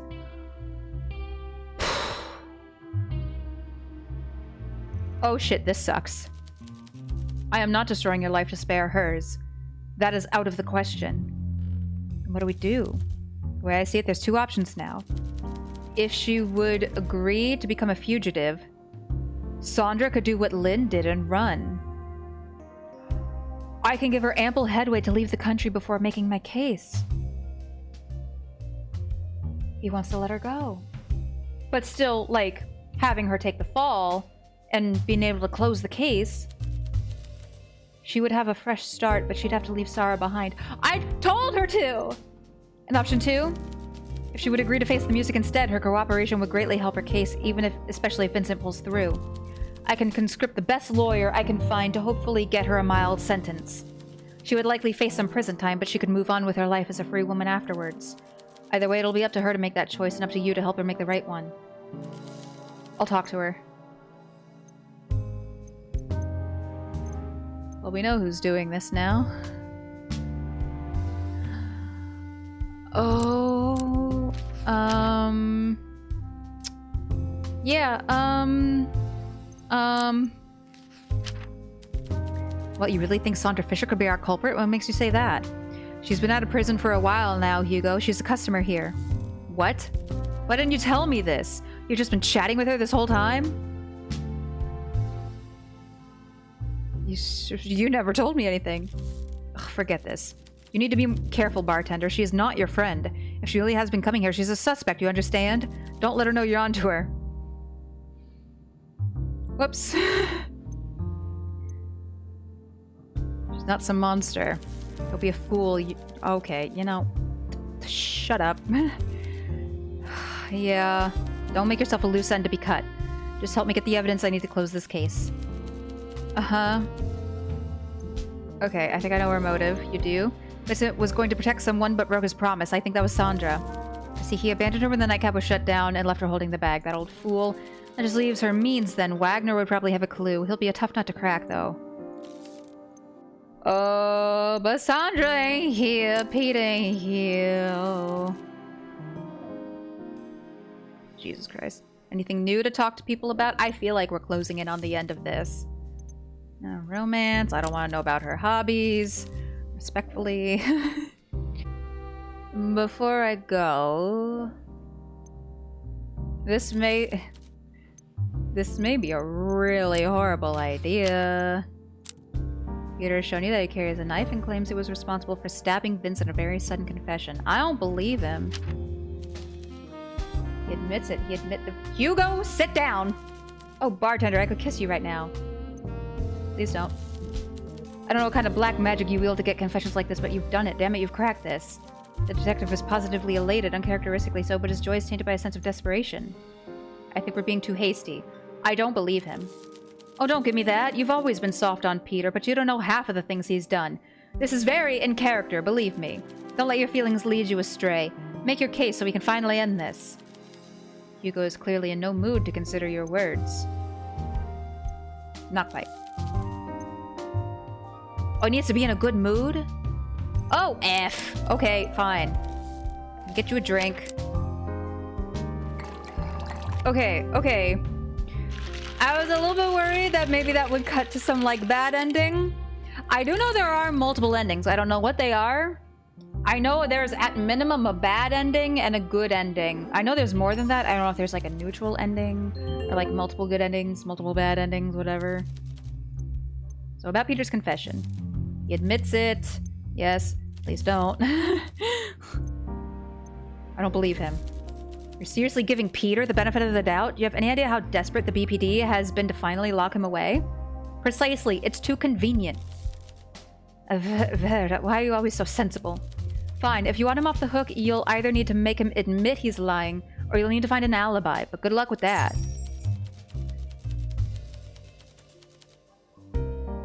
The only other notable event on the night of the attack was a fire at a tailor's shop. That's where Maria works. It could have been an accident, but I suspect insurance fraud may have been involved, not Wagner's usual business. Ooh. Okay. Yeah, let's go ahead. Go maybe. I think. Wait, did I have anything else I wanted to talk to him about? Oh. I kinda... No, get back here. Evening. Let's see. Sandra's switchblade. A weapon whose blade will certainly match Vincent's injury. Nice work, partner. Okay. And her motive. Damn it, Vincent, you old fool. I knew he was able to escape the repercussions by feigning ignorance. He told the police he merely rented the space. According to him, the bar had been Sandra's idea. I realized that had been a lie when I saw this place open again. I reasoned he used her as an obvious scapegoat to save his own skin. I never realized he had promised to protect her. Hell hath no fury. Yeah. Ooh, okay. So yeah, I was mostly kind of curious what would happen if we present him with Peter's confession. If that would, like, lead to Peter actually getting arrested or something. But glad it didn't. Oh, well. Let's go ahead and end the day. What did I do? Okay. Hey, Maria. I have a question. So about the arson. Oh, yes, that seems good. I don't imagine more than one tailor shop went on flames in one weekend, or the fashion industry in Bukovi is in greater peril than I thought. Do you know anything about it? I mean, I know something, sure, but only what the neighbors told me. I wasn't there on the night it happened. I've always said the place had very poor fire safety for a building full of flammable fabric. Oh, a tongue twister. It wasn't the first time there's been an incident since I started working there. So you think it was an accident? I mean, probably right. The alternative would be a crime. Maria's fidgeting awkwardly. You're sure she knows something? Alcohol might help lower her safeguard, although she's probably well aware of that too. You should be careful not to overdo it. Oh, we need to get her tipsy. Say less, babes. Okay, so less than a 3. God. A girl don't have much of an alcohol tolerance. She likes Orange Daisy. Sure, we'll go with that. Let's see. That's new. Not sure if I love it yet, but I'll drink it. Okay, so, about the tailor shop that burnt down. Yeah, what a mess. I saw it coming. I brought stuff back home from my locker a while ago. You saw it coming? Well, yes, I think we all did this time. I don't know why I'm telling you this, but the owner, William, had been in serious debt after the last incident. And not with the bank. Goddess knows they wouldn't give him another loan. Carla's dead, so who the hell is he in debt to? Gangsters. Yeah, we both know how collectors operate. William had been threatened more than once, and he was a nervous little guy to begin with. Business wasn't going well, but the building had value. The insurance payout must have been the only way for him to avoid physical harm. Do you know who he was in debt with? No, I stay away from that stuff. An elderly neighbor said the fire was likely started by a group of 3 men with one getaway driver waiting outside, a tall man with brown hair and a scar on his cheek. Oh, fuck. The look in Maria's eyes tells you enough. You both know who she's talking about. Peter won't talk his way out of this. Thanks, Maria. Great. Hold up, though. That didn't put the defense... I need to talk to Peter about it, don't I? F-ity F. Okay. We are running out of days. Sandra... I need to talk to you, babes. Hey, Sandra. Okay, she... needs to be in a bad mood.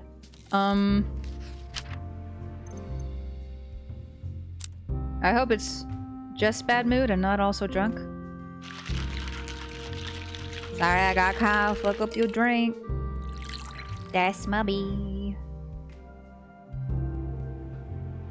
Oh, that literally just looks like fucking milk.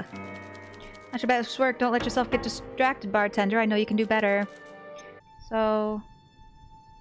okay. Indeed. What do we do, you and I? You've not left me with many options, putting yourself in the middle of this. You've earned enough of my respect that I'm willing to leave your loose end unsnipped. But I intend to finish this, and I won't let you get in my way. Understand? Hugo will pay.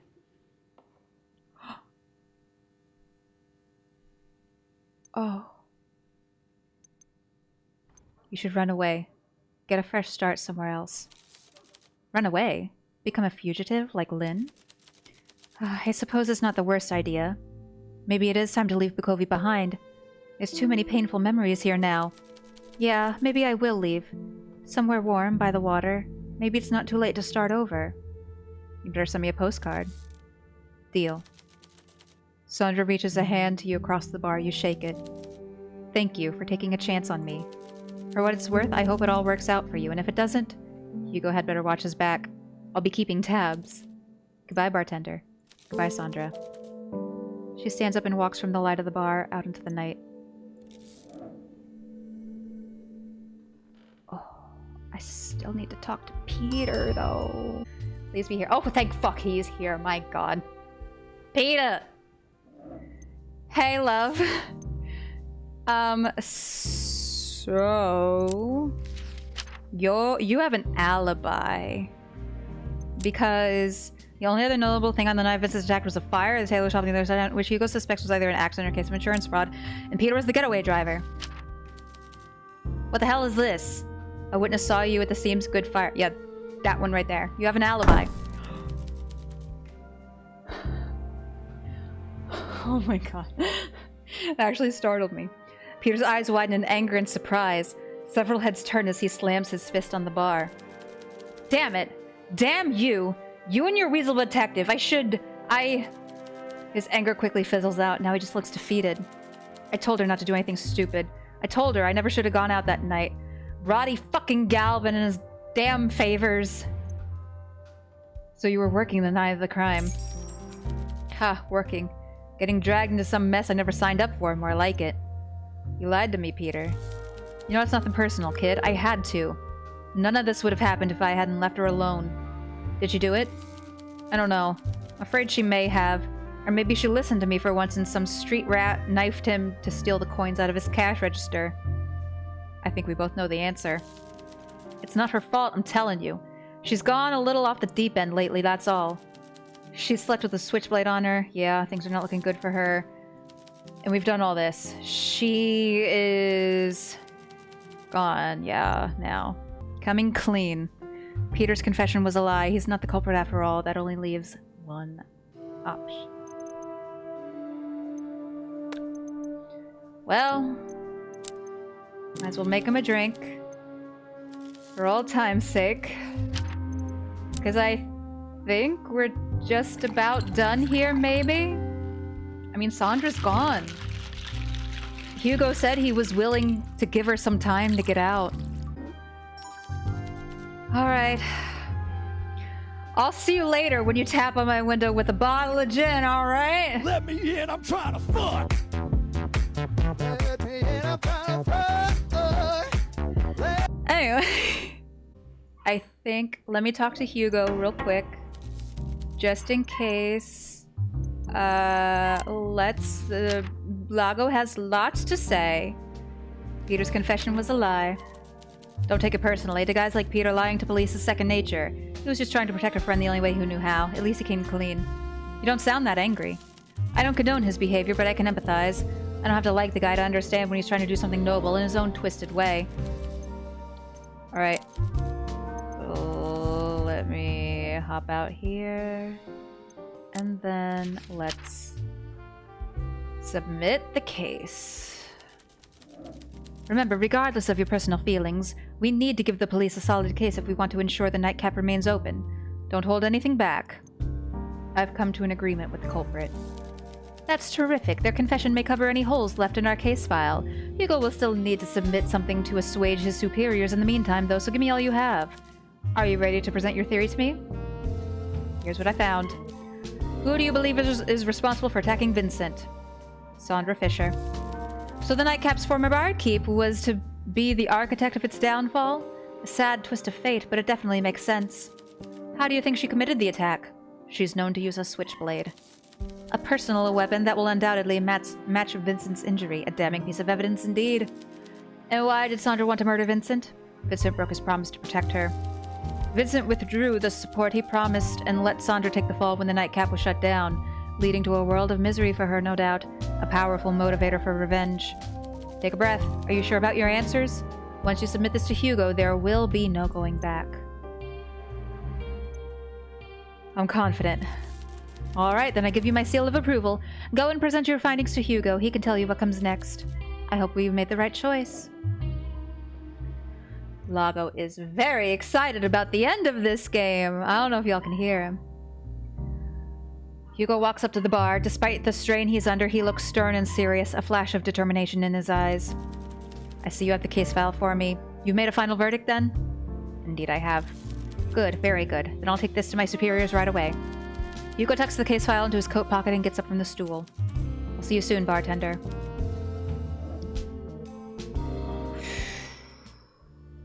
Wow, we're actually cutting that a little bit close for once. Usually we finish like before or around the halfway mark. Damn, they were really like trickling those clues to us. All right. Oh, here we go. The final day. You examine the detective's face as he sighs and lowers himself into the stool, looking for any hint of worry or relief. Hugo looks visibly relieved, as if a weight has fallen from his shoulders. Good job, bartender. It seems we've done it. The case proves solid and will remain in my hands. The Nightcap will be safe. As I was preparing to submit our findings, I found a letter waiting for me on my desk. Sandra's confession. It all but ensured our case was airtight. I couldn't be more impressed. What you achieved here, forming a real human connection, a bond of trust and talking her around, I could never even dream of that. I already let her know I'm ready to make the arrest soon, but I'm buying her as much time as I can to let her skip the country. The hunt for her will fizzle out just like Lynn's did. Before long, this will all be forgotten. It will be a stain on my record as a detective, but a great weight lifted from my conscience. Thank you for getting through to her, and for sticking with me through it all. I know we've had our ups and downs, but I'm glad to have met you. I'm proud to call you my partner. I think we make a solid team. Whatever the future holds, if you still want me around after all this is over, let's keep this partnership going. Oh god, I'm trying to romance a criminal and I'm gonna basically become a detective, damn it. You would? Oh, that makes me very happy. Hugo smiles kindly and reaches out a hand to you across the bar. He squeezes your hand as you shake it. Well then, it's been a pleasure, partner. I'll see you on the other side. Good luck, partner.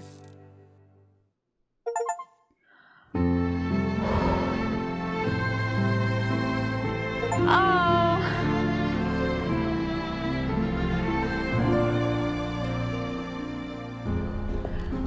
is Vincent okay? I hope that means Vincent's okay. And Sandra's leaving.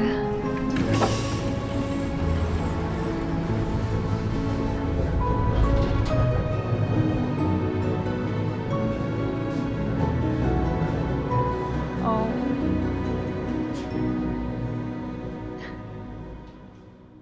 Oh. That's so nice. We still missed a clue. The hell, man. All right, Sandra Fisher arrested for stabbing of a bookstore owner. What? No, she wasn't technically, but whatever. A beloved bookseller Vincent Flore makes full recovery after stabbing. Oh, yay. Oh. And that's it. I'm not gonna lie, I'm just a touch disappointed that there's no, like, follow-up on whom we chose to romance. However, still a wonderful game. I enjoyed it greatly. I mean, that's not really hard, you know. Y'all know I love me some detective games.